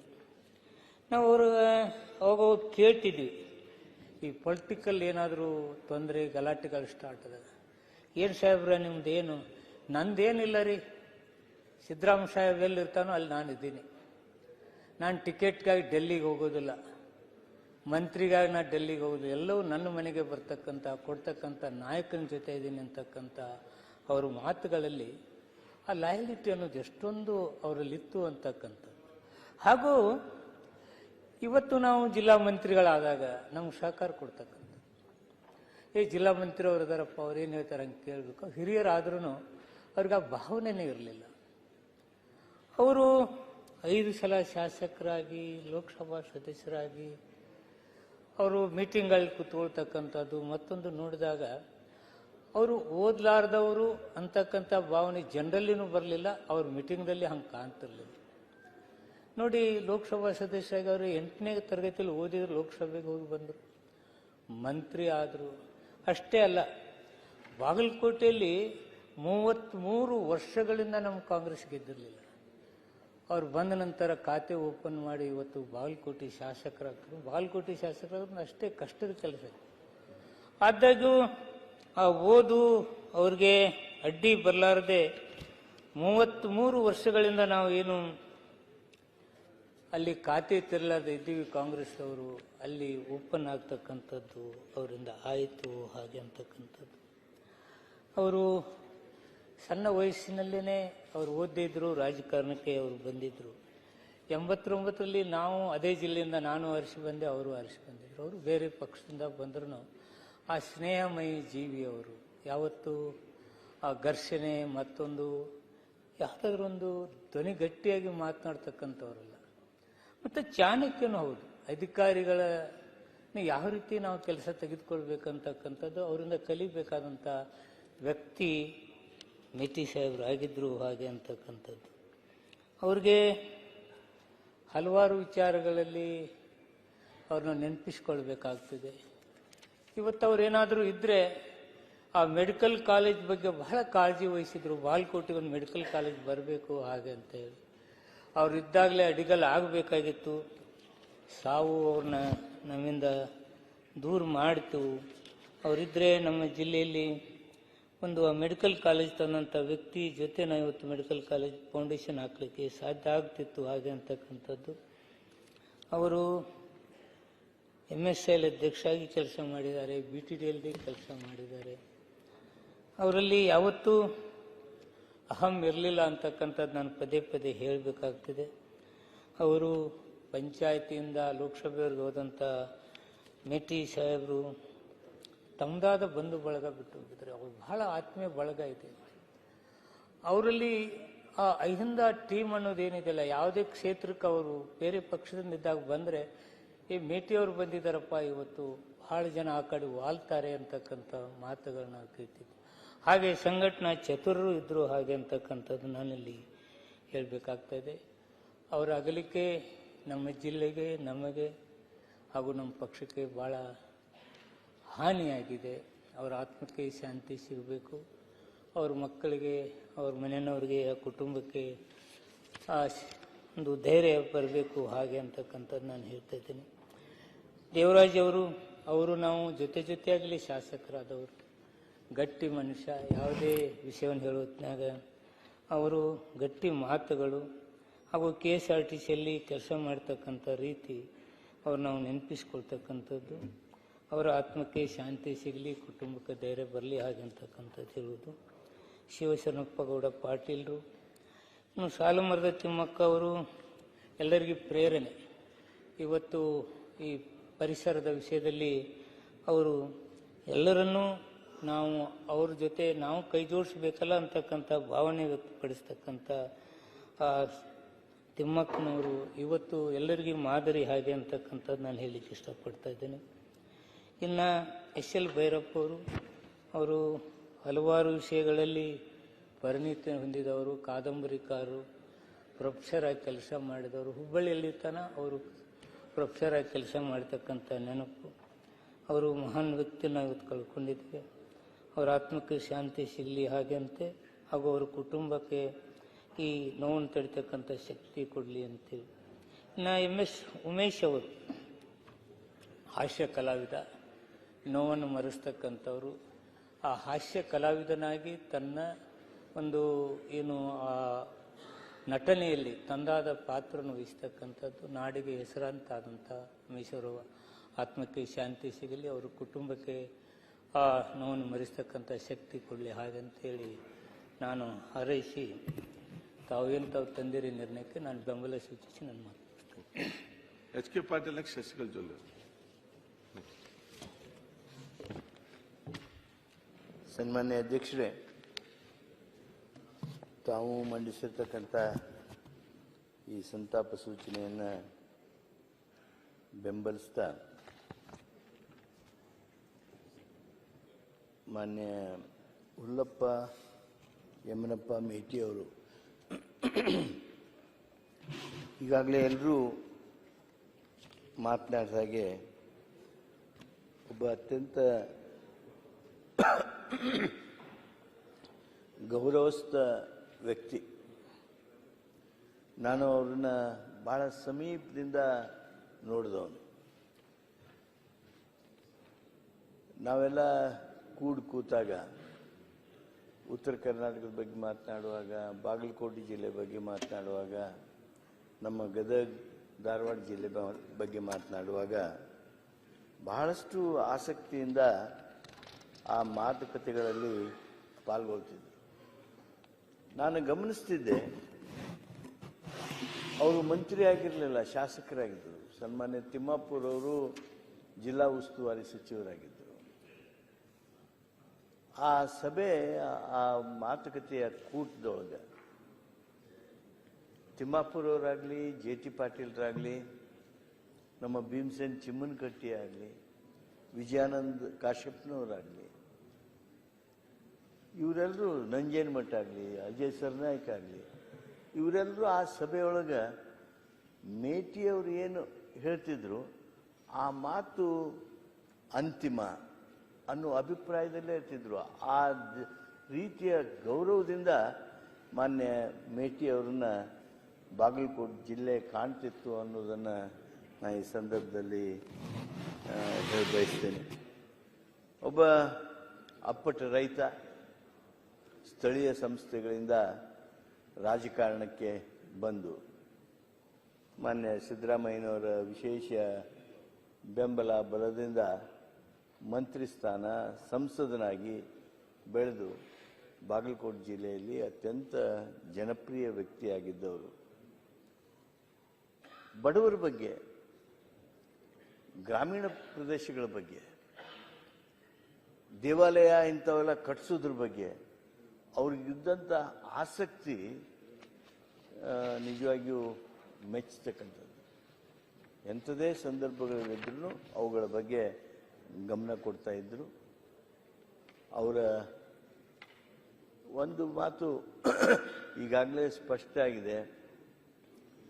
ವ್ಯಕ್ತಿ ಬಗ್ಗೆ ನಿಷ್ಠೆ, ಪಕ್ಷದ ಬಗ್ಗೆ ನಿಷ್ಠೆ ನೋಡುವಾಗ ಅವ್ರಿಗಿಂತ ಇನ್ನೊಬ್ಬರು ಸರಿಸಾಟಿ ಆಗುವಂಥವ್ರು ಯಾರೂ ಇಲ್ಲ. ಅಂಥ ನಿಷ್ಠೆಯನ್ನು ಅವರ ನಾಯಕನ ಬಗ್ಗೆ ಇಟ್ಕೊಂಡು, ಸಿದ್ದರಾಮಯ್ಯನವ್ರ ಬಗ್ಗೆ ಇಟ್ಕೊಂಡು, ಜನರ ಬಗ್ಗೆ ವಿಶೇಷ ಕಳಕಳಿ ಕಾಳಜಿಯಿಂದ ಕೆಲಸ ಮಾಡಿರ್ತಕ್ಕಂಥ ಮೇಟಿಯವರಿಗೆ ಈ ಸಂದರ್ಭದಲ್ಲಿ ನಾವೆಲ್ಲರೂ ಶ್ರದ್ಧಾಂಜಲಿಯನ್ನು ಅರ್ಪಿಸ್ತಾ ಇದ್ದೇವೆ. ಒಬ್ಬ ಅತ್ಯಂತ ಗೌರವಸ್ಥ ನಮ್ಮ ಹಿತೈಷಿಯನ್ನು ಕಳೆದುಕೊಂಡ ಭಾವನೆ ನಂದು. ಅವರ ಆತ್ಮಕ್ಕೆ ಚಿರಶಾಂತಿಯನ್ನು ಕೋರ್ತೀನಿ. ಮಾನ್ಯ ಆರ್ ವಿ ದೇವರಾಜ್ ಅವ್ರದ್ದು ನಂದು ಸಂಪರ್ಕ ಬಂದಿದ್ದೆ. ಅವರು ಒಂದು ರೀತಿ ನನಗೆ ಫೋನ್ ಮಾಡಿ ಜಗಳಕ್ಕೆ ಬರ್ತೀನಿ ಅನ್ನೋ ಹಂಗನೇ ಹೇಳಿದರು. ಅವರು ನಮ್ಮ ಅರ್ಬನ್ ಕೋಆಪರೇಟಿವ್ ಬ್ಯಾಂಕ್ಸ್ ಫೆಡರೇಷನ್ಗೆ ಮಾನ್ಯ ದೇಶಪಾಂಡೆ ಅವರು ಒಂದು ಜಾಗ ಕೊಟ್ಟಿದ್ರು ಆ ಡಬಲ್ ರೋಡ್ ಮೇಲೆ. ಅಂದರೆ ಸರ್ ಹೇಗೆ ತೊಗೊಂಡ್ರಿ ಸರ್, ನಮ್ಮ ಭಾಗದೊಳಗೆ ನೀವು ಆ ಜಾಗ ಹೇಗೆ ತೊಗೊಂಡ್ರಿ, ಹೇಗೆ ಕೊಟ್ಟರು ಅವರು, ನಾನು ತಮ್ಮ ಹತ್ರ ಬರ್ತೀನಿ ಅಂತ. ಬನ್ನಿ ಸ್ವಾಮಿ ಹಿಂಗೆ ಕೊಟ್ಟಿದ್ದಾರೆ ಅಂತೆಲ್ಲ ಹೇಳಿದೆ. ಒಂದೇ ಮಾತು ಹೇಳಿದ್ರು ಅವರು, ಸರ್ ಬೇಗ ಬೇಗ ಕಟ್ಟಡ ಕಟ್ಟಿಸ್ರಿ, ನೀವು ಏನು ನೌಕರಿ ತಗೋತೀರಿ ಅದ್ರಾಗ ನಮ್ಮ ಕ್ಷೇತ್ರದ ಹುಡುಗರಿಗೂ ರಿಪ್ರೆಸೆಂಟೇಷನ್ ಕೊಡಬೇಕು ಅಂಥೇಳಿ ಆ ಒಂದು ಸ್ನೇಹದ ಮಾತು ಅನ್ನೋ ಹಾಗೇನೆ ಮಾತನಾಡಿ ಆ ಕಟ್ಟಡ ಆಗುವಂಥ ಸಂದರ್ಭದಲ್ಲಿ ಸರ್ ಏನಾದರೂ ಸಮಸ್ಯೆ ಇದೆಯಾ, ನಾನೇನಾದರೂ ಮಾಡಬೇಕಾದದ್ದಿದೆಯಾ ಅಂಥೇಳಿ ನಮ್ಮ ಸಂಸ್ಥೆಗೆ ಒಂದು ರೀತಿ ಬೆಂಬಲವಾಗಿ ಆರ್ ವಿ ದೇವರಾಜ್ ಅವರು ನಿಂತಿದ್ರು. ಆವಾಗಲಿಂದ ಅವರ ಸಂಪರ್ಕ ಸಂಬಂಧ ಬೆಳೆದಿತ್ತು. ಮುಂದೆ ಎಸ್ ಎಂ ಕೃಷ್ಣರವರು ಮುಖ್ಯಮಂತ್ರಿಗಳಾದಂಥ ಸಂದರ್ಭದಲ್ಲಿ ಭಾಳ ಸಮೀಪ ನಮ್ಮ ಜೊತೆಗೂ ಬಂದರು. ಅಷ್ಟೇ ಅಲ್ಲ, ಅವರ ನಿಷ್ಠೆಯನ್ನು ನಾವು ಮೆಚ್ಚಬೇಕು. ಎಸ್ ಎಂ ಕೃಷ್ಣ ಅವ್ರ ಬಗ್ಗೆ ಭಾಳ ಅಪಾರವಾಗಿರ್ತಕ್ಕಂಥ ಗೌರವವನ್ನು ಹೊಂದಿದವರು. ಅವತ್ತಿನ ರಾಜಕೀಯ ಸನ್ನಿವೇಶದೊಳಗೆ ಎಸ್ ಎಂ ಕೃಷ್ಣರವರ ರಾಜಕೀಯ ಹಿನ್ನಡೆ ಆಗುವ ಹಾಗೆ ಏನು ಮಾಡಬೇಕು ಅಂತೇಳಿ ಬಹಳಷ್ಟು ಶಕ್ತಿಗಳು ಕೈಗೂಡಿಸಿದಂಥ ಸಂದರ್ಭ ತಮಗೂ ಗೊತ್ತಿದೆ ಅಧ್ಯಕ್ಷರೇ.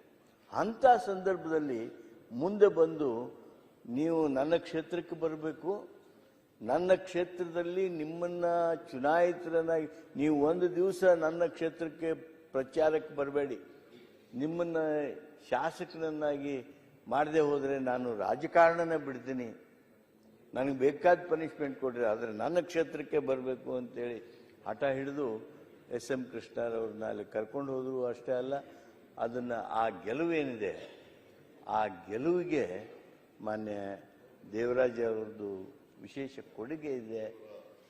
ಸನ್ಮಾನ್ಯ ದೇವರಾಜ್ ಅವರು ಅತ್ಯಂತ ಸ್ನೇಹಪರವಾಗಿರ್ತಕ್ಕಂಥ ವ್ಯಕ್ತಿಯಾಗಿದ್ದರು. ಅವರ ಕ್ಷೇತ್ರದೊಳಗೆ ಬಹಳ ಗಟ್ಟಿಯಾದ ಪ್ರಭಾವವನ್ನು ಹೊಂದಿದವರು ಆಗಿದ್ದರು ಅನ್ನೋದನ್ನು ಈ ಸಂದರ್ಭದಲ್ಲಿ ನೆನಪಿಸ್ಕೊಳ್ತೀನಿ.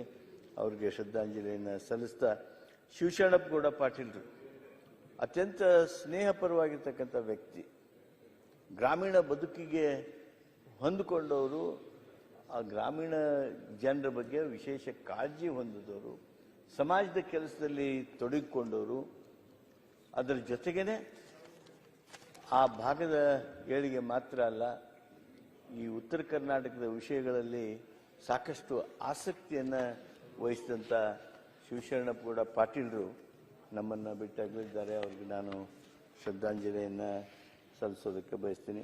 ಸಾಲುಮರದ ತಿಮ್ಮಕ್ಕ, ಈಗಾಗಲೇ ಡಾಕ್ಟರ್ ಪರಮೇಶ್ವರ್ ಅವರು ಹೇಳಿದರು, ಆ ತಾಯಿ ಹೇಗೆ ಕೆಲಸ ಮಾಡಿದ್ದಾರೆ ಅನ್ನೋ ಮಾತನ್ನು ವಿರೋಧ ಪಕ್ಷದ ನಾಯಕರು ಹೇಳಿದರು. ಮಾನ್ಯ ಮುಖ್ಯಮಂತ್ರಿಗಳು ಆ ತಾಯಿಯ ಏನು ಗಿಡ ನೆಡುವ ಆ ಕಾರ್ಯಕ್ರಮದ ಬಗ್ಗೆ ಎಲ್ಲರಿಗೂ ಪ್ರೇರಣೆ ಬರೋ ಹಾಗೆ ಯಾರಾದರೂ ಇವತ್ತು ಮೇರು ವ್ಯಕ್ತಿತ್ವವನ್ನು ಹೊಂದಿದ್ರು ಅಂದರೆ ಅದು ಸಾಲುಮರದ ತಿಮ್ಮಕ್ಕ.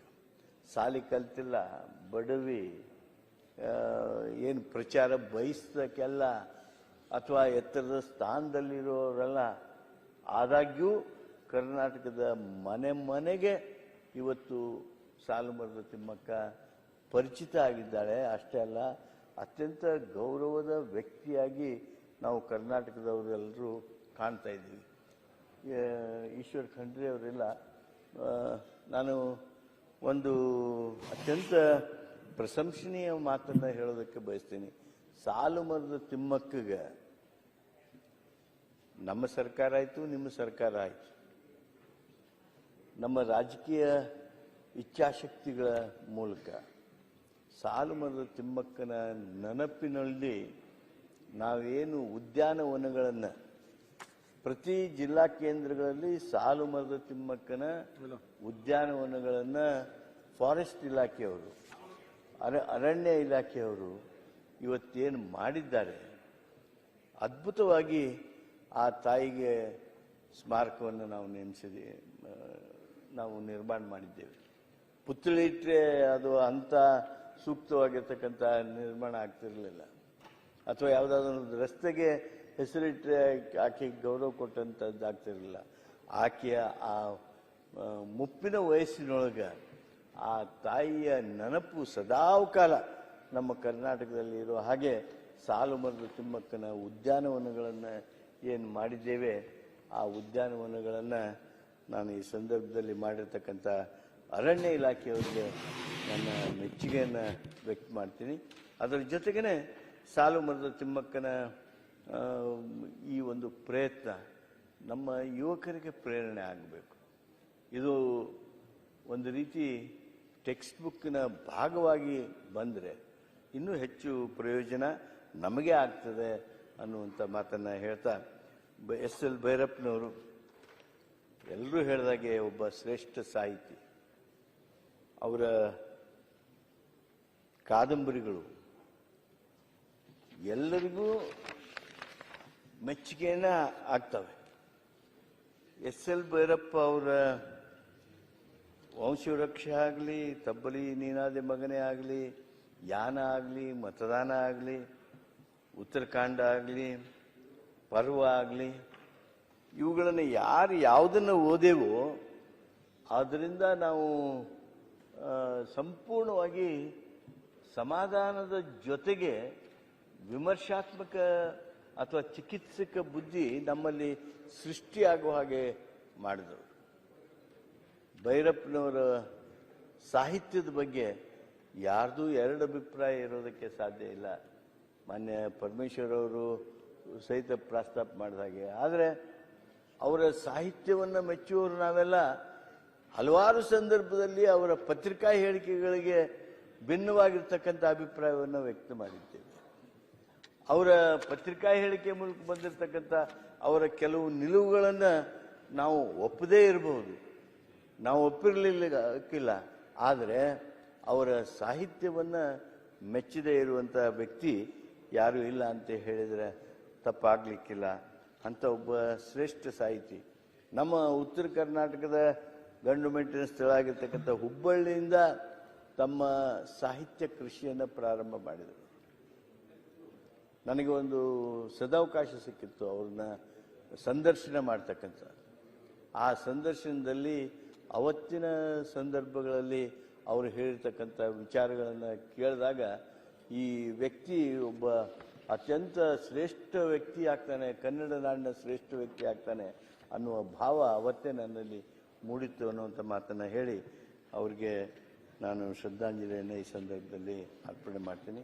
ಅದೇ ರೀತಿಯಾಗಿ ಉಮೇಶ್ ಅವರು ಒಬ್ಬ ಉತ್ತಮ ಹಾಸ್ಯ ನಟ, ಅವರ ಮಕ್ಕಳ ರಾಜ್ಯ ಚಲನಚಿತ್ರ ಕರ್ನಾಟಕದಲ್ಲೇ ಹೆಸರು ಮಾಡಿಕೊಳ್ತು ಒಬ್ಬ ಶ್ರೇಷ್ಠ ನಟನನ್ನು ನಾವು ಕಳೆದುಕೊಂಡಿದ್ದೇವೆ.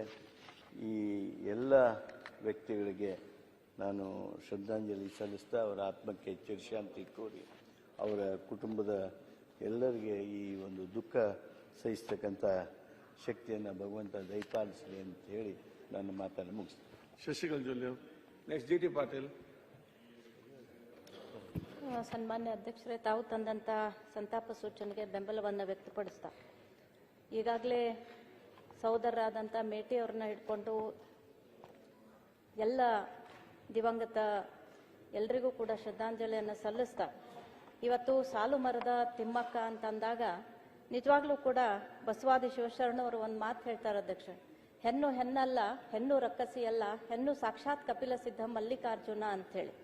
ಹಾಗಾಗಿ ನಮ್ಮ ನಾಡಿನ ಇತಿಹಾಸ ಇರ್ಬೋದು, ನಮ್ಮ ಜಗತ್ತಿನ ಇತಿಹಾಸ ಇರ್ಬೋದು, ನಮ್ಮ ದೇಶದ ಇತಿಹಾಸ ಇರ್ಬೋದು, ಯಾವಾಗ ಕಷ್ಟ ಕಾರ್ಪಣ್ಯಗಳು ಬರ್ತವೆ, ಪ್ರತಿಯೊಂದು ಕ್ಷೇತ್ರದಲ್ಲಿಯೂ ಕೂಡ ಹೆಣ್ಣು ಮಕ್ಕಳ ಕೊಡುಗೆ ನಮ್ಮ ನಾಡಿಗೆ, ನಮ್ಮ ದೇಶಕ್ಕೆ ಅಪಾರವಾಗಿ ಇದೆ ಅಂಥೇಳಿ ಇದೆ ಅನ್ನೋದು ನಮ್ಗೆಲ್ರಿಗೂ ಗೊತ್ತಿರುವಂಥ ವಿಷಯ ಅಧ್ಯಕ್ಷ.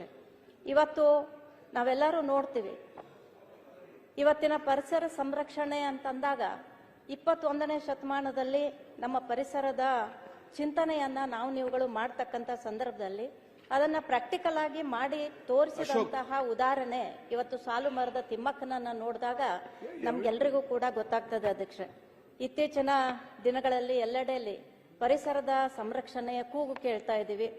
ಮನುಷ್ಯ ಬದುಕಬೇಕು ಅಂತಂದಾಗ ನೀರು, ಗಾಳಿ ಮತ್ತು ಆಹಾರ ಇವು ಮೂರು ಕೂಡ ಬಹಳಷ್ಟು ಮುಖ್ಯ ಅನ್ನೋದನ್ನ ನಾವೆಲ್ಲರೂ ಕೂಡ ಅರ್ತಿದ್ದೀವಿ.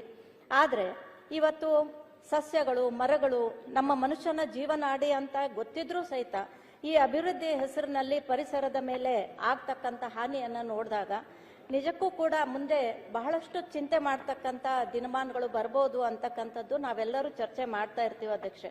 ಆದ್ರೆ ಇವತ್ತು ಪರಿಸರದ ರಕ್ಷಣೆಯ ಬಗ್ಗೆ ನೀವುಗಳು ಈ ರಕ್ಷಣೆ ಬಗ್ಗೆ ಚಿಂತನೆ ಮಾಡ್ತಿರ್ಬೇಕಾದ್ರೆ ಸಾಲು ಮರದ ತಿಮ್ಮಕ್ಕನ ಉದಾಹರಣೆ ನೋಡಿದಾಗ ನಮಗೆ ಬಹಳಷ್ಟು ಹೆಮ್ಮೆ ಆಗ್ತದೆ ಅಧ್ಯಕ್ಷ. ಯಾಕಂದ್ರೆ ಈ ಒಂದು ತಾಯಿ ವೃಕ್ಷ ಮಾತೆ, ಮರಗಳ ಮಹಾತಾಯಿ ಅಂತ ಹೇಳಿ ನಾವು ಇವತ್ತು ಸಾಲು ಮರದ ತಿಮ್ಮಕ್ಕನನ್ನ ನೋಡ್ತಾ ಇದ್ದೀವಿ.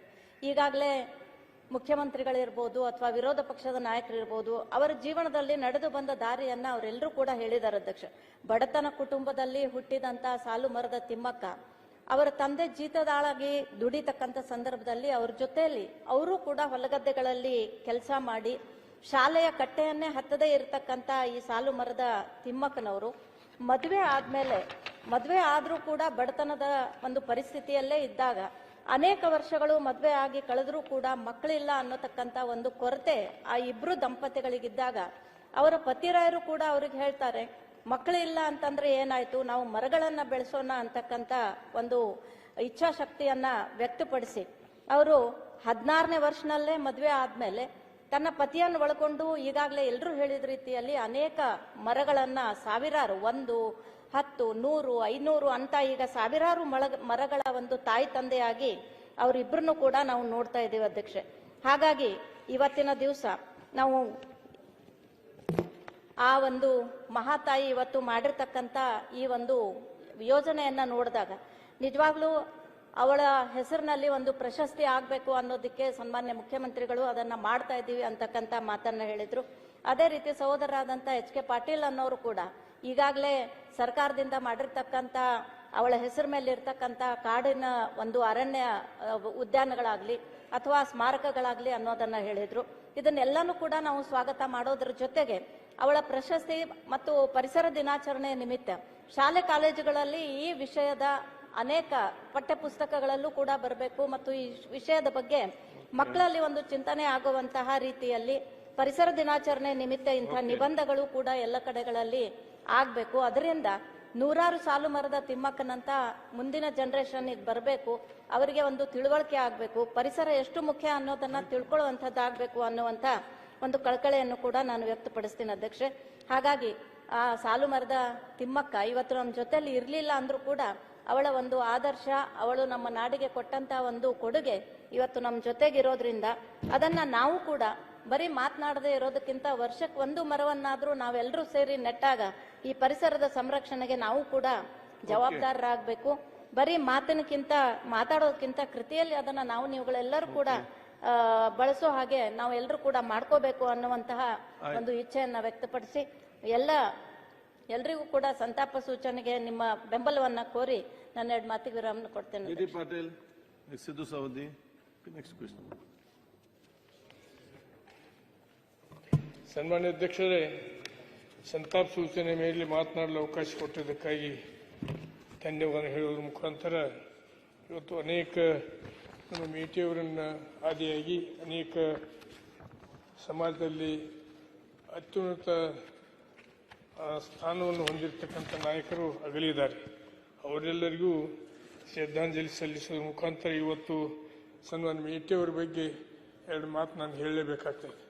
ಅವರೊಬ್ಬ ನಮ್ಮೆಲ್ಲರ ಸ್ನೇಹಜೀವಿಯಾಗಿದ್ದರು, ಅಜಾತ ಶತ್ರುವಾಗಿದ್ದ. ಸನ್ಮಾನ್ಯ ಮುಖ್ಯಮಂತ್ರಿ ಹೇಳ್ದಂಗೆ ಯಾರನ್ನೂ ವೈರತ್ವ ಕಟ್ಕೊಂಡಿದ್ದರು. ಅವರು ಯಾರು ಅವರಿಗೆ ಅನ್ಯಾಯ ಮಾಡಿದ್ದಾರೆ ಅಂತ ವೈರಿಗಳನ್ನು ಸಹಿತ ಅವ್ರ ಜೊತೆಗೆ ಹೊಂದಾಣಿಕೆ ಮಾಡಿಕೊಳ್ತಿದ್ರು ಅನ್ನುವಂಥ ಮಾತನ್ನು ಹೇಳಿ, ಆಮೇಲೆ ರಾಜಕೀಯ ಚಾಣಕ್ಯನೂ ಆಗಿದ್ದರು. ಅವ್ರು ಯಾರ ಗುರಿ ಇಟ್ಟು ಹೊಡಿಬೇಕಂದ್ರೆ ನೇರವಾಗಿ ತಾವು ಹೊಡಿತಿದ್ದಿಲ್ಲ ಸರ್, ಇನ್ನೊಬ್ಬರ ಹೆಗಲ ಮೇಲೆ ಬಂದೂಕಿಟ್ಟು ಹೊಡಿತಿದ್ರು. ಅಷ್ಟು ರಾಜಕೀಯ ಚಾಣಕ್ಯ ಇದ್ರು ಅನ್ನುವಂಥ ಮಾತನ್ನು ಹೇಳುವ ಮುಖಾಂತರ ಇವತ್ತು ಹೆಚ್ಚು ವಿದ್ಯೆಯನ್ನು ಹೊಂದಿದ್ರು ಸಹಿತ ರಾಜಕಾರಣದಲ್ಲಿ ಅತ್ಯಂತ ನಿಪುಣರಾಗಿದ್ದರು.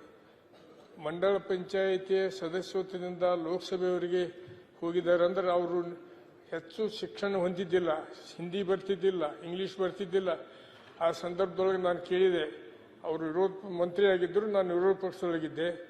ಯಾಕ್ರಿ ನೀವು ಯಾಕೆ ಹೋಗ್ತೀರಿ ಪಾರ್ಲಿಮೆಂಟಿಗೆ ಅಂದಾಗ, ಇಲ್ಲ ನಮ್ಮ ನಾಯಕರು ಸಿದ್ದರಾಮಯ್ಯನವರು ನನಗೆ ನಿಲ್ಲ ಅಂತ ಹೇಳಿದ್ರೆ ಅನಿವಾರ್ಯ ಇತ್ತು, ನನಗೆ ಬೇಡಾಗಿದ್ದರು ನಿಲ್ಬೇಕಾಗಿದೆ ಅನ್ನುವಂಥ ಮಾತನ್ನು ಒಂದು ಹೇಳಿದರು. ಇನ್ನೊಂದು ರಾಮಗ ಹನುಮ ಯಾವ ರೀತಿ ಭಾಳ ಭಕ್ತಿಯನ್ನು ಹೊಂದಿದ್ದ, ಅದೇ ರೀತಿಯೊಳಗೆ ಸನ್ಮಾನ್ಯ ಸಿದ್ದರಾಮಯ್ಯನವರಿಗೆ ಮೇಟಿಯವರು ಅಷ್ಟು ಶ್ರದ್ಧೆ ಭಕ್ತಿಯನ್ನು ಹೊಂದಿದ್ರು. ಇಲ್ಲ ಒಂದು ಮಾತು, BTD ಅಧ್ಯಕ್ಷ ಮಾಡಿದರು ಸಿದ್ದರಾಮಯ್ಯ ಸಾಹೇಬರು. ಅವಾಗ ನನಗೆ ಹಟ್ಟಿ ಚಿನ್ನದ ಕಂಪನಿ ಅಧ್ಯಕ್ಷ ಮಾಡಿದರು. ಅವಾಗ ನಾನು ಮೇಟಿಯವ್ರು ಕೇಳಿದೆ, ಯಾಕ್ರಿ ಇದನ್ಯಾಕೆ ಒಪ್ಕೋತೀರಿ, ಯಾವ್ದಾರು ರಾಜ್ಯ ಮಟ್ಟದ ಒಂದು ಸಮಿತಿ ಕೇಳ್ರಿ ಸಾಹೇಬ್ರು ನಿಮ್ಗೆ ಕೊಡ್ತಾರೆ. ಇಲ್ಲ, ಅವ್ರು ಏನು ಹೇಳ್ತಾರೆ ಅವ್ರು ಹೇಳಿದ್ದನ್ನ ನಾನು ನಡ್ಕೊಳ್ಳೋ, ನಾನಾಗೆ ಕೇಳಕ್ಕೆ ಹೋಗೋದಿಲ್ಲ. ಅವ್ರು BTD ಮಾಡಂತ ಹೇಳಿದ್ದಾರೆ, BTD ಅಧ್ಯಕ್ಷ ಆಗ್ತೀನಿ ಅಂತ. ಅಷ್ಟು ಅವರಲ್ಲಿ ಶ್ರದ್ಧೆಯನ್ನು ಹೊಂದಿದ್ದರು, ಅವರ ಮಾತಿಗೆ ಗೌರವ ಇತ್ತು. ಕೊನೆಯವರೆಗೂ ಸಹಿತ ಅವರೊಂದು ಮಾತು ಹೇಳ್ತಿದ್ರು, ಸಿದ್ದರಾಮಯ್ಯನವ್ರು ಎಲ್ಲಿರ್ತಾರೆ ಅಲ್ಲಿ ನಾ ಇರ್ತೀನಿ, ನಮಗೆ ಪಕ್ಷ ಪಂಗಡಕ್ಕಿಂತಲೂ ಪಕ್ಷ ಮುಖ್ಯ ಇದ್ರು ಸಹಿತ ಸಿದ್ದರಾಮಯ್ಯನವ್ರು ಎಲ್ಲಿರ್ತಾರೆ ಅಲ್ಲಿರುವುದು ನನ್ನ ಕರ್ತವ್ಯ, ಧರ್ಮ ಅನ್ನುವಂಥ ಒಂದು ನಿಷ್ಠೆಯನ್ನು ನಮ್ಮ ಮುಖ್ಯಮಂತ್ರಿಗಳೇ ಹೊಂದಿದ್ರು ಅನ್ನುವಂಥ ಮಾತನ್ನು ಹೇಳೋದ್ರ ಮುಖಾಂತರ ಇವತ್ತು ದೇವರಾಜರು ಅವ್ರ ಮೇಲಿದ್ದಾಗ ನಾನು MLA ಇದ್ದೆ, ಶಿವಶರಣಪ್ಪಗೌಡರು MLA ಇದ್ದಾಗ ನಾವು ಅವ್ರು ಕೂಡ MLA ಇದ್ದೀವಿ. ಆಮೇಲೆ ಇವತ್ತು ಸಾಲುಮರ ತಿಮ್ಮಕ್ಕನ ಬಗ್ಗೆ ಎಲ್ಲರೂ ನಾ ಮಾತಾಡ್ಲಿಕ್ಕೆ ಹೋಗೋದಿಲ್ಲ. ಅದು ಈ ಬರೇ ರಾಜ್ಯ ಅಲ್ಲ, ದೇಶ ಮಟ್ಟದೊಳಗೆ ಇಡೀ ನಮ್ಮ ಕರ್ನಾಟಕ ರಾಜ್ಯಕ್ಕೆ ಗೌರವ ತಂದು ಕೊಟ್ಟಂಥ ಶ್ರೇಯಸ್ಸು ಸಾಲುಮರ ತಿಮ್ಮಕ್ಕನವ್ರದ್ದು ಅನ್ನುವಂಥ ಮಾತನ್ನು ಹೇಳಿ, ಭೈರಪ್ಪನವ್ರು ಅನೇಕ ಕಾದಂಬರಿ ಓದಿದ್ದೀನಿ ನಾನು. ಆದರೆ ಅವರು ಇವತ್ತಿಗೂ ಸಹಿತ ಅವ್ರ ಕಾದಂಬರಿಯಿಂದ ನನಗೆ ಪ್ರೀತಿ. ಆದರೆ ಅವ್ರ ವಿಚಾರಕ್ಕೆ ನಾನು ಕೆಲವು ವಿಚಾರಗಳಲ್ಲಿ ವೈಯಕ್ತಿಕವಾಗಿ ವಿರೋಧಿ ಆಗಿದ್ದೇನೆ ಅನ್ನುವಂಥ ಮಾತನ್ನು ಸಹಿತ ಹೇಳಿ ಇವತ್ತು ಇಷ್ಟು ಜನರ ಬಗ್ಗೆ ಮಾತನಾಡಲು ಸಂತಾಪ ಸೂಚನೆ ಅವಕಾಶ ಮಾಡಿಕೊಟ್ಟಿದ್ದಕ್ಕೆ ತಮಗೆ ಧನ್ಯವಾದಗಳು. ಸಿದ್ದು ಸವದಿ.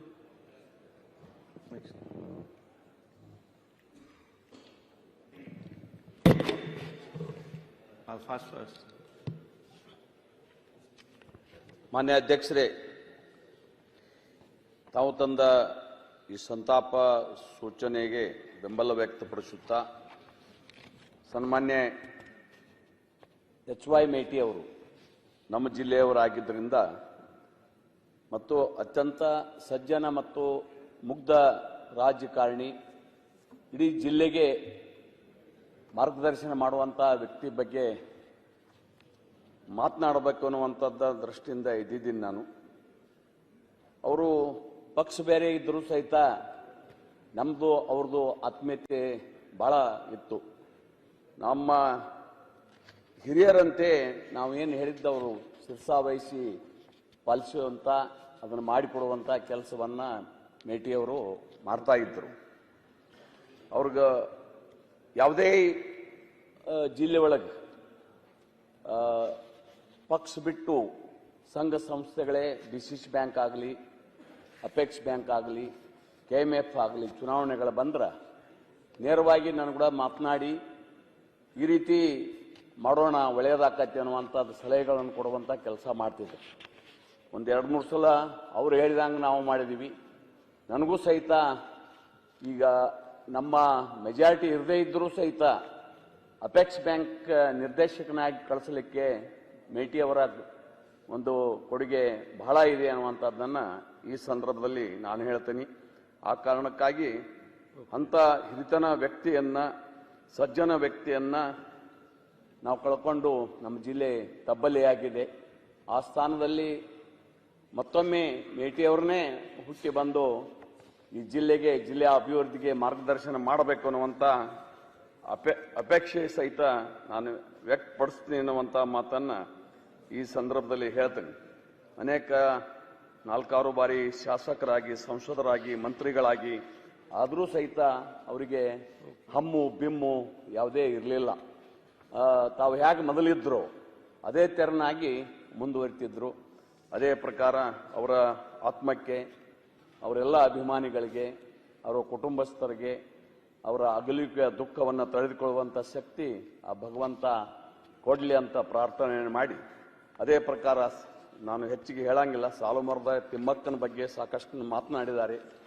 ನಮಗೊಂದು ಆದರ್ಶ, ಅನೇಕ ಅರಣ್ಯ ನಾಶ ಮಾಡೋರಿಗೆ ಸಾಲುಮರದ ತಿಮ್ಮಕ್ಕನ ಆದರ್ಶವಾಗಿಟ್ಟುಕೊಂಡು ಅರಣ್ಯ ಬೆಳೆಸುವಂಥ ಕೆಲಸ ಮಾಡಲಿಕ್ಕೆ ಅದೊಂದು ಪ್ರೇರಣೆ ಅನ್ನುವಂಥದ್ದನ್ನು ಈ ಸಂದರ್ಭದಲ್ಲಿ ನಾನು ಹೇಳ್ತೇನೆ.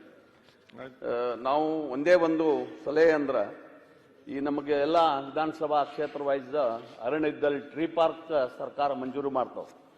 ಆ ಟ್ರೀ ಪಾರ್ಕಿಗೂ ಸಹಿತ ಸಾಲುಮರದ ತಿಮ್ಮಕ್ಕ ಟ್ರೀ ಪಾರ್ಕ್ ಇಟ್ಟರೆ ಒಳ್ಳೆಯದಾಕತ್ತೆ ಅನ್ನುವಂಥದ್ದನ್ನು ನನ್ನ ಕಲ್ಪನೆ. ಮತ್ತು ಭಾಳ ಪಂಡಿತರು ಮಾತ್ರ ಮೇಲಕ್ಕೆ ಹೋಗ್ತಾರ, ಅಚೀವ್ಮೆಂಟ್ ಮಾಡ್ತಾರ ಅಂತಿಲ್ಲ. ನಮ್ಮ ಮೇಟಿ ಅವ್ರನ್ನ, HY ಮೇಟಿ ಅವ್ರನ್ನ, ಸಾಲುಮರದ ತಿಮ್ಮಕ್ಕನ್ನ ನಾವು ನೋಡಿದ್ರೆ ಅವರ ಸಾಮಾಜಿಕ ಕಳಕಳಿಯಿಂದಲೂ ಸಹಿತ ಉನ್ನತ ಮಟ್ಟಕ್ಕೆ ಏರ್ತಾರ ಅನ್ನುವಂಥದ್ದನ್ನು ಈ ಸಂದರ್ಭದಲ್ಲಿ ನಾನು ಹೇಳಿ, ಮತ್ತೊಮ್ಮೆ ತಾವು ತಂದಿರತಕ್ಕಂಥ ಸಂತಾಪ ಸೂಚಕಕ್ಕೆ ಅವರೆಲ್ಲ ಮಾನ್ಯರಿಗೂ ಸಹಿತ ಸಂತಾಪ ವ್ಯಕ್ತಪಡಿಸಿ MT ಕೃಷ್ಣಪ್ಪ ನೆಕ್ಸ್ಟ್ ಅಪ್ಪಾಜಿ ಸಂಸ್ಕೃತವಾಗಿ ಬೇಗ ಫಾಸ್ಟ್ ಮಾಡಿ. ಏನು ಸಂತಾಪ ಸೂಚನೆಯನ್ನು ತಾವು ತಂದಿದ್ದೀರಾ, ಸ್ವಾಗತವನ್ನು ಬಯಸ್ತಾ, HY ಮೇಟಿಯವ್ರ ಬಗ್ಗೆ ಈಗಾಗಲೇ ಬಹಳ ಜನ ಮಾತಾಡಿದ್ದಾರೆ. ಆದರೆ ಆ ಮನುಷ್ಯ ಬಹಳ ಸಜ್ಜನಿಕೆ ವ್ಯಕ್ತಿ. ಈವನ್ ಸಚಿವರಾಗಿದ್ರು ಸಹ ನಾನು ಸಚಿವ ಅನ್ನೋಂಥ ಈಗೋಯಿಸಮ್ ಅವ್ರಿಗೆ ಇರಲಿಲ್ಲ. ಎಲ್ಲ ಪಕ್ಷದವರ ಶಾಸಕರ ಜೊತೆ, ಸ್ನೇಹಿತರ ಜೊತೆ ಬಹಳ ವಿಶ್ವಾಸದಿಂದ ಅವರು ಕೆಲಸ ಮಾಡ್ತಿದ್ರು. ನಿಜವಾಗಿ ಅವರು ಅಂಬೇಡ್ಕರ್ ಸಂವಿಧಾನದಲ್ಲಿ ಏನು ಅವಕಾಶ ಸಿಕ್ಕಿದೆ, ಒಬ್ಬ ಸಣ್ಣ ವ್ಯಕ್ತಿನೂ ಸಹ ಪಾರ್ಲಿಮೆಂಟಲ್ಲಿ ಹೋಗಿ ನಿಲ್ಲುವಂಥ ಅವಕಾಶವನ್ನು ಏನು ಅಂಬೇಡ್ಕರ್ ಅವರು ಕಲ್ಪಿಸಿಕೊಟ್ಟಿದ್ದಾರೆ, ಆ ನಿಟ್ಟಿನಲ್ಲಿ ಸನ್ಮಾನ್ಯ ಮೇಟಿಯವರು ಸಹ ಪಾರ್ಲಿಮೆಂಟ್ ಸದಸ್ಯರಾಗಿ, ಸಚಿವರಾಗಿ, ಶಾಸಕರಾಗಿ ಎಲ್ಲರ ಪ್ರೀತಿಯನ್ನ, ನಾವು ವಿರೋಧ ಪಕ್ಷವರು, ಆಡಳಿತ ಪಕ್ಷವರಿಂದ ಡಿಸ್ಕ್ರಿಮಿನೇಟ್ ಎಂದು ಮಾಡಿದವರಲ್ಲ, ಎಲ್ಲರೂ ಸಹ ಬಹಳ ಪ್ರೀತಿಯಿಂದ ಕರೆದು ವಿಶ್ವಾಸದಲ್ಲಿ ಅವ್ರ ಕೈಲಾಗೋ ಕೆಲಸನ ಮಾಡಿಕೊಟ್ಟಿದ್ದಾರೆ. ನಿಜವಾಗಿ ಅವ್ರ ಸೇವೆನ ಕಳೆದ ಸೆಷನ್ನಲ್ಲಿ ವಿಧಾನಸಭೆ ನಾವೆಲ್ಲ ಜೊತೆಯಲ್ಲಿ ಇದ್ವಿ. ದುರಂತ ಈ ಸರಿ ನಾವು ಅವ್ರ ಜೊತೆ ನಾವು ಅಗಲಿದ್ದಾರೆ. ಪಾಪ ಅವರು ನೋವಾಗ್ತದೆ. ಮನುಷ್ಯ ಯಾವತ್ತು ಏನು ಅಂತ ನಾವು ಹೇಳಕ್ಕಾಗೋದಿಲ್ಲ. ಹಾಗಾಗಿ ಸನ್ಮಾನ್ಯ ಮೇಟಿಯವರಿಗೆ ಆತ್ಮಕ್ಕೆ ಶಾಂತಿ ಸಿಗಲಿ, ಅವರ ಬಂಧುಗಳಿಗೆ, ಅವರ ಫಾಲೋಯರ್ಸ್ಗೆ, ಅವ್ರ ಕಾರ್ಯಕರ್ತರಿಗೆ ಒಂದು ನೆಮ್ಮದಿಯನ್ನು ಕೊಡಲಿ ಅಂತ ಈ ಸಂದರ್ಭದಲ್ಲಿ ನಾನು ಅವರಿಗೆ ಭಗವಂತನ ಪ್ರಾರ್ಥನೆ ಮಾಡ್ತಾ, ದೇವರಾಜು 2004ರಲ್ಲಿ ನಾವೆಲ್ಲ ಒಟ್ಟಿಗೆ MLA ಆಗಿದ್ವಿ, ಜೊತೆಲೇ ಇದ್ವಿ. ಸ್ವಲ್ಪ ಗಟ್ಟಿತನ ಮನುಷ್ಯ, ಆದರೆ ಒಳ್ಳೆ ಮನಸ್ಸು. HK ಪಾಟೀಲ್ ಹೇಳಿದಾಗೆ ಒಳ್ಳೆ ಮನಸ್ಸುಳ್ಳ ವ್ಯಕ್ತಿಯಾಗಿದ್ದ. ಅದು ಗಟ್ಟಿಯಾಗಿ ಕೆಲಸ ಮಾಡ್ತಕ್ಕಂಥವ್ರು. KSRTC ಚೇರ್ಮನ್ ಆಗಿದ್ರು, ಸ್ಲಮ್ ಬೋರ್ಡ್ ಚೇರ್ಮನ್ ಆಗಿದ್ರು. ಅವರು ಸಹ ಒಳ್ಳೆ ತಂದಲ್ಲಿ ಯಾರೇ ವಿರೋಧ ಪಕ್ಷ, ಆಡಳಿತ ಪಕ್ಷ ಅಂತ ಅವರು ಡಿಸ್ಕ್ರಿಮಿನೇಟ್ ಮಾಡಿದಾರಲ್ಲ, ಎಲ್ಲರೂ ಸಹ ಪ್ರೀತಿಯಿಂದ ಮಾತಾಡಿಸಿ ಅವ್ರ ಕೈಲಾದ ಸೇವೆಯನ್ನು ಮಾಡಿದ್ದಾರೆ. ಶಿವಶರಣಪ್ಪ ಪಾಟೀಲ್ ಅವರು ನಮಗೆ ಪರಿಚಯ ಇಲ್ಲ, ಆದರೂ ಸಹ ಈ ಸಂದರ್ಭದಲ್ಲಿ ಅವರಿಗೆ ಅವರ ಆತ್ಮಕ್ಕೆ ಶಾಂತಿ ಸಿಗಲಿ ಅಂತ ನಾವು ಪ್ರಾರ್ಥನೆ ಮಾಡ್ತಾ, ಸಾಲುಮರದ ತಿಮ್ಮಕ್ಕನ ಬಗ್ಗೆ ನಾವೆಲ್ಲರೂ ಮಾತಾಡಿದ್ವಿ. ಬಹುಶಃ ಮಕ್ಕಳು ಮೊಮ್ಮಕ್ಕಳು ಇದ್ದಿದ್ರೆ ಜಮೀನಿಗೆ ಆಸ್ತಿ ಪಾಸ್ತಿ ಕೇಳೋರು, ಆ ಯಮ್ಮನಿಗೆ ಅದಿಲ್ಲ. ಅವ್ರು ಇವತ್ತು ಸಹ ಸಾಲುಮರನ ಬೆಳೆಸಿ ಸುಮಾರು 4 ಕಿಲೋಮೀಟರ್ ಕುದೂರು ಮತ್ತು ಉಳಿಕಲ್ ನಡುವೆ ಮಾಗಡಿ ತಾಲೂಕು ಕುದೂರ್ ಮತ್ತು ಮುಲ್ಕಲ್ ನಡುವೆ 4 ಕಿಲೋಮೀಟರ್ ಇದೆ. ಅದರ ವ್ಯಾಪ್ತಿನಲ್ಲಿ 4 ಕಿಲೋಮೀಟರ್ ಬಿಂದಿಗೆಯಲ್ಲಿ ನೀರು ತಂದಾಕಿ ಗಿಡ ಸಾಕಿದ್ದಾರೆ ಅಂದ್ರೆ ನಾವು ನಿಜವಾಗಿಯೂ ಅವರ ಆ ಯಮ್ಮನ್ನ ವೃಕ್ಷ ದೇವತೆ ಅಂತ ಏನು ಇವತ್ತು ಅವಾರ್ಡ್ ಕೊಟ್ಟಿದ್ದಾರೆ, ಆಕೆ ಅರ್ಹತೆ ಇದೆ ಅಂತ ಈ ಸಂದರ್ಭ ಹೇಳಕ್ ಬಯಸ್ತಾ, ಇವತ್ತೇನು ಮರ ಹಾಕಿದ್ದಾರೆ, ಅಲ್ಲಿ ದನ ಕಾಯರು ಕುರಿ ಕಾಯರು ಹೋಗಿ ನೆರಳ ಕೂತ್ಕೊತಾರೆ, ಖುಷಿ ಪಡ್ತಾರೆ. ಯಾರೋ ನನ್ನ ತಾಯಿ ಯಾರೋ ಪುಣ್ಯಾತ್ಮಗಳು ಮರ ಹಾಕಿದ್ರು ಅಂತ ಆ ನೆರಳಲ್ಲಿ ಹಾಲು ಕಾಯಕ್ಕೆ ಹೋಗರು. ಅದೇ ರೀತಿ ಸೀಸನ್ ಅಲ್ಲಿ ಹಣ್ಣು ಬೀಳ್ತವೆ, ಹಣ್ಣನ್ನ ತಿಂದು ಖುಷಿ ಪಡ್ತಾರೆ. ನಾವಷ್ಟೇ ಅಲ್ಲ, ಅಕ್ಕಿ ಪಕ್ಷಿಗಳು ಸಹ ತಿಂತವೆ. ಹಾಗಾಗಿ ಅವ್ರ ಸೇವೆನ ಅನ್ಯನ್ನ ಅಂತ ಈ ಸಂದರ್ಭದಲ್ಲಿ ನಾನು ಹೇಳಕ್ ಬಯಸ್ತಾ, ಜಪಾನ್ ದೇಶದಲ್ಲಿ ಸಾಕಂಡ್ ಕಾಂಟಿನೆಂಟ್ ಕೊಡ್ತಾರೆ ಈ ಪರಿಸರನ ಉಳಿಸ್ಲಿಕ್ಕೋಸ್ಕರ, ನಮ್ಮ ರಾಷ್ಟ್ರಕ್ಕೂ ಕೊಟ್ಟಿದ್ದಾರೆ. ಅದೇ ರೀತಿ ಇವತ್ತೇನು ಆ ಯಮ್ಮನ ಕೊಡುಗೆ ಯಾವುದಕ್ಕೂ ಕಡಿಮೆ ಇಲ್ಲ ಅಂತ ಈ ಸಂದರ್ಭದಲ್ಲಿ ಹೇಳ್ತಾ, ಏನು ನಮ್ಮ ಸರ್ಕಾರ ಸನ್ಮಾನ್ಯ ಸಿದ್ದರಾಮಯ್ಯನವರ ಅಧ್ಯಕ್ಷತೆಯಲ್ಲಿ ಏನು ತೀರ್ಮಾನ ಮಾಡಿದ್ದಾರೆ, ಆ ಯಮ್ಮನ ಒಂದು ಅವಾರ್ಡ್ ಕೊಡ್ಬೇಕು ಅವ್ರ ಹೆಸರಲ್ಲಿ, ನಿಜವಾಗಿ ನಾನು ಸ್ವಾಗತಿಸ್ತೇನೆ. ಇದು ಬೇಕು. ಕಾರಣ ಅಂದ್ರೆ ನಾವು ಜನಗಳನ್ನ ನಾವೆಲ್ಲ ಬಿಟ್ಟು ಹೋಗ್ತೀವಿ, ಯಾರು ಒತ್ಕೊಂಡು ಹೋಗಲ್ಲ. ಸಾಲುಮರ ತಿಮ್ಮಕ್ಕ ನಮ್ಮನ್ನು ಅಗಲಿದ್ರು ಅವ್ರ ಸೇವೆ ನೆನಪಲ್ಲಿದೆ. ಅವ್ರು ಹಾಕಿರೋ ವೃಕ್ಷ ಮರ ಗಿಡ ಇವತ್ತು ಉಳಿದಿವೆ, ಪಕ್ಷಿ ಎಲ್ಲ ಹಣ್ಣು ತಿಂತವೆ, ಜನ ನೆರಳಲ್ಲಿ ಮಲಗ್ತಾರೆ. ಹಾಗಾಗಿ ಅದು ಶಾಶ್ವತವಾಗಿರುವಂತ ಒಂದು ಕಾರ್ಯಕ್ರಮ ಆ ತಾಯಿ ಮಾಡಿದ್ದಾರೆ. ಅವರಿಗೆ ನಿಜವಾಗಿಯೂ ಆ ಯಮ್ಮನಿಗೆ ಆತ್ಮಕ್ಕೆ ಶಾಂತಿ ಸಿಗಲಿ ಅಂತ ಹೇಳ್ತಾ, ಅನೇಕ ಅವಾರ್ಡ್ ಬಂದಿದೆ. ಆ ಅವಾರ್ಡ್ಗಳೆಲ್ಲ ಆ ಯಮ್ಮನ ಅರ್ಹತೆ ಇದೆ, ಅದು ಕೊಟ್ಟಿದ್ದಾರೆ. ಎಲ್ಲದಕ್ಕೂ ಮಿಗಿಲಾಗಿ ಅವ್ರ ಮರ ಆ ನೆರಳು ಆ ಹಣ್ಣು ಇವತ್ತು ಸುಮಾರು 100 ವರ್ಷ ಶಾಶ್ವತ ಇರ್ತವೆ ಅಂತ ಹೇಳ್ತಾ, ಆ ಯಮ್ಮನಿಗೆ ಆತ್ಮಕ್ಕೆ ಚಿರಶಾಂತಿ ಸಿಗಲಿ ಅಂತ ನಾನು ಭಗವಂತನಲ್ಲಿ ಪ್ರಾರ್ಥನೆ ಮಾಡ್ತೀನಿ. SL ಭೈರಪ್ಪನವರು ಅವರು ಅನೇಕ ಹಾಸನ ಜಿಲ್ಲೆ ಸಂತೇಶಿವರ ಅಂತ ಒಂದು ಸಣ್ಣ ಗ್ರಾಮದಲ್ಲಿ ಹುಡ್ತವ್ರು. ಅವರು ಚಿಕ್ಕ ವಯಸ್ಸಿನಲ್ಲಿ ತಂದೆ ತಾಯಿನ ಕಳ್ಕೊಂಡಂತವ್ರು. ಒಂದು ಇತಿಹಾಸ ಇದೆ. ಅವ್ರ ಅಣ್ಣ ತೀರ್ಕೊಂಡಾಗ ಶವ ಸಂಸ್ಕಾರಕ್ಕೂ ಜನ ಬರಲ್ಲ, ಗಾಡಿ ಮೇಲೆ ಹೊತ್ಕೊಂಡು ಹೋಗಿ ಪಾಪ ಶವ ಸಂಸ್ಕಾರ ಮಾಡಿದಂತ ಇತಿಹಾಸ ಇವತ್ತಿದೆ. ಆ ವ್ಯಕ್ತಿ ಓದಿ ಮೈಸೂರಿನಲ್ಲಿ ಪದವಿ ತಗೊಂಡು ಈ ರಾಷ್ಟ್ರ ಮಟ್ಟದಲ್ಲಿ ಖ್ಯಾತಿಯನ್ನು ಪಡೆದಿರ್ತಕ್ಕಂಥದ್ದು ಬಹಳ ಇತಿಹಾಸ. ಅವರು ಇವತ್ತೇನು ಬಾನು ಮುಸ್ತಾಫ್ ಬೂಕರ್ ಪ್ರಶಸ್ತಿಯನ್ನು ವಿಜೇತ ಎಂಬ ಇದಾರಲ್ಲ, ಆ ಯಮ್ಮನ ಮನೆಯಲ್ಲಿ 1 ವಾರ ಇರ್ತಾರೆ ಪಾಪ ಯಮ್ಮ ಅಯ್ಯಪ್ಪ. ಅವರು ನಾನ್ ವೆಜ್ ಎಲ್ಲ ಫ್ರಿಡ್ಜ್ ಎಲ್ಲ ಖಾಲಿ ಮಾಡಿಸಿ ವೆಜಿಟೇರಿಯನ್ ಸೊಪ್ಪು ತರಕಾರಿ ತುಂಬಿಸಿ 1 ವಾರ ಆ ಯಮ್ಮನ ಕೈಯಲ್ಲಿ ಊಟ ಮಾಡ್ತಾರೆ ಅವರು. ಕಾರಣ ಆ ಸಂಸ್ಕೃತಿ ಬಗ್ಗೆ ಅವರು ಕವನ ಬರಿಬೇಕಾಗಿತ್ತು.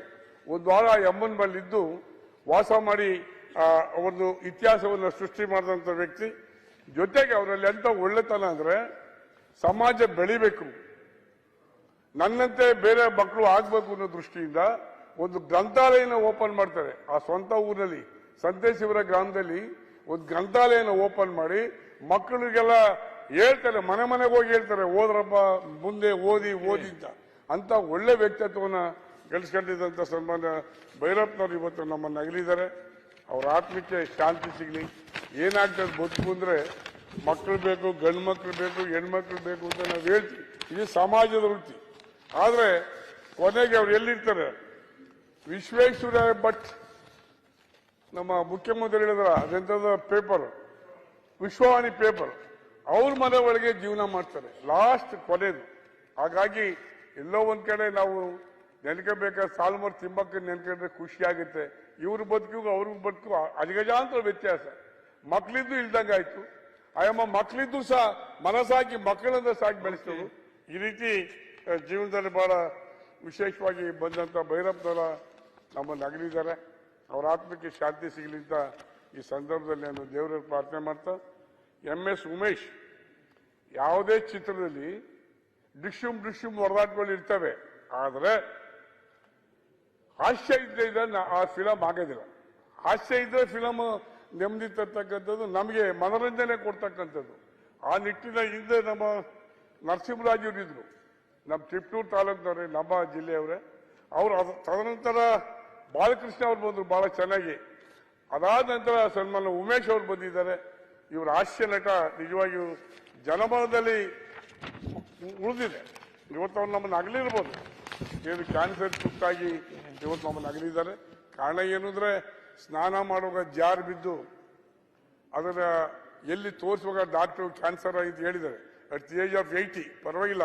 ಆದ್ರೂ ಸಹ ಅವ್ರು ಕೊಟ್ಟಂತ ಹಾಸ್ಯ ಕಲಾ ಇನ್ನು ನಮ್ಮೆಲ್ಲರ ಜಲಮಾನ ಮನಸ್ಸಿನಲ್ಲಿ ಉಳಿದಿದೆ ಅಂತ ಈ ಸಂದರ್ಭದಲ್ಲಿ ಹೇಳ್ತಾ ತಾವೆಲ್ಲರಿಗೂ ಸಹ ಭಗವಂತ ಆತ್ಮಕ್ಕೆ ಶಾಂತಿ ಕೊಡ್ಲಿ ಅಂತ ದೇವರ ಪ್ರಾರ್ಥನೆ ಮಾಡಿ ನಾನು ಮಾತಾಡ್ತೀನಿ. ಸನ್ಮಾನ್ಯ ಅಧ್ಯಕ್ಷರೇ, ತಾವು ತಂದಂಥ ಈ ಸಂತಾಪ ಸೂಚನೆಗೆ ನನಗೆ ಮಾತಾಡಲಿಕ್ಕೆ ಅವಕಾಶ ಕೊಟ್ಟಿದ್ದೀರಿ. ಮೊದಲೇ ತಮಗೆ ಅಭಿನಂದನೆಗಳನ್ನು ಸಲ್ಲಿಸ್ತಾ, ಮೊದಲನೇದಾಗಿ ಬಹಳ ಆತ್ಮೀಯರು ನಮ್ಮ ಸದನದ ಸದಸ್ಯರಾದಂಥ ಶ್ರೀ ಹುಲ್ಲಪ್ಪ ಯಮನಪ್ಪ ಮೇಟಿಯವರು,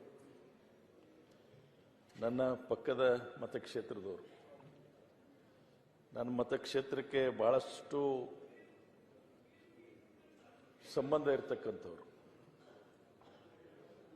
ನಾನು ಚಿಕ್ಕವನಿದ್ದಾಗಿನಿಂದ ಕೂಡ ಅವ್ರನ್ನ ನೋಡಿದ್ದೇನೆ. ಅವರು ಅನೇಕ ಸಲ ನನಗೆ ಹೇಳ್ತಾ ಇದ್ರು, ಅವರ ಜೀವನದ ಬಗ್ಗೆ ಹೇಗೆ ಬೆಳೆದು ಬಂದರು ಅಂತ ಹೇಳ್ತಾ ಇದ್ರು.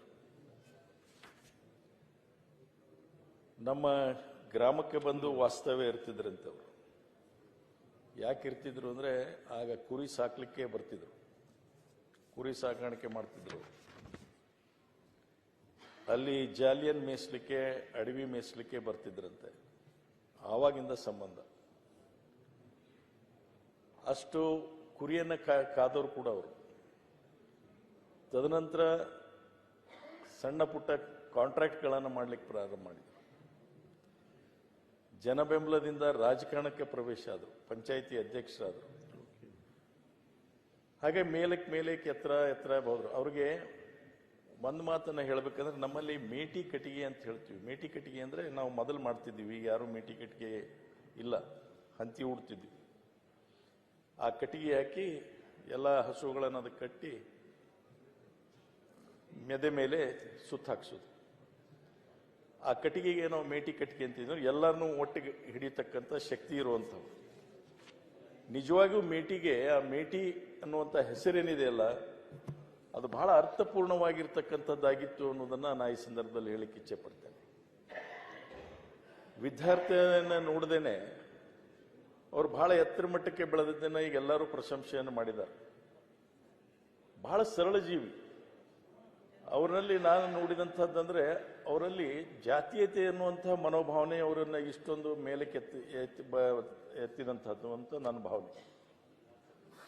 ನನ್ನ ಪಕ್ಷ ಬೇರೆ, ಅವ್ರ ಪಕ್ಷ ಬೇರೆ ಇದ್ದಂಥ ಸಂದರ್ಭದಲ್ಲಿ ಕೂಡ ನಮ್ಮ ಕ್ಷೇತ್ರಕ್ಕೆ ಬಂದಂತಹ ಸಂದರ್ಭದಲ್ಲಿ ಒಟ್ಟಿಗೆ ಬಂದಿವಿ. 1989ನಲ್ಲಿ ಏನೇ ಕೆಲಸ ಬಂದರೂ ಕೂಡ ಅಥವಾ ಏನೇ ಆಗಿದ್ರು ಕೂಡ ಬಂದು ಬಹಳ ಪರಸ್ಪರ ವಿನಯತೆಯಿಂದ ಎಲ್ಲರನ್ನೂ ಕುಂದಿರಿಸ್ಕೊಂಡು ಮಾತನಾಡಿ ಕೆಲಸ ಮಾಡ್ತಕ್ಕಂಥವ್ರು, ಪಕ್ಷಾತೀತವಾಗಿರ್ತಕ್ಕಂಥ ಒಬ್ಬ ವ್ಯಕ್ತಿಯಾಗಿದ್ದರು. ಹೇಳಿದ್ರಲ್ಲ ಈಗ ಸಿದ್ದರಾಮಯ್ಯನವರ ಹನುಮನಂತೆ ಇರತಕ್ಕಂಥ ನಿಷ್ಠೆ ಶ್ರದ್ಧೆ ಇರತಕ್ಕಂಥ ಒಬ್ಬ ವ್ಯಕ್ತಿ ಯಾರು ಇದ್ರದು ಮೇಟಿಯವರಾಗಿದ್ರು ಅನ್ನುವಂಥ ಮಾತನ್ನ. ಅವ್ರಿಗೆ ಪಕ್ಷ ಮುಖ್ಯವಾಗಿರಲಿಲ್ಲ, ಅವ್ರಿಗೆ ಜನಬೆಂಬಲ ಬಹಳ ಮುಖ್ಯ ಆಗಿತ್ತು ಮತ್ತು ಯಾರನ್ನ ನಂಬ್ತಿದ್ರೋ ಅವ್ರ ಜೊತೆ ಗಟ್ಟಿಯಾಗಿ ಉಳಿತಿದ್ರು. ಇದು ಅವರಲ್ಲಿ ಇರ್ತಕ್ಕಂಥ ಗುಣ. ಅವ್ರ ಮನೆಯಲ್ಲಿ ಇವತ್ತು ಕೂಡ, ಅವ್ರು ಇರುವವರೆಗೂ ಕೂಡ ದಾಸೋಹ ನಡೀತಿತ್ತು. ಅವ್ರ ಮನೆಗೆ ಯಾರೇ ಅತಿಥಿಗಳಾಗಲಿ ಅವ್ರಿಗೆ ಊಟ ಪ್ರಸಾದವನ್ನ ಮಾಡಿಸಿ, ಅವ್ರ ಕೆಲಸವನ್ನ ಮಾಡಿಸಿ, ಹಳ್ಳಿಯಲ್ಲಿ ಪ್ರತಿನಿತ್ಯ ಸುಮಾರು 100ರಿಂದ 200 ಜನ ಪ್ರಸಾದವನ್ನು ಮಾಡ್ತಿದ್ರು ಅವ್ರ ಮನೆಯಲ್ಲಿ. ಯಾರೇ ಹೋಗ್ಲಿ, ಬಡವರು ಬರಲಿ, ಶ್ರೀಮಂತರು ಬರಲಿ, ಯಾರೇ ಬರಲಿ, ಆ ಒಂದು ಇಂಥ ಗುಣವನ್ನು ಹೊಂದಿದಂಥವ್ರು. ಸಾಮಾನ್ಯ ವ್ಯಕ್ತಿಯಾಗಿ ಎಷ್ಟೆತ್ತರಕ್ಕೆ ಬೆಳೆದ್ರು ಕೂಡ ಅಷ್ಟೇ ಸಾಮಾನ್ಯವಾಗಿ ಜನರ ಜೊತೆ ಬೆರೀತಕ್ಕಂಥ ಒಬ್ಬ ವ್ಯಕ್ತಿಯಾಗಿದ್ದ. ನಿರ್ಗರ್ವಿ. ಇದನ್ನ ನಾವು ಇವತ್ತು ಇಂಥ ವ್ಯಕ್ತಿಯನ್ನ ನಾವು ಕಳ್ಕೊಂಡ್ವಿಲ್ಲ. ನಾವು ನಿಜವಾಗಿ ಅವರಿಂದ ರಾಜಕಾರಣ ಏನನ್ನೋದನ್ನು ಕಲಿಬೇಕು. ನಾವೆಲ್ಲ ಏನಂದ್ರೆ ರಾಜಕಾರಣ ಒಂದ್ಸಲ 2 ಸಲ MLA ಆದ ಕೂಡಲೇ ನೆಲನ ಕಾಣೋದಿಲ್ಲ, ನಮ್ಗೆ ಆಕಾಶನೇ ಕಾಣ್ತಾವೆ. ಆದ್ರೆ ಇಷ್ಟು ಬಾರಿಗೆ MLA ಆಗಿ, ಪಾರ್ಲಿಮೆಂಟ್ ಸದಸ್ಯರಾಗಿ, ಪಾರ್ಲಿಮೆಂಟಿಗೆ ನನಗೆ ಹಿಂದಿ ಬರೋದಿಲ್ಲ, ಯಾಕೆ ಕಳಿಸ್ತೀರಿ ಅಂತ ಅವರು ವಾದವನ್ನು ಮಾಡಿದರು. ಇನ್ನು ಹಿಂದಿ ಬರುತ್ತೋ ಬಿಡುತ್ತೋ ಅನ್ನೋದು ಮುಖ್ಯ ಅಲ್ಲಪ್ಪ, ಒಳ್ಳೆ ಜನರು ಪಾರ್ಲಿಮೆಂಟ್ನಲ್ಲಿ ಇರಬೇಕು, ನೀ ಆರಿಸಿ ಬರ್ತಿ ಅಂತ ಹೇಳಿ ದೇವೇಗೌಡರು ಸಿದ್ದರಾಮಯ್ಯನವರು ಒತ್ತಾಯದ ಮೇಲೆ ಅವರು ಕಾಂಟೆಸ್ಟ್ ಮಾಡಿದ್ರು ಮತ್ತು ಆರಿಸಿ ಬಂದರು. ಆ ಕ್ಷೇತ್ರದಿಂದ ಪ್ರಥಮ ಬಾರಿಗೆ ಆರಿಸಿ ಬಂದರು. ಇವು ಎಲ್ಲ ಇತಿಹಾಸ. ಅದನ್ನು ನಾವು ಕಲಿಬೇಕಾಗಿದ್ದು ತುಂಬಾ ಇದೆ ಅನ್ನುವಂಥದ್ದು. DCC ಬ್ಯಾಂಕ್ ಆಗಿ, APMCL ಆಗಿ ಮತ್ತು ಮೊನ್ನೆ ನಡೆದಂಥ ಚುನಾವಣೆಯಲ್ಲಿ ನನಗೆ ಪರ ಮತ್ತು ವಿರೋಧವಾಗಿರ್ತಕ್ಕಂಥ ಕೆಲವು ಜನರು ಇದ್ದೇ ಇರ್ತಾರೆ. ಅವರೆಲ್ಲರನ್ನೂ ಕರೆದು ನೀವು ನನ್ನನ್ನು ಹೇಳ್ಬೇಕು ಅಧ್ಯಕ್ಷರೇ, ನಾನು ಬಹಳ ಚಿಕ್ಕವ, ನನ್ನ ಹೆಸರುಗೊಂಡು ಜೀವನದಲ್ಲಿ ಕರೀಲಿಲ್ಲ. ಅವರು ನನ್ನ ಹೆಸರುಗೊಂಡು ಅಪ್ಪಾಜಿ ಅಂತ ಕರೀಲಿಲ್ಲ, ನಾಡಗೌಡ ಅಂತ ಕರೀಲಿಲ್ಲ. ಅಷ್ಟು ಗೌರವದಿಂದ ನನ್ನನ್ನು ಸಂವಾದ ಮಾಡ್ತಿದ್ರು. ನನ್ನ ಜೊತೆಗೆ ಹೋಗ್ಬೇಕು, ಅವ್ರ ಜೊತೆಗೆ ಇರಬೇಕು ಅಂದ್ರೆ ರಾಜಕಾರಣ ಒಂದು ವ್ಯಕ್ತಿಗತವಾಗಿ ಇರ್ತಕ್ಕಂಥ ಪ್ರೀತಿ ವಿಶ್ವಾಸಕ್ಕೆ ಅವರು ಹೆಚ್ಚು ಮಹತ್ವವನ್ನು ಕೊಡ್ತಾ ಇದ್ರು. ಆ ಗುಣಗಳಿಂದನೇ ಇವತ್ತು ನಾವು ಮೇಟಿ ಅವ್ರನ್ನ ಕಳ್ಕೊಂಡಿದ್ದಕ್ಕೆ ವಿಶೇಷವಾಗಿ ನನಗನ್ಕಿ ವೈಯಕ್ತಿಕವಾದಂಥ ಹಾನಿಯಾಗಿದೆ ಅಂದರೆ ತಪ್ಪಾಗಲಿಕ್ಕೆಲ್ಲ ಅನ್ನುವಂಥ ಮಾತನ್ನು ಹೇಳ್ತೀನಿ. ಮತ್ತು ಈ ರಾಜಕೀಯ ವ್ಯವಸ್ಥೆಯಲ್ಲಿ ಇಂಥ ಒಬ್ಬ ವ್ಯಕ್ತಿ ಕಳ್ಕೊಂಡಂಥದ್ದು ರಾಜಕೀಯ ವ್ಯವಸ್ಥೆ ಕೂಡ ಬಡವಾಗಿದೆ ಅನ್ನುವಂಥ ಮಾತನ್ನು ಈ ಸಂದರ್ಭದಲ್ಲಿ ಹೇಳಕ್ಕೆ ಇಚ್ಛೆ ಪಡ್ತೇನೆ. ಅದೇ ರೀತಿಯಾಗಿ RV ದೇವರಾಜ್ ಅವರು ನಾವು ಒಟ್ಟಿಗೆ ಶಾಸಕರಾದಂಥದ್ದು 1989ರಲ್ಲಿ. ನನಗಿಂತ ಒಂದು 3 ತಿಂಗಳ ಸಣ್ಣವನು. ಆದರೆ ಅವನಲ್ಲಿ ಇರ್ತಕ್ಕಂಥ ಸಂಘಟನೆ ಶಕ್ತಿ ಮತ್ತು ಆ ದಿಟ್ಟತನ, ಅವನು ಬೆಂಗಳೂರಿನಲ್ಲಿ ಏನಪ್ಪಾ ಅಂದ್ರೆ ಗುರುತಿಸ್ಕೊಳ್ಳತಕ್ಕಂಥ ಒಬ್ಬ ನಾಯಕ ಆಗಿದ್ದ. ರಮೇಶ್ ಇವರು ಕೆಲವರಿದ್ರು ಇವರು ಇರದೇ ಇದ್ರೆ ಬೆಂಗಳೂರೇ ಇಲ್ಲನಪ್ಪ ಅನ್ನುವಂಥ ಒಂದು ವಾತಾವರಣ ಇತ್ತು. SM ಕೃಷ್ಣ ಅವರ ಅಪಟ ಶಿಷ್ಯ. ತಮಗೂ ಗೊತ್ತಿದೆ ಮೊಯ್ಲಿಯವ್ರ ಮಧ್ಯೆ ಮತ್ತು ನಮ್ಮ ಮಧ್ಯೆ ವ್ಯತ್ಯಾಸಗಳು ಬಂದಾಗ, SM ಕೃಷ್ಣ ಅವ್ರ ಮಧ್ಯೆ ವ್ಯತ್ಯಾಸ ಬಂದಾಗ CLPಯಲ್ಲಿ ಏನಾಯ್ತು, CLPಯಲ್ಲಿ ತಾವು ಹೇಳ್ತೇನೆ, ಯಾಕಂದ್ರೆ ಸಂತಾಪ ಸೂಚನೆ ಆಗಿದ್ರು ಇದನ್ನು ಹೇಳಬೇಕು. CLPಯಲ್ಲಿ ಪಾಕೆಟ್ನಲ್ಲಿ ಮೊಯ್ಲಿ ಸಾಹೇಬ್ರ ಹೆಸರು ಬಂದಂತ ಸಂದರ್ಭದಲ್ಲಿ ಅನೌನ್ಸ್ಮೆಂಟ್ ಆಯ್ತು. ದೇವರಾಜ್ ಅವರು ಅದನ್ನ ಮೊದಲೇ ಯಾರಾದರೂ ತಿರಸ್ಕಾರ ಮಾಡಿದಂಥದ್ದಿದ್ರೆ ಅದು ದೇವರಾಜ್ ತಿರಸ್ಕಾರ ಮಾಡಿದ. ಅದನ್ನು ಎದ್ದು ನಿಂತು ಗಲಾಟೆ ಮಾಡಿ ವಾಕೌಟ್ ಮಾಡಿದ. ಇದನ್ನ ನಾವು ನೆನಪಿಸ್ಬೇಕಾದ ಪ್ರಜಾಪ್ರಭುತ್ವದಲ್ಲಿ ಇರುವಂಥ ನಂಬಿಕೆ ಆ ದೇವರಾಜನ್ನ ನಿಜವಾಗ್ಲೂ ಎತ್ತರ ಮಟ್ಟಕ್ಕೆ ತಂದು ಅವನಿಗೆ ಕುಂದಿರಿಸಿತ್ತು ಅನ್ನುವಂಥ ಮಾತನ್ನ ಈ ಸಂದರ್ಭದಲ್ಲಿ ಹೇಳ್ತೇನೆ. ಅವರ ಜೊತೆಯಾಗಿ ಶರಣಪ್ಪಗೌಡ ಪಾಟೀಲ್ರು ಕೂಡ ನಮ್ಮ ಜೊತೆ ಕೆಲಸ ಮಾಡಿದ್ದಾರೆ. ಬಹಳ ಹಿರಿಕರು ಮತ್ತು ಬಹಳ ಮುತ್ಸದ್ದಿ, ಬಹಳ ಸೌಮ್ಯ ವ್ಯಕ್ತಿಗಳು ಅವರು ಕೂಡ. ಇಂಥ ಅನೇಕ ಒಳ್ಳೆ ವ್ಯಕ್ತಿಗಳನ್ನ ಇವತ್ತು ಕಳ್ಕೊಂಡು ನಾವು ಬಡವಾಗಿದ್ದೇವೆ ಅನ್ನೋಂಥ ಮಾತನ್ನು ಹೇಳ್ತಾ, ಕೊನೆಗೆ ಸಾಲುಮರದ ತಿಮ್ಮಕ್ಕನ ಬಗ್ಗೆ ಸಾಕಷ್ಟು ಮಾತಾಡಿದ್ದೇವೆ. ನಿನ್ನೆ ವೃಕ್ಷೋತ್ಥಾನ ಅಂತ ಹೇಳಿ ಸರ್ಕಾರದ ಒಂದು ಕಾರ್ಯಕ್ರಮ ನಮ್ಮ ಬಿಜಾಪುರದಲ್ಲಿ ಸುಮಾರು 40,000-50,000 ಜನ ಅದನ್ನ ಮ್ಯಾರಥಾನ್ನಲ್ಲಿ ಪಾರ್ಟಿಸಿಪೇಟ್ ಮಾಡಿದ್ರು. ನಾನು ಕೂಡ ಹೋಗಿದ್ದೆ ಆ ಸಂದರ್ಭದಲ್ಲಿ. ಅದನ್ನು ನೋಡಿದಾಗ ನನಗನ್ನಿಸ್ತು, ಸಾಲ್ಮರದ ತಿಮ್ಮಕ್ಕನ ಹೆಸರು ಮೇಲೇನೆ ಇತ್ತು ಮಾಡಿದಂಥದ್ದು. ಈಗ ಹೇಳಿದ್ರು ಎಲ್ಲರೂ ಕೂಡ ನೀವು ಸಾಲ್ಮರದ ತಿಮ್ಮಕ್ಕನ ಹೆಸರು ಬಳಕೆ ಮಾಡಬೇಕು ಅನ್ನುವಂಥದ್ದು. ನಮ್ಮಲ್ಲಿಯೂ ಮಾಡಿದೀವಿ, ಸಾಲ್ಮರದ ತಿಮ್ಮಕ್ಕನ ಹೆಸರಿನ ಮೇಲೆ ಮಾಡಿದ್ದೀವಿ. ಸಾಲ್ಮರದ ತಿಮ್ಮಕ್ಕ ಒಂದು ಪ್ರೇರಣೆ ಇಡೀ ಜಗತ್ತಿನ ಕಣ್ಣು ತೆರೆಸ್ತಕ್ಕಂಥಕ್ಕೆ. ಇವತ್ತು ಗ್ಲೋಬಲ್ ವಾರ್ಮಿಂಗ್ ಬಗ್ಗೆ ಮಾತಾಡ್ತೀವಿ. ಏನು ಕಲಿದೇ ಇರ್ತಕ್ಕಂಥ ಒಬ್ಬನ ಹೆಣ್ಮಗಳು ಪರಿಸರದ ಬಗ್ಗೆ ಇಷ್ಟೊಂದು ಪ್ರೇಮ ಇಟ್ಕೊಂಡು ಕೆಲಸ ಮಾಡಿದಂತಕ್ಕೆ ಅಂತಂದ್ರೆ ನಿಜಕ್ಕೂ ಕೂಡ ನಾವೆಲ್ಲರೂ ತಲೆ ಬಾಗಿಸಬೇಕಾದಂಥ ಪ್ರಸಂಗಗಳು ಇವತ್ತಿದೆ ಅನ್ನುವಂಥ ಮಾತನ್ನ ನಾವು ನೆನೆಸ್ಬೇಕು. ಅಷ್ಟೊಂದು ಎತ್ತರದ ಮಟ್ಟಕ್ಕೆ ಕೆಲಸವನ್ನ ಮಾಡಿ ತನ್ನ ಮಕ್ಕಳಂತೆ ಇವತ್ತು ಸಸ್ಯಗಳನ್ನ ಎಲ್ಲನೂ ಅದನ್ನ ಪೋಷಣೆ ಮಾಡಿ ಇವತ್ತು ಜಗತ್ತಿಗೆ ಒಂದು ಮಾದರಿಯಾದಂಥ ತಾಯಿನ ನಾವು ಕಳ್ಕೊಂಡಿದ್ದೇವೆ. ಅವ್ರಿಗೂ ಕೂಡ ನಮ್ಮ ನಮನಗಳನ್ನು ಸಲ್ಲಿಸ್ತಾ, ಅದೇ ರೀತಿಯಾಗಿ ಹಿರಿಕರ ಬಗ್ಗೆ SR ಭೈರಪ್ಪ ಅವ್ರ ಬಗ್ಗೆ ಸಾಕಷ್ಟು ಮಾತಾಡಿದ್ದಾರೆ. ಅವರು ಬಹಳ ಎತ್ತರದ ವ್ಯಕ್ತಿ. ಅವರನ್ನ ಹಲವಾರು ಸಂದರ್ಭದಲ್ಲಿ ಭೇಟಿಯಾಗ್ತಕ್ಕಂಥ ಅವಕಾಶ ಸಿಕ್ಕಿತ್ತು. ಅವರು ಇವತ್ತು ಅವ್ರು ನಮ್ಮ ಜೊತೆ ಇಲ್ಲ. ಅದೇ ರೀತಿಯಾಗಿ ಉಮೇಶ್ ಅವರು ಕೂಡ ಬಹಳ ಹಾಸ್ಯ ನಟವಾದಂಥ ಉಮೇಶ್ ಅವರ ಚಿತ್ರಗಳನ್ನು ನಾನು ನೋಡಿದ್ದೇನೆ, ಬಹಳಷ್ಟು ಚಿತ್ರಗಳನ್ನು ನೋಡಿದ್ದೇನೆ. ಒಂದು ಮಾತನ್ನ ಮುಖ್ಯಮಂತ್ರಿ ಅವರಿಗೆ ಮತ್ತು ಸದನದಿಂದ ಗಮನವನ್ನು ಸೆಳೆಯಲಿಕ್ಕೆ ನಾನು ಇಚ್ಛೆ ಪಡ್ತೇನೆ. ಯಾರು ಈ ಹಾಸ್ಯ ನಟ ಮತ್ತೊಂದು ಈ ಪಾತ್ರಗಳನ್ನು ವಹಿಸಿ ತಮ್ಮ ಜೀವನವನ್ನು ರಂಗಭೂಮಿಗೆ ಒಂದು ಮೆರಗನ್ನ ತಂದಿರ್ತಾರೋ ಅಥವಾ ಅವರು ಮರೆಮಾಚಿ ಹೋಗ್ಬಿಡ್ತಾರೆ. ಒಂದು. ಎರಡನೇದು, ಅವರ ಆರ್ಥಿಕ ಪರಿಸ್ಥಿತಿ ಬಹಳ ಗಂಭೀರ ಆಗಿರುತ್ತೆ. ಇದ್ರ ಬಗ್ಗೆ ಆಲೋಚನೆ ಮಾಡಬೇಕು. ದಯವಿಟ್ಟು ಇದರ ಬಗ್ಗೆ ಆಲೋಚನೆ ಮಾಡಿ ಅವರ ಕುಟುಂಬಕ್ಕೆ ನೆರವಾಗುವಂತ ರೀತಿಯಲ್ಲಿ ಸರ್ಕಾರಗಳು ಕೂಡ ಏನಾದರೂ ಒಂದು ಕಾರ್ಯಕ್ರಮಗಳ ಹಾಕೋಬೇಕು. ಇಂಥ ನಟಗಳು ಇವತ್ತೆಲ್ಲ ಫೇಡ್ ಆಗಿ ಹೋಗ್ತಾ ಇದ್ದಾರೆ. ಅವರ ಕುಟುಂಬ ಕೂಡ ಇವತ್ತು ಸಂಕಷ್ಟಕ್ಕೆ ಒಳಗಾಗ್ತಾ ಇದೆ. ಅದಕ್ಕೂ ಕೂಡ ತಾವು ಎಲ್ಲರೂ ಅದರ ಬಗ್ಗೆ ಚಿಂತನೆ ಮಾಡಬೇಕು ಅಂತ ನಾನು ತಮ್ಮ ಮುಖಾಂತರ ಸರ್ಕಾರಕ್ಕೆ ಮನವಿ ಮಾಡ್ತಾ ಎಲ್ಲರಿಗೂ ಆತ್ಮಕ್ಕೆ ಶಾಂತಿ, ಚಿರಶಾಂತಿ ಸಿಗಲಿ. ಅವ್ರ ಕುಟುಂಬಕ್ಕೆ ಏನಪ್ಪಾ ಅಂದ್ರೆ ಅವ್ರನ್ನ ಬರ್ಸುವಂತ ಶಕ್ತಿ ಸಿಗಲಿ ಅಂತ ಹಾರಿಸಿ ನನ್ನ ವಂದನೆಗಳು. ನಮಸ್ಕಾರ. Balakrishna next Suresh. Wait fast ಮುಗಿಸ್ಬೇಕು. ಈಗೆಲ್ಲ ಹಿರಿಯರು ಮಾತಾಡಿದ್ದಾರೆ, ಬಹಳಷ್ಟು ಮಾತಾಡಿದ್ದಾರೆ. ಮತ್ತೆ ಸಂಸ್ಕೃತವಾಗಿರಲಿ. ಅಧ್ಯಕ್ಷರೇ, ತಾವು ತಂದಿರತಕ್ಕಂಥ ಸಂತಾಪ ಸೂಚಕ ನಿರ್ಣಯಕ್ಕೆ ಬೆಂಬಲವನ್ನು ವ್ಯಕ್ತಪಡಿಸ್ತಾ ಮೈಕ್ ಆನ್ ಮಾಡಿ.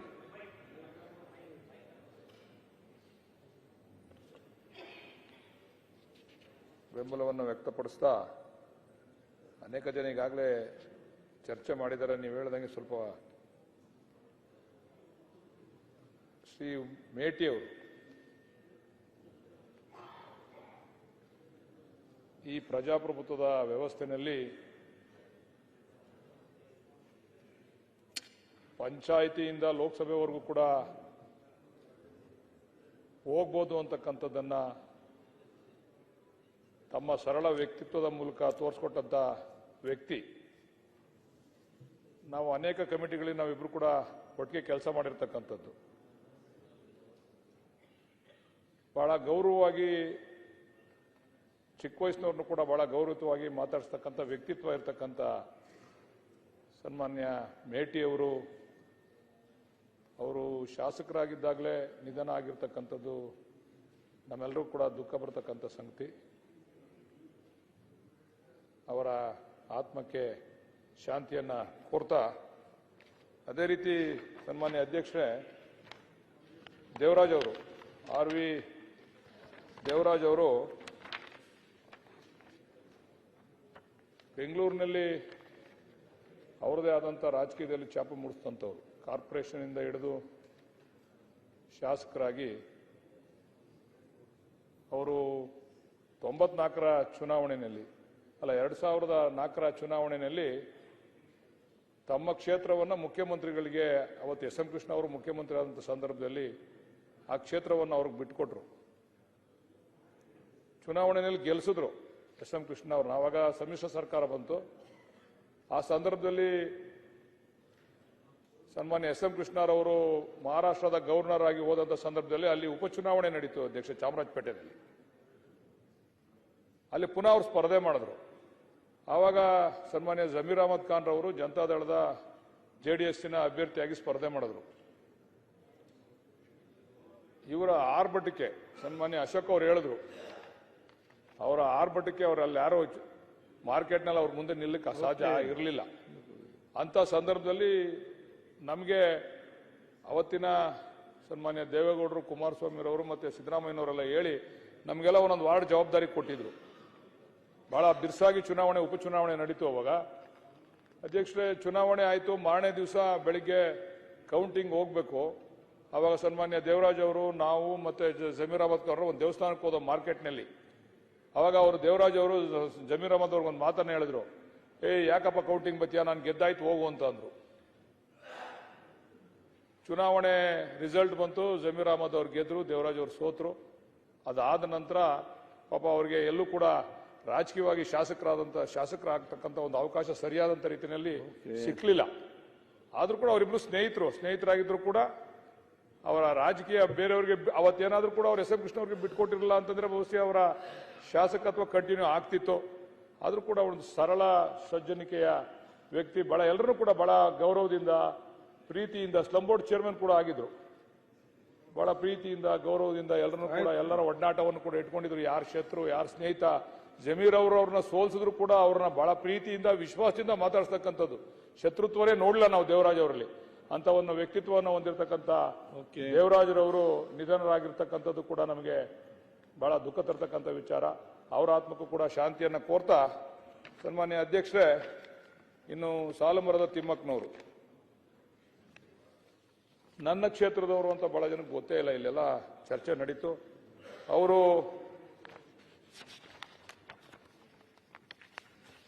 ವೃಕ್ಷಮಾತೆ ಸಾಲುಮರದ ತಿಮ್ಮಕ್ಕನವರು ಹುಟ್ಟಿದ್ದು ಗೂಬಿನಲ್ಲಿ, ಆದರೆ ಈ ಸಾಲು ಮರ ಇರ್ತಕ್ಕಂಥದ್ದು ಮಾಗಡಿ ಕ್ಷೇತ್ರದಲ್ಲಿ. ಅವರು ಮದುವೆ ಆಗಿ ಇಲ್ಲಿ ಬಂದ ನಂತರ ಮಕ್ಕಳಿಲ್ಲ ಅಂತಕ್ಕಂಥ ಕೊರಗನ್ನ ಈ ಮರಗಳನ್ನ ಬೆಳೆಸುವುದರ ಮೂಲಕ ಅದನ್ನ ನೀಗಿಸ್ಕೊಂಡ್ರು.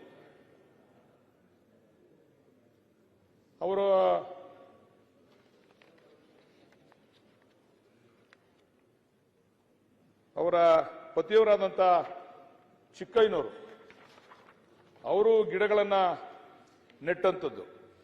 ಆ ಗಿಡಗಳಿಗೆ ಸುಮಾರು 4-5 ಕಿಲೋಮೀಟರ್ಗಳ ದೂರದಿಂದ ನೀರನ್ನು ಉಣಿಸಿ ಅದನ್ನ ಬೆಳೆಸ್ತಕ್ಕಂಥ ಕೀರ್ತಿ ಸಾಲುಮರದ ತಿಮ್ಮಕ್ಕನವ್ರಿಗೆ ಸಲ್ತದೆ ಅಧ್ಯಕ್ಷರೇ.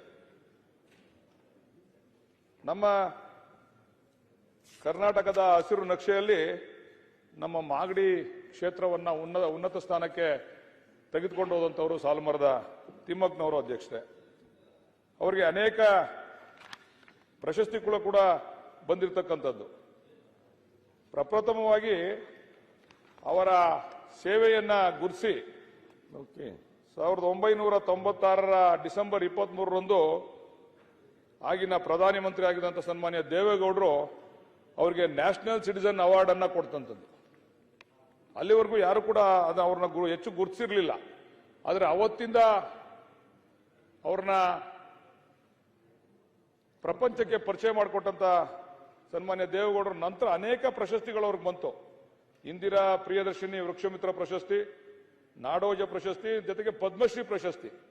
ನಮ್ಮ ಹೋಮ್ ಮಿನಿಸ್ಟರ್ ಅವರು ಹೇಳ್ದಂಗೆ ಬಹುಶಃ ಪ್ರಶಸ್ತಿ ಸ್ವೀಕಾರ ಮಾಡತಕ್ಕಂಥ ಸಂದರ್ಭದಲ್ಲಿ ರಾಷ್ಟ್ರಪತಿಗಳಿಗೂ ಆಶೀರ್ವಾದ ಮಾಡಿದ್ರು.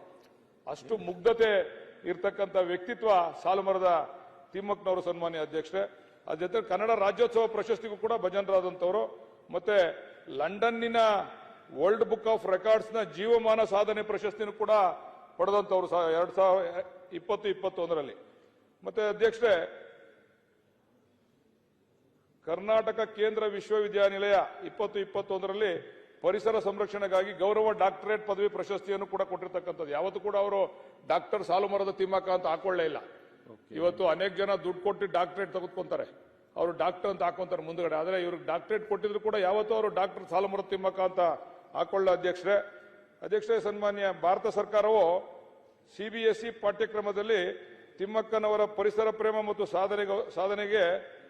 ಸಾಧನೆಯ ಬಗ್ಗೆ ಪಾಠ್ಯ ಅಳವಡಿಸಿ ಕರ್ನಾಟಕ ಸರ್ಕಾರವೂ ಸಹ ಸಾಕ್ಷರತೆ ಆಂದೋಲನ ಮತ್ತು 1ನೇ ತರಗತಿಯಿಂದ 12ನೇ ತರಗತಿವರೆಗೂ ಅಧ್ಯಕ್ಷರೇ ಅಲ್ಲ ಅವ್ರಿಗೆ ಬಂದಿರತಕ್ಕಂಥ ಪ್ರಶಸ್ತಿಗಳ ಬಗ್ಗೆ ಹೇಳ್ತೀನಿ ಅಧ್ಯಕ್ಷರೇ. ಅದು ಸ್ವಲ್ಪ ಬೆಳಕು ಚೆಲ್ಬೇಕಲ್ಲ ಅಧ್ಯಕ್ಷರೇ. ಚರ್ಚೆ ಅಲ್ಲ, ಸಂತಾಪ ಚರ್ಚೆ ಅಲ್ಲ. ಅವ್ರಿಗೆ ಬಂದಿರತಕ್ಕಂಥ ಪ್ರಶಸ್ತಿ ಬಗ್ಗೆ ಗೊತ್ತಿದೆ. ಮುಂದೆ ಕಾಲೇಜ್ 4 ಜನ ಯುವಕರು ಮಾತಾಡಿ ಫಸ್ಟ್ ಟೈಮ್. ಮತ್ತೆ ಅಮೆರಿಕಾದಂತ ಲಾಸ್ ಏಂಜಲೀಸ್ ಮತ್ತು ಓಕ್ಲ್ಯಾಂಡ್ ನಗರಗಳಲ್ಲಿ ಕೂಡ ತಿಮ್ಮಕ್ಕರವರ ರಿಸೋರ್ಸಸ್ ಫಾರ್ ಎನ್ವೈರನ್ಮೆಂಟ್ ಎಜುಕೇಶನ್ ಎಂಬ ಸಂಸ್ಥೆಗಳ ಹೆಸರಿನಲ್ಲಿ ಇವತ್ತು ಕೂಡ ಕಾರ್ಯನಿರ್ವಹಿಸ್ತಾ ಇರ್ತಕ್ಕಂಥದ್ದು ಕೂಡ ಅವರ ಸಾಧನೆಗೆ ಒಂದು ಗರಿ ಅಂತಕ್ಕಂಥದ್ದನ್ನ ಈ ಸಂದರ್ಭದಲ್ಲಿ ಹೇಳಲಿಕ್ಕೆ ಇಚ್ಛೆ ಪಡ್ತಾ ಅಧ್ಯಕ್ಷರೇ. 2016ರಲ್ಲಿ BBC ಅವರು ಬಿಡುಗಡೆ ಮಾಡಿದಂತ ವಿಶ್ವದ 100 ಪ್ರಭಾವಿ ಮಹಿಳೆಯರ ಪಟ್ಟಿಯಲ್ಲಿ ಸಾಲುಮರದ ತಿಮ್ಮಕ್ಕನವರ ಹೆಸರು ಕೂಡ ಇದೆ ಅಂತಕ್ಕಂಥದ್ದು ನಾವು ಈ ಸಂದರ್ಭದಲ್ಲಿ ಸ್ಮರಿಸಬೇಕಾಗ್ತದೆ ಅಧ್ಯಕ್ಷರೇ. ಅದರ ಜೊತೆಯಲ್ಲಿ ಸನ್ಮಾನ್ಯ ನಮ್ಮ ಮುಖ್ಯಮಂತ್ರಿಗಳಾದಂತ ಸಿದ್ದರಾಮಯ್ಯನವರು 14, 15, 2015, 16, 17ನೇ ಸಾಲಿನ ಬಜೆಟ್ನಲ್ಲಿ ಸಾಲುಮರದ ತಿಮ್ಮಕ್ಕ ನೆರಳು ಯೋಜನೆಯನ್ನ ಘೋಷಿಸಿ ಜಾರಿಗೊಳಿಸಿ 3000 ಕಿಲೋಮೀಟರ್ ರಸ್ತೆ ಎರಡು ಬದಿಯಲ್ಲಿ ಮರವನ್ನ ನೆಟ್ಟು ಪೋಷಿಸಬೇಕು 5 ವರ್ಷ ಅಂತ ಹೇಳಿ ಘೋಷಣೆ ಮಾಡಿದಂಥದ್ದನ್ನು ಕೂಡ ನಾನು ಈ ಸಂದರ್ಭದಲ್ಲಿ ಸ್ಮರಿಸ್ಕೊಳ್ತಾ, ಇವತ್ತು ಅದೇನು ಅವ್ರು ಯಾವ ರೀತಿ ಆ ಫಾರೆಸ್ಟ್ ಡಿಪಾರ್ಟ್ಮೆಂಟ್ ಅವರು ಎಷ್ಟು ಗಿಡ ನೆಟ್ಟಿದ್ದಾರೆ ಅಂತ ಗೊತ್ತಿಲ್ಲ, ಬಜೆಟ್ ನಲ್ಲಿ ಘೋಷಣೆ ಮಾಡಿರ್ತಕ್ಕಂಥದ್ದನ್ನು ನಾವು ನೋಡಿದ್ದೇವೆ ಅಧ್ಯಕ್ಷ. ಸನ್ಮಾನ 2017-18ರಲ್ಲಿ 224 ವಿಧಾನಸಭಾ ಕ್ಷೇತ್ರಗಳಲ್ಲೂ ಕೂಡ ತಿಮ್ಮಕ್ಕನವರ ವೃಕ್ಷ ಉದ್ಯಾನವನಗಳನ್ನ ಅನುಷ್ಠಾನ ಮಾಡಿ ಇವತ್ತು ಎಲ್ಲ ಕಡೆ ನಾವು ನೋಡಬಹುದು. ಅವರ ಹೆಸರಿನಲ್ಲಿ ಇರ್ತಕ್ಕಂಥ ಉದ್ಯಾನವನವನ್ನು ಕೂಡ ನಾವೆಲ್ಲ ಕಡೆ ನೋಡಬಹುದು ಅಧ್ಯಕ್ಷರೇ. ಅದೇ 2022ರಲ್ಲಿ ಅಧ್ಯಕ್ಷರೇ 111ನೇ ಜನ್ಮದಿನದ ಸಂಭ್ರಮದೊಂದು ಕರ್ನಾಟಕ ಸರ್ಕಾರ ಪರಿಸರ ರಾಯಭಾರಿಯನ್ನಾಗಿ ನೇಮಕ ಮಾಡಿ ಅವರಿಗೆ ಸಚಿವ ಸಂಪುಟ ದರ್ಜೆ ಸ್ಥಾನಮಾನ ನೀಡಿ ಅವರಿಗೆ ಗೌರವಿಸತಕ್ಕಂಥದ್ದನ್ನು ಕೂಡ ಈ ಸಂದರ್ಭದಲ್ಲಿ ಸ್ಮರಿಸಿಕೊಳ್ತಾ, ನನ್ನ ಕ್ಷೇತ್ರದವರಾದ್ರಿಂದ ದಯಮಾಡಿ ಮಾನ್ಯ ಮುಖ್ಯಮಂತ್ರಿಗಳು ಆ ಗ್ರಾಮವನ್ನ ದತ್ತು ತೆಗೆದುಕೊಂಡು ಅವರ ಮನೆಯನ್ನ ಒಂದು ಮ್ಯೂಸಿಯಂ ಆಗಿ ಕನ್ವರ್ಟ್ ಮಾಡಿ ಅಲ್ಲಿ ಬರ್ತಕ್ಕಂಥ ಅನೇಕ ಜನ ಪರಿಸರ ಪ್ರೇಮಿಗಳು ಬಹಳಷ್ಟು ಜನ, ಸುರೇಶ್ ಕುಮಾರ್ ಅವರು ಅನೇಕ ಬಾರಿ ಅಲ್ಲಿ ಬಂದಿದ್ದಾರೆ, ಆ ಜಾಗಕ್ಕೆ ಭೇಟಿ ಕೊಟ್ಟಿರ್ತಕ್ಕಂಥದ್ದನ್ನು ಕೂಡ ಸ್ಮರಿಸಿಕೊಳ್ತಾ ಅಧ್ಯಕ್ಷರೇ. ನನ್ನ ಕ್ಷೇತ್ರದವರು ಅಧ್ಯಕ್ಷ ಒಂದು ಸ್ವಲ್ಪ ಅವಕಾಶ ಮಾಡಿಕೊಡ್ಬೇಕು ದಯಮಾಡಿ. ಎಷ್ಟು ಬೇಕಾದ್ರೆ ಮಾತಾಡಿ, ಅವಾಗ ಅದನ್ನ ಒಂದು ಮ್ಯೂಸಿಯಂ ಆಗಿ ಕನ್ವರ್ಟ್ ಮಾಡಿ ಅವ್ರ ಮನೆನ ಅದು ಅವರ ಹೆಸರು ಅಲ್ಲಿ ಉಳ್ಕೋಬೇಕು. ಮತ್ತೆ ಅವರ ಹೆಸರಿನಲ್ಲಿ ಪ್ರತಿ ವರ್ಷ ಕೂಡ ಪರಿಸರಕ್ಕೆ ಕೆಲಸ ಮಾಡಿದಂತವ್ರಿಗೆ ಪ್ರಶಸ್ತಿಯನ್ನು ಕೂಡ ಕೊಡಬೇಕು ಅಂತ ಹೇಳಿ ತಮ್ಮ ಮುಖಾಂತರ ಈಗಾಗಲೇ ಮುಖ್ಯಮಂತ್ರಿಗಳು ಘೋಷಣೆ ಮಾಡಿದ್ದಾರೆ. ಅದನ್ನ ಕಾರ್ಯಗತಕ್ಕೆ ತರಬೇಕು ಅಂತ ಹೇಳಿ ತಮ್ಮ ಮುಖಾಂತರ ಮುಖ್ಯಮಂತ್ರಿಗಳಿಗೆ ನಾನು ಹೇಳಲಿಕ್ಕೆ ಇಚ್ಛೆ ಪಡ್ತಾ, ಅವರ ನಿಧನ ನಮ್ಗೆಲ್ರಿಗೂ ಕೂಡ ತುಂಬಲಾರದ ನಷ್ಟ ಆಗಿದೆ ಅಧ್ಯಕ್ಷರೇ. ಅವ್ರಿಗೆ ಮತ್ತೆ ಅವ್ರ ಕುಟುಂಬ ಅಂತಂದ್ರೆ ಎಲ್ಲರೂ ಹೇಳ್ದಂಗೆ ಎಲ್ಲ ಪ್ರತಿಯೊಬ್ಬರು ಕೂಡ ಅವ್ರ ಕುಟುಂಬಕ್ಕೆ ಅವ್ರ ಬಳಗಕ್ಕೆ ಸೇರ್ತಕ್ಕಂಥವ್ರು. ಜೊತೆಗೆ ಅವ್ರ ಸಾಕ್ ಮಗ ಉಮೇಶ್ ಕೂಡ ಅವ್ರನ್ನ ಬಹಳಷ್ಟು 25 ವರ್ಷಗಳ ಅವ್ರನ್ನ ಸಾಕ್ದಂಥದ್ದು, ಅವ್ರನ್ನ ನೋಡ್ಕೊಳ್ತಕ್ಕಂಥದ್ದು, ಅವ್ರನ್ನೂ ಕೂಡ ವಿಶೇಷವಾಗಿ ಸರ್ಕಾರ ಗಮನಿಸಬೇಕು ಅಂತಕ್ಕಂಥದ್ದನ್ನ ಹೇಳಿ, ಅನೇಕ ಜನಗಳು ಅನೇಕ ದಿಗ್ಗಜರು ಇಲ್ಲಿ ನಿಧನ ಆಗಿರ್ತಕ್ಕಂಥದ್ದನ್ನ ತಾವು ತಂದಿದ್ದೀರಾ. ಅವರೆಲ್ಲರಿಗೂ ಕೂಡ ಅವರ ಆತ್ಮಕ್ಕೆ ಶಾಂತಿ ಸಿಗಲಿ. ತಾವು ತಂದಿರತಕ್ಕಂಥ ಸಂತಾಪ ನಿರ್ಣಯ ವಿಷಯಕ್ಕೆ ನಾನು ಬೆಂಬಲವನ್ನ ವ್ಯಕ್ತಪಡಿಸಿ ನನ್ನ ಮಾತನ್ನ ಮುಗಿಸ್ತೀನಿ ಅಧ್ಯಕ್ಷ. ನಮಸ್ಕಾರ. ಈಗ 4 ಜನ ಫಸ್ಟ್ ಟೈಮ್ ಇದ್ದಾರೆ, ಬೇಗ ಬೇಗ ಮುಗಿಸಬೇಕು. ಸಂತಾಪ ಚರ್ಚೆ ಮಾಡಿ ಕೂತ್ಕೊಳ್ಳಿ. ಈಗ ಸನ್ಮಾನ್ಯ ಸಭಾಧ್ಯಕ್ಷರೇ, ನರೇಂದ್ರ ಸ್ವಾಮಿ ಅವರು ತಾವು ತಂದಿರತಕ್ಕಂತ ಸಂತಾಪ ಸೂಚನೆ ಬಹಳ ಚೀಟು ಕೊಟ್ಟಿದ್ದು ಬಾಕಿದೆ, ಕೈ ಎತ್ತಬೇಡಿ, ಅದನ್ನ ಚೀಟು ಕಳಿಸಬೇಡಿ. HY ಮೇಟಿ ಅವರ ಬಗ್ಗೆ, RV ದೇವರಾಜ್ ಅವರ ಬಗ್ಗೆ, ಶಿವಶರಣ ಪಾಟೀಲ್ ಅವರ ಬಗ್ಗೆ ಅನೇಕರು ಇದು ಮಾಡಿದ್ದಾರೆ. ಅವರ ಆತ್ಮಕ್ಕೆ ಚಿರಶಾಂತಿಯನ್ನು ಬೇಡ್ತಾ, ವಿಶೇಷವಾಗಿ ಸಾಲುಮರದ ತಿಮ್ಮಕ್ಕ ಹುಟ್ಟು ನಮ್ಮ ದೇಶದ ಹೆಮ್ಮೆಯ ಸುಪುತ್ರಿಯಾದ ವೃಕ್ಷ ಮಾತೆ ವನದೇವಿ ಪದ್ಮಶ್ರೀ ಪುರಸ್ಕೃತೆ ಸಾಲುಮರದ ತಿಮ್ಮಕ್ಕನವರು ನಮ್ಮ ನಾಡಿಗೆ, ನಮ್ಮ ಪರಿಸರಕ್ಕೆ ನೀಡಿದ ಅಪಾರ ಸೇವೆ ಮತ್ತು ವಿಶ್ವಮಟ್ಟದಲ್ಲಿ ಗುರುಸ್ತಕ್ಕಂತಹ ಒಂದು ಹೆಣ್ಣಿಗೆ ಹುಟ್ಟು ಒಂದು, ಬದುಕು ಮತ್ತು ಸಾವು ಒಂದೇ ಕಡೆ ಆಗುತ್ತೆ. ಆದರೆ ಸಾಲುಮರದ ತಿಮ್ಮಕ್ಕನವರಿಗೆ ಹುಟ್ಟು ತುಮಕೂರು ಜಿಲ್ಲೆನಲ್ಲಾದರೆ, ಅವರ ಬದುಕು ಗ್ರಾಮಾಂತರ ಜಿಲ್ಲೆನಲ್ಲಾದರೆ, ಅವರ ಅಂತಿಮ 22 ವರ್ಷದ ಜೀವನ ಬೇಲೂರು, ಹಾಸನ ಜಿಲ್ಲೆಯ ಬೇಲೂರಿನ ಬಳ್ಳೂರು ಅಂತಕ್ಕಂಥ ಗ್ರಾಮದಲ್ಲಾಗುತ್ತೆ. ಅಂತ ಸುಮಾರು 22 ವರ್ಷ ನಮ್ಮ ಒಡನಾಟದಲ್ಲಿದ್ದಂಥ ತಿಮ್ಮಕ್ಕನವರ ಬಗ್ಗೆ ಅವರ ಸಂತಾಪ ಸೂಚನೆ ಮಾತಾಡಲಿಕ್ಕೆ ಅವಕಾಶ ಮಾಡಿಕೊಟ್ಟಂತ ಸನ್ಮಾನ್ಯ ಸಭಾಧ್ಯಕ್ಷರೇ, ಸಾಲುಮರದ ತಿಮ್ಮಕ್ಕನವರು ಸುಮಾರು 2014-15ರಿಂದ ಹಿಡಿದು 2017-18ವರೆಗೂ ಸನ್ಮಾನ್ಯ ಅಂದಿನ ಮುಖ್ಯಮಂತ್ರಿಗಳಾದಂಥ ಸಿದ್ದರಾಮಯ್ಯನವರು ಅವರಿಗೆ ಸಾಲುಮರದ ತಿಮ್ಮಕ್ಕನವರಿಗೆ 3 ಕಿಲೋಮೀಟರ್ಗಳನ್ನ ಮಾಡ್ತಕ್ಕಂಥದ್ದು, ಸಾಲುಮರದ ತಿಮ್ಮಕ್ಕ ಹೆಸರಿನಲ್ಲಿ ಮರವನ್ನು ಇಡತಕ್ಕಂಥ ಯೋಜನೆಗೆ ಒಂದು ಇದನ್ನು ಕೊಟ್ಟಂಥದ್ದು. ಅದರ ಜೊತೆಯಲ್ಲಿ ಬಹುಮುಖ್ಯವಾಗಿ 2016ರಲ್ಲಿ BCCಯಿಂದ ಇಡೀ ರಾಷ್ಟ್ರದ 100 ಜನ ಹೆಣ್ಣು ಮಕ್ಕಳಲ್ಲಿ ಪ್ರಶಸ್ತಿಗೆ ಪುರಸ್ಕೃತ ಆದಂಥವರು ನಮ್ಮ ನಾಡೋಜ ಡಾಕ್ಟರ್ ಸಾಲುಮರದ ತಿಮ್ಮಕ್ಕ ಅಂತಕ್ಕಂಥದ್ದನ್ನು ಈ ಸಂದರ್ಭ ಹೇಳೋಕ್ಕಾಗುತ್ತೆ. ಅದ್ರ ಜೊತೆಯಲ್ಲಿ ಸುಮಾರು ನಮ್ಮ ಇಂದಿನ ಸರ್ಕಾರ ಸನ್ಮಾನ್ಯ ಮುಖ್ಯಮಂತ್ರಿಗಳಾದಂಥ ಬಸವರಾಜ ಬೊಮ್ಮಾಯಿ ಅವರು 111ನೇ ವರ್ಷದ ಜನ್ಮದಿನದ ಸಂಭ್ರಮದಲ್ಲಿ ಅವರಿಗೆ ಕರ್ನಾಟಕ ಪರಿಸರ ರಾಯಭಾರಿಯಾಗಿ ನೇಮಕವನ್ನು ಮಾಡಿ ಸಚಿವ ಸಂಪುಟದ ದರ್ಜೆಯನ್ನು ಅವರ ಅಂತಿಮ ಬದುಕಿರೋವರೆಗೂ ಸಹ ಕೊಟ್ಟಂತಹ ಒಂದು ಇದು ಅವತ್ತಿನ ಮಾನ್ಯ ಬಸವರಾಜ ಬೊಮ್ಮಾಯಿ ಅವರು ಅಂತಕ್ಕಂಥದ್ದು ಈ ಸಂದರ್ಭದಲ್ಲಿ ಹೇಳ್ತಾ, ಇವತ್ತು ರಾಷ್ಟ್ರಪತಿಗಳಿಗೆ ಅಂದ್ರೆ ಗೌರವವಾಗಿ ನಡ್ಕೊಂತಕ್ಕಂಥ ಯಾವುದೇ ಒಬ್ಬ ಮನುಷ್ಯ ಹೆಣ್ಣುಮಗಳು ಒಂದು ಕೈನಲ್ಲಿ ಆಶೀರ್ವಾದವನ್ನ ಮಾಡ್ತಾರೆ. ಅವರು ಅಂದ್ರೆ ಹೃದಯ ಶ್ರೀಮಂತಿಕೆಯನ್ನ ಯಾವುದೇ ಒಂದು ಸಣ್ಣ ಇದು ಇಲ್ದಂಗೆ ಎಲ್ಲರಿಗೂ ಸಹ 2 ಕೈನಲ್ಲಿ ಆಶೀರ್ವಾದವನ್ನ ಮಾಡ್ತಕ್ಕಂಥ ಮಹಾತಾಯಿ ಯಾರು ಅಂದ್ರೆ ಅದು ಸಾಲುಮರದ ತಿಮ್ಮಕ್ಕ ಅಂತಕ್ಕಂಥದ್ದನ್ನು ಹೇಳ್ತಾ, ಇವತ್ತು ವಿಶೇಷವಾಗಿ 22 ವರ್ಷಗಳ ಜೀವನವನ್ನ ಮಾಡಿದಂಥ ಬೇಲೂರಲ್ಲಿ ಸುಮಾರು ಯಗಚಿ ನದಿಯ ಪಕ್ಕದಲ್ಲಿ 100 ಎಕರೆಯಲ್ಲಿ ಸಾಲುಮರದ ತಿಮ್ಮಕ್ಕನವರು ನೆಟ್ಟಿರ್ತಕ್ಕಂಥ ಸಸಿಗಳು ಇವತ್ತು ಸಹ ಆ ಭಾಗದಲ್ಲಿ, ಮಲೆನಾಡ ಭಾಗದಲ್ಲಿ ಅತಿ ಹೆಚ್ಚು ಮಳೆಯನ್ನು ಆಗ್ತಾ ಇದೆ ಅಂದ್ರೆ ಅವರ ಸೇವೆ ಅಂತಕ್ಕಂಥದ್ದನ್ನ ನಾವು ಹೇಳ್ಬೇಕಾಗುತ್ತೆ.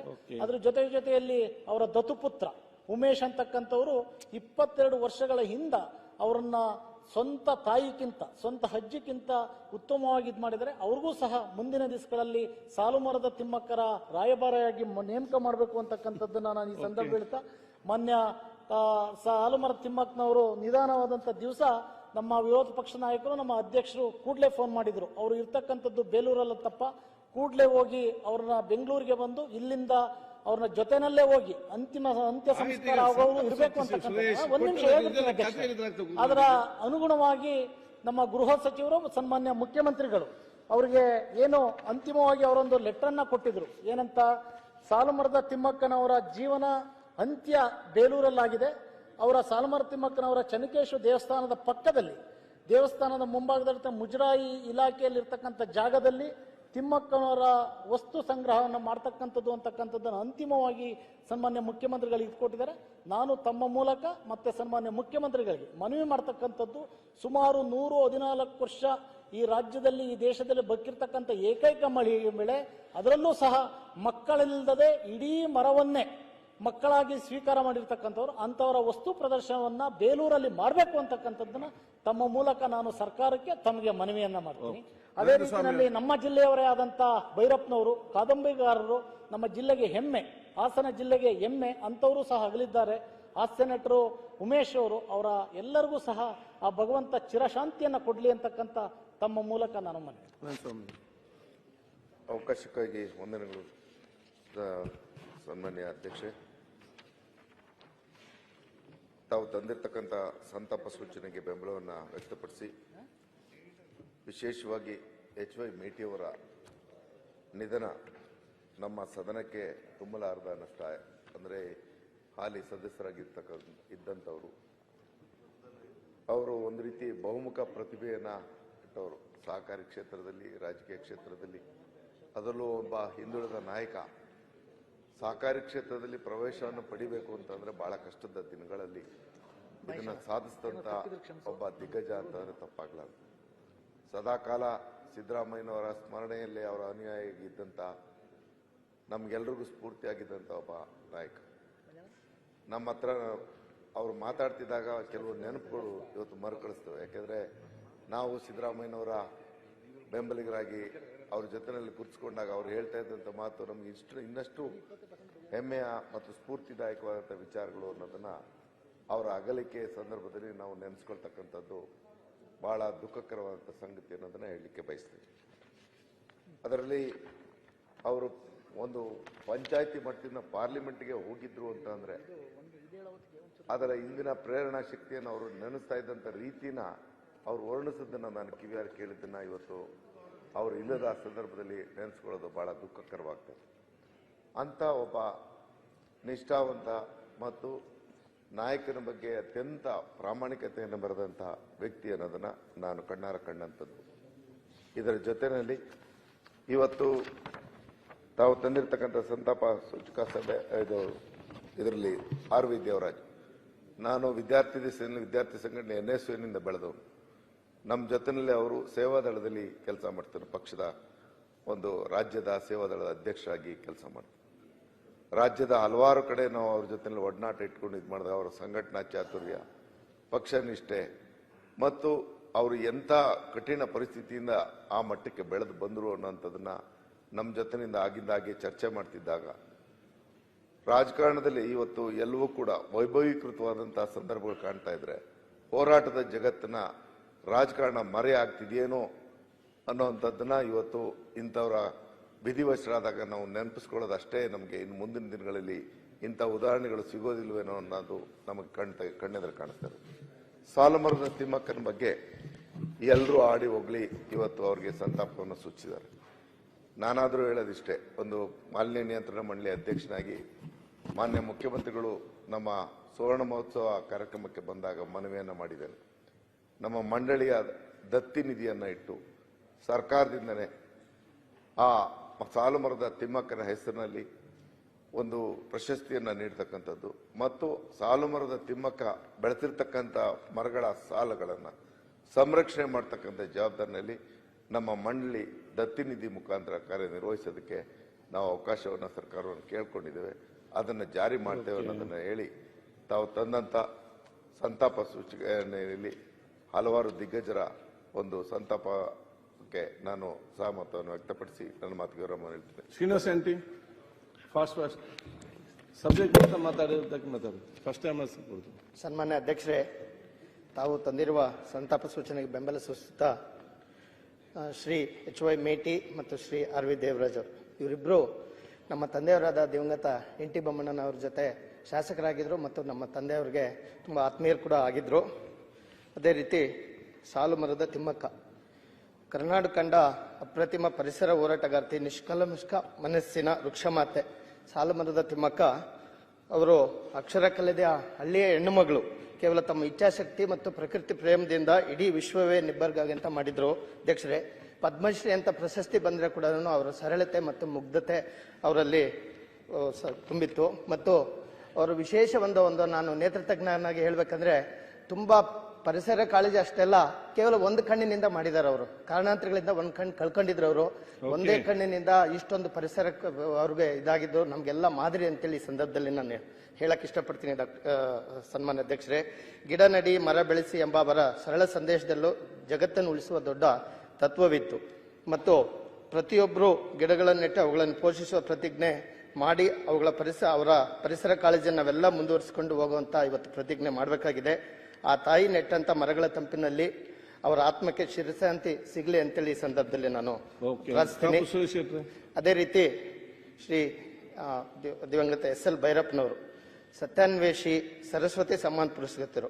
ಅವರ ಲೇಖಕಗಳ ತಾತ್ಪರ್ಯ ಸತ್ಯ ಅಪ್ರಿಯವಾಗಿರಬಹುದು, ಆದರೆ ಅದೇ ಶಾಶ್ವತ.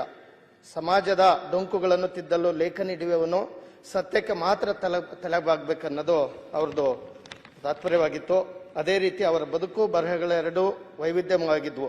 ಬದುಕು ಮತ್ತು ಅನುಭವಗಳ ಸಂಕೀರ್ಣತೆಯನ್ನು ಗ್ರಹಿಸಲು ಮತ್ತು ಸೃಜನಾತ್ಮಕವಾಗಿ ಅಭಿವ್ಯಕ್ತಿಸಲು ಸಾಹಿತ್ಯ ಪ್ರಕಾರಗಳಲ್ಲಿ ಕಾದಂಬರಿ ಅತ್ಯಂತ ಉಪಯುಕ್ತ ಮಾಧ್ಯಮ ಎಂದನ್ನು ಅವರು ತೋರಿಸ್ಕೊಟ್ಟವರು ಸನ್ಮಾನ್ಯ ಅಧ್ಯಕ್ಷರೇ.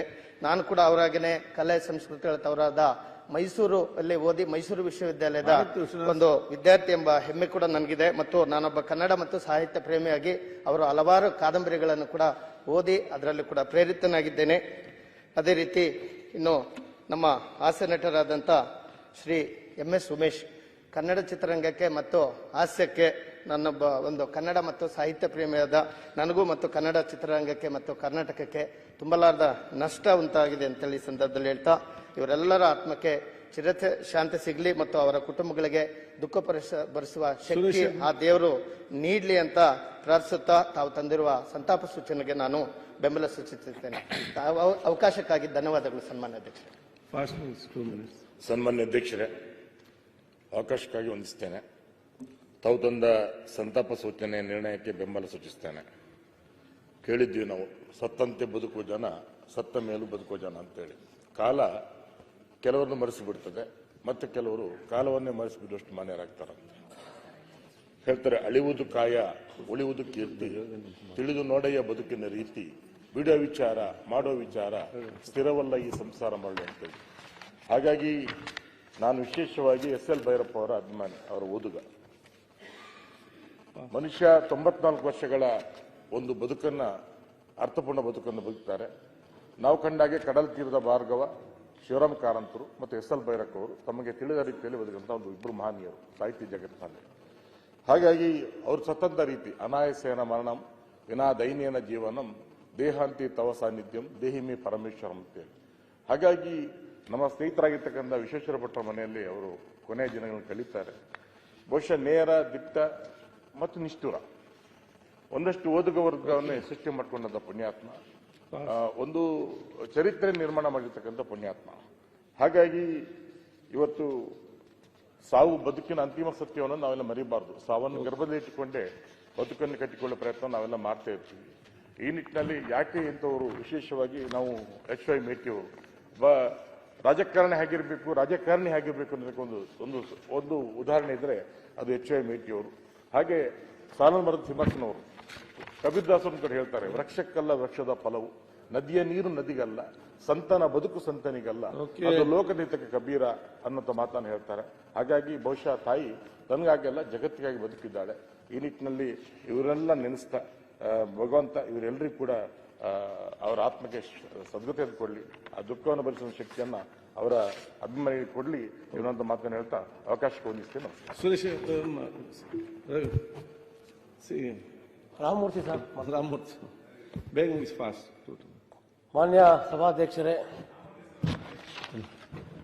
ಸಂತಾಪ ಸೂಚನೆ ಸಭೆಗೆ ಬೆಂಬಲ ವ್ಯಕ್ತಪಡಿಸ್ತಾ ಸಾಕಷ್ಟು ಜನ ಶಾಸಕರು ಮಾತಾಡಿದ್ದಾರೆ. ಆದರೆ ಉಮೇಶ್ ಅವರ ಬಗ್ಗೆ ನನ್ನ ಮತಕ್ಷೇತ್ರ, ನನ್ನ ವೋಟರು, ಅವ್ರ ಬಗ್ಗೆ ಒಂದೆರಡು ಮಾತಾಡಿ ಮುಗಿಸ್ಬಿಡ್ತೀನಿ, ಜಾಸ್ತಿ ಮಾತಾಡೋದು. ಮನುಷ್ಯ ಎಲ್ಲರನ್ನೂ ನಗಿಸ್ತಾರೆ. ಹಾಸ್ಯ ಕಲಾವಿದರು ಅಂದರೆ ಅವ್ರ ಮನೆ ಪರಿಸ್ಥಿತಿ ನೋಡ್ಬಿಟ್ರೆ ಅಧ್ಯಕ್ಷರೇ ಬಹಳಷ್ಟು ಸಮಸ್ಯೆಗಳು ಇದೆ. ಬರೀ 20-30 ಸೈಟು ನಾವೆಲ್ಲ 30 ವರ್ಷದಿಂದ ನೋಡಿದಾಗ ಕೂಡ ಅವಾಗ ಯಾವ ಥರ ಇತ್ತು ಬಡತನ, ಅದೇ ಬಡತನದಲ್ಲಿ ಬರುವಂಥ ಸಣ್ಣ ಪುಟ್ಟ ದುಡ್ಡಲ್ಲಿ ಇವತ್ತು ಮನೆಯನ್ನ ಸಂಸಾರವನ್ನ ಮಾಡಿದಂಥ ವ್ಯಕ್ತಿ, ಒಂದು ಮಗನ್ ಕೂಡ ಅವ್ರು ಕಳ್ಕೊಂಡ್ರು. ಅವ್ರ ಹೆಂಡತಿಗೆ 85 ವರ್ಷ. ಇವಾಗ ಕ್ಯಾನ್ಸರ್ ಅಂತ ಘೋಷಣೆ ಆದ್ಮೇಲೆ ಏನು ಕಿದ್ವಾಯಿ ಆಸ್ಪತ್ರೆಗೆ ಅಡ್ಮಿಟ್ ಮಾಡಿದ್ರು. ಯಾವ ಸರ್ಕಾರ ಸಪೋರ್ಟ್ ಮಾಡಿಲ್ಲ, ಯಾರು ಕೂಡ ಸಪೋರ್ಟ್ ಮಾಡಿಲ್ಲ. ಕಲಾವಿದರ ಸಂಘದವ್ರು ಕೂಡ ಸಪೋರ್ಟ್ ಮಾಡಿ ಉಮಾಶ್ರೀ ಅವ್ರು ನೆನೆಸ್ಕೋಬೇಕು. ಮತ್ತೆ ರಾಕೇಶ್ ರಾಕ್ಲೈನ್ ಅವರು ಸುಮಾರು ನಾವೆಲ್ಲ ಸೇರ್ಕೊಂಡು ಸಹಾಯ ಮಾಡಿದ್ವಿ. ಇವತ್ತು ಸನ್ಮಾನ್ಯ ಮುಖ್ಯಮಂತ್ರಿಗಳು ರವೀಂದ್ರ ಕಲಾಕ್ಷೇತ್ರಕ್ಕೆ ಹೋಗಿ ಅಂತಿಮ ದರ್ಶನ ಮಾಡಿ ತಾವು ಕೂಡ ಹೋಗಿದ್ರಿ. ಇವತ್ತು ನಾನು ತಮ್ಮಲ್ಲಿ ಅರಿಕೆ ಮಾಡ್ಕೊಳ್ಳೋದು, ಮುಖ್ಯಮಂತ್ರಿಗಳಿದ್ದಾರೆ, ವಿರೋಧ ಪಕ್ಷ ನಾಯಕರಿದ್ದಾರೆ, ಮನೆಯಲ್ಲಿ ಯಾರೂ ಒಬ್ಬ ಗಂಡು ಜೀವ ಇಲ್ಲ. ದಯಮಾಡಿ ಅವರಿಗೆ ಸರ್ಕಾರದ ವತಿಯಿಂದ ಹಿಂದೆ ನಿವೇಶನ ಕೊಟ್ಟಿಲ್ಲ, ಸಂಸ್ಕಾರಕ್ಕೂ ದುಡ್ಡು ಕೊಟ್ಟಿಲ್ಲ. ದಯಮಾಡಿ ಅವರಿಗೆ ಹಣ ಸಹಾಯವನ್ನ ಮಾಡಿ. ಯಾಕೆಂದ್ರೆ ಎಲ್ಲ ಶಾಂತಿ ಕೋರ್ತೀವಿ, ಯಾವತ್ತು ನಾವು ಸಹಾಯ ಮಾಡ್ತೀವಿ ಅವಾಗ ನಿಜವಾಗ್ಲೂ ಕೂಡ ಶಾಂತಿ ಆಗುತ್ತೆ. ಅವರ ಮನೆಗೆ ದಯಮಾಡಿ ಸರ್ಕಾರದ ವತಿಯಿಂದ ಮಾನ್ಯ ಮುಖ್ಯಮಂತ್ರಿಗಳು ಮನವಿ ಮಾಡ್ಕೊತಾ ಇದ್ದೇನೆ. ಮಾನ್ಯ ಮುಖ್ಯಮಂತ್ರಿಗಳು ದಯಮಾಡಿ ಸಹಾಯವನ್ನ ಮಾಡಿ ಅಂತ ನಾವು ಮನವಿಯನ್ನ ಮಾಡ್ಕೋತೀವಿ ಸರ್. ದಯಮಾಡಿ ಎಲ್ಲರಿಗೂ ಕೂಡ ನಾನು ಅವರ ಕುಟುಂಬಕ್ಕೆ ಒಳ್ಳೇದಾಗ್ಲಿ, ಎಲ್ಲರಿಗೂ SL ಭೈರಪ್ಪನವರಾಗಿರ್ಬೋದು, ಮತ್ತೆ ಎಲ್ಲರೂ ಕೂಡ ಸಾಲುಮರ ತಿಮ್ಮಕ್ಕ ಎಲ್ಲರ ಕುಟುಂಬಕ್ಕೆ ಒಳ್ಳೇದಾಗ್ಲಿ ಅಂತ ನಿಮ್ಮಲ್ಲಿ ಕೈ ಮುಗಿದು ಕೇಳ್ಕೊಂತೀನಿ. ಅವ್ರ ಸಹಾಯನ ಮಾಡಬೇಕು ಅಂತ. ನೆಕ್ಸ್ಟ್ ರೂಪಕಲ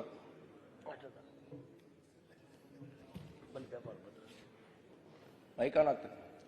ಸನ್ಮಾನ್ಯ ಅಧ್ಯಕ್ಷರೇ, ತಾವು ತಂದಿರ್ತಕ್ಕಂಥ ಸಂತಾಪ ಸೂಚನೆಗೆ ಬೆಂಬಲವನ್ನು ಸೂಚಿಸುತ್ತಾ ಗುಲ್ಲಪ್ಪ ಮೇಟಿಯವರಾಗಲಿ, ಶಿವಶರಣಪ್ಪಗೌಡ ಪಾಟೀಲ್ ಆಗಲಿ, RV ದೇವರಾಜ್ ಅವರು, ಸಾಲುಮರದ ತಿಮ್ಮಕ್ಕ ಅವರು ಹಾಗೂ MS ಉಮೇಶ್ ಅವರ ಬಗ್ಗೆ ಶ್ರದ್ಧಾಂಜಲಿಯನ್ನು ಸಲ್ಲಿಸ್ತಾ, ವಿಶೇಷವಾಗಿ SL ಭೈರಪ್ಪನವರು ಈಗಾಗಲೇ ಅನೇಕ ವಿಷಯಗಳನ್ನು ಸನ್ಮಾನ್ಯ ಮುಖ್ಯಮಂತ್ರಿಗಳಾದಿಯಾಗಿ ವಿರೋಧ ಪಕ್ಷ ನಾಯಕರು ಮಾತಾಡಿದ್ದಾರೆ. ಅವನು ಯಾವುದನ್ನು ಕೂಡ ನಾನು ಸ್ಪರ್ಶ ಮಾಡಲಾರ್ದ್ರೆ, ಭೈರಪ್ಪನವರು 2 ವರ್ಷದ ಅವಧಿ ಏನು ಹುಬ್ಬಳ್ಳಿಯಲ್ಲಿದ್ದರು, ಅವರ ಜೀವನದ ಆ 2 ವರ್ಷಗಳ ತುಡುಕನ್ನು ಮಾತ್ರ ಈ ಸಂತಾಪ ಸಭೆಯಲ್ಲಿ ನಾನು ವ್ಯಕ್ತ ಮಾಡೋಕ್ಕೆ ಇಚ್ಛೆಪಡ್ತೇನೆ. ಬಹುಶಃ ಸಾರಸ್ವತ ಲೋಕದ ಕಾದಂಬರಿ ಸಾರ್ವಭೌಮ ಬೌದ್ಧಿಕ ಹಾಗೂ ನಮ್ಮೆಲ್ಲರ ಹೆಮ್ಮೆಯ ಸಾಹಿತ್ಯ ಆಗಿರ್ತಕ್ಕಂಥ SL ಭೈರಪ್ಪನವರ ನಿಧನದ ಸುದ್ದಿ ಕೂಡ ಎಲ್ಲರಿಗೂ ದುಃಖವನ್ನು ತಂದಿದೆ. ಈ ಮೂಲಕ ನಾನು ಅಗಲಿದ ಚೇತನಕ್ಕೆ ಭಾವಪೂರ್ಣ ಶ್ರದ್ಧಾಂಜಲಿಯನ್ನು ಕೂಡ ನಾನು ಅರ್ಪಿಸ್ತಾ ಇದ್ದೇನೆ. ಸನ್ಮಾನ್ಯ ಅಧ್ಯಕ್ಷರೇ, ಇವತ್ತು ವಿಶೇಷವಾಗಿ SL ಭೈರಪ್ಪನವರು ಪಕ್ಕಾ ಹಳೆ ಮೈಸೂರಿನ SL ಭೈರಪ್ಪನವರು ಮತ್ತು ಹುಬ್ಬಳ್ಳಿಯ ಎರಡಕ್ಕೂ ಬಿಡಿಸಲಾಗದಿರತಕ್ಕಂಥ ನಂಟು. ಹಾಸನ ಜಿಲ್ಲೆಯ ಸಂತೆ ಶಿವಮೊಗ್ಗದ ತೆಂಗು ಸೀಮೆ ಯುವಕ 2 ವರ್ಷದ ಉತ್ತರ ಕರ್ನಾಟಕದ ರೊಟ್ಟಿ ಚಟ್ನಿಯನ್ನು ನೆರೆದ ಭಾಗವಾಗಿದೆ. ಇವರ ಭವಿಷ್ಯದ ಖ್ಯಾತಿ ಹುಬ್ಬಳ್ಳಿಯಲ್ಲೇ ಬರೆದಿದ್ದು ಮುನ್ನಡಿ ಅನ್ನೋಂಥದ್ದು ರೋಚಕ ಸಂಗತಿ. ಸನ್ಮಾನ್ಯ ಅಧ್ಯಕ್ಷರೇ, ಇವತ್ತು ನೆನಪಿಟ್ಟು ಪುಟಗಳಲ್ಲಿ ಉಳಿಯಲಿರುವ ಕಾದಂಬರಿ ಭೈರಪ್ಪನವರು ವೃತ್ತಿ, ಬದುಕು ಮತ್ತು ಸಾಹಿತ್ಯಯಾನ ಆರಂಭಗೊಂಡಿದ್ದು ವಾಣಿಜ್ಯ ನಗರಿ ಹುಬ್ಬಳ್ಳಿಯಿಂದ. ಹುಬ್ಬಳ್ಳಿಯ ಪ್ರಸಿದ್ಧ ಕಾಡಸಿದ್ದೇಶ್ವರ ಕಾಲೇಜಿನ ಅರ್ಥಶಾಸ್ತ್ರ ಮತ್ತು ಮನಃಶಾಸ್ತ್ರದ ಉಪನ್ಯಾಸಕರಾಗಿ 1958 ಜುಲೈ 7 ಭೈರಪ್ಪನವರು ತಮ್ಮ ವೃತ್ತಿ ಬದುಕನ್ನು ಈ ನೆಲದಿಂದ ಆರಂಭಿಸಿದ್ದಾರೆ. ಬರ್ತಾ ಇದ್ದೇನೆ ಸರ್, ಅದರದ್ದು ಹೇಳಾಗಿದೆ, ಬೇರೆ ಯಾವ್ದು ಹೇಳಕತ್ತಿಲ್ಲ. ಅವರ ಜೀವನದಲ್ಲಿ ನಡೆದಿರ್ತಕ್ಕಂಥ ಘಟನೆಗಳನ್ನು ನಾವು ಗಮನಿಸಿದಾಗ, ಅವರು ಕೃಷ್ಣಭವನ್ ಲಾಡ್ಜ್ ಏನು ಹುಬ್ಬಳ್ಳಿ ಒಂದು ಸಣ್ಣ ಲಾಡ್ಜ್ ಇತ್ತು, ಆ ಲಾಡ್ಜ್ನಲ್ಲಿ ಇದ್ದಿದ್ದು ಕೇವಲ 2 ದಿನ ಆ ಬಾಡಿಗೆ ಇಟ್ಟಿದ್ದು. ಹುಬ್ಬಳ್ಳಿಯಲ್ಲಿ ಇದ್ದಾಗಲೇ ಸರಸ್ವತಿ ಅಂತಕ್ಕಂಥವರ ಜೊತೆ ವಿವಾಹ ಆಗಿದ್ದು, ಹೊಸೂರಿನ ಒಂದು ಸಣ್ಣ ಮನೆಯಲ್ಲಿ ವಾಸವಾಗಿದ್ದು, ಹೀಗೆ ಅನೇಕ ನೆನಪುಗಳನ್ನು ಕೂಡ ಹುಬ್ಬಳ್ಳಿ ಜನತೆ ಇವತ್ತು ಮಾಡ್ಕೊತಾ ಇದ್ದಾರೆ. ಅವರ ಬಹಳಷ್ಟು ವಿಷಯವನ್ನು ಅವ್ರ ತಮ್ಮ ಬುಕ್ನಲ್ಲಿ ಕೂಡ ಬರೆದಿರ್ತಕ್ಕಂಥದ್ದು ಇದು. ಅಂದ್ರೆ ಕೊನೆಗೆ ಅವರು ಹುಬ್ಬಳ್ಳಿ ಯಾನವನ್ನು ಮುಗಿಸಿ ಹೋಗ್ತಕ್ಕಂಥ ಸಂದರ್ಭದಲ್ಲಿ, ಗುಜರಾತಿಗೆ ಹೊರಡ್ತಕ್ಕಂಥ ಸಂದರ್ಭದಲ್ಲಿ ಕಣ್ಣುಗಳಲ್ಲಿ ತುಂಬಿಕೊಂಡಿದ್ದು ಕಿಟಕಿಯಿಂದ ದೇಶಪಾಂಡೆ ನಗರ, KMC, ಕಾಡಸಿದ್ದೇಶ್ವರ ಕಾಲೇಜು, BVB ದಾಟದಾಗ ಆ ಕಟ್ಟಡಗಳ ಕಾಣದಷ್ಟು ಕಣ್ಣೀರಿತ್ತು. ಪ್ರೀತಿಯ ಸಾಂದ್ರತೆ ಬೇರ್ಪಡುವಾಗ ಅರಿವಾಗುತ್ತದೆ ಎಂದು ಭೈರಪ್ಪನವರು ಭಿತ್ತಿಯಲ್ಲಿ ಹೇಳಿರ್ತಕ್ಕಂಥ ಸಂಗತಿಗಳನ್ನು ನಾವೆಲ್ಲ ನೆನಪು ಮಾಡಿಕೊಂಡು ಅವರಿಗೆ ಶ್ರದ್ಧಾಂಜಲಿಯನ್ನು ಅರ್ಪಿಸ್ತಾ ಇದ್ದೇನೆ. ಧನ್ಯವಾದ. ರೂಪಕಲಾ ಬೇಗ ಮುಗಿಸಿ. ಸಭಾಧ್ಯಕ್ಷರೇ, ಏನು ಪರಿಸರವಾದಿ ಸಾಲುಮರದ ತಿಮ್ಮಕ್ಕನವರು ಒಬ್ಬ ಪ್ರಸಿದ್ಧ ಪರಿಸರದ ವಾದಿ, ವೃಕ್ಷಮಾತೆ ಅಂತ ಅವರನ್ನ ಪ್ರಶಸ್ತಿ ಕೊಟ್ಟಿದ್ದಾರೆ.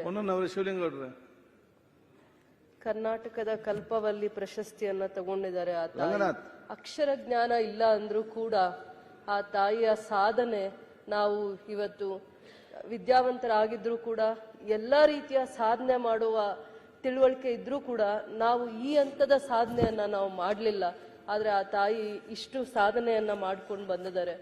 ಅವರ ಹೆಸರಿನಲ್ಲಿ ಒಂದು ಪರಿಸರ ಸಂಶೋಧನೆ ಕೇಂದ್ರ ಅಂತ ಮಾಡಿ ಅವರು ಭವಿಷ್ಯದ ಪರಿಸರವನ್ನ ಉಳಿಸ್ಲಿಕ್ಕೆ, ಪರಿಸರವನ್ನ ಕಾಪಾಡಿಕೊಳ್ಳಿಕ್ಕೆ ನಾವು ಒಂದು ಸಂಶೋಧನಾ ಕೇಂದ್ರ ಮಾಡಿ ಆ ತಾಯಿಯ ಹೆಸರನ್ನ ಇಡಬೇಕು ಅನ್ನುವಂಥದ್ದು ಒಂದು ಸರ್ಕಾರಕ್ಕೆ ನನ್ನ ಬೇಡಿಕೆ ಆಗಿರುತ್ತೆ.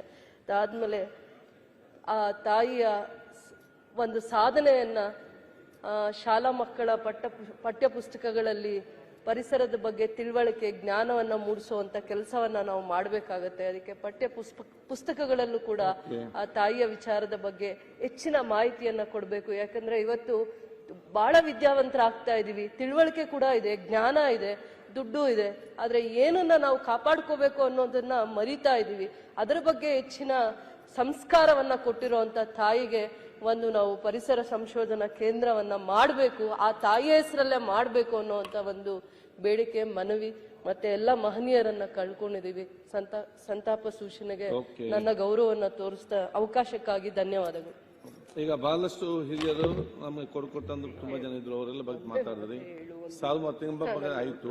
ನಾನು ಒಂದೆಲ್ಲ ಹೇಳುದಿಷ್ಟೇ, ನಾವೆಲ್ಲ ಸಾಲ್ಮ ತಿಮ್ಮಕ್ಕನ ಬಗ್ಗೆ ನಾವೆಲ್ಲರೂ ಕೂಡ ಒಂದು ಅಭಿಮಾನ ಇದೆ, ಅವರ ಕೆಲಸ ಬಗ್ಗೆ ಗೌರವ ಇದೆ, ನಾವೆಲ್ಲರಿಗೂ ಅದೇ ಮಾಡಬೇಕು ಆಶೆ ಕೂಡ ಇರ್ತಿದೆ. ಅದಕ್ಕಾಗಿ ನಮ್ಮ ಪಕ್ಕದಲ್ಲಿ ನಾನೊಂದು ಅವಕಾಶ ಮಾಡಿ ಕೊಟ್ಟಿದ್ದೇನೆ. ಒಂದೊಂದು ಗಿಡವನ್ನೆಲ್ಲ ನಾಳೆ ಅದರ ನೆನಪಿಗೋಸ್ಕರ ಎಲ್ಲೋ ಒಂದು ಯಾರು ಗಿಡ ನಡಿಲಿಲ್ಲ, 60 ಜನ ಮಾತ್ರ ನೆಟ್ಟಿದ್ದಾರೆ 224ರಲ್ಲಿ. ಅಲ್ಲಿ ಜಾಗ ಇದೆ, ನಾಡಿನ ಅವಕಾಶ ಮಾಡಿ ಕೊಡ್ತೇನೆ. ನಿಮ್ಮ ನೆನಪು ಗಿಡ ನಡಬೇಕಂತ ಹೇಳಲಿಕ್ಕೆ ನಾನು ಬಯಸ್ತೇನೆ. 1 ನಿಮಿಷದ ಮೌನ ಪ್ರಾರ್ಥನೆ.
ಈ ಸದನವು ಅಂಗೀಕರಿಸಿದ ಸಂತಾಪ ಸೂಚನಾ ನಿರ್ಣಯದ ಪ್ರತಿಯನ್ನು ಮೃತರ ಕುಟುಂಬಕ್ಕೆ ಕಳಿಸಲಾಗುವುದು.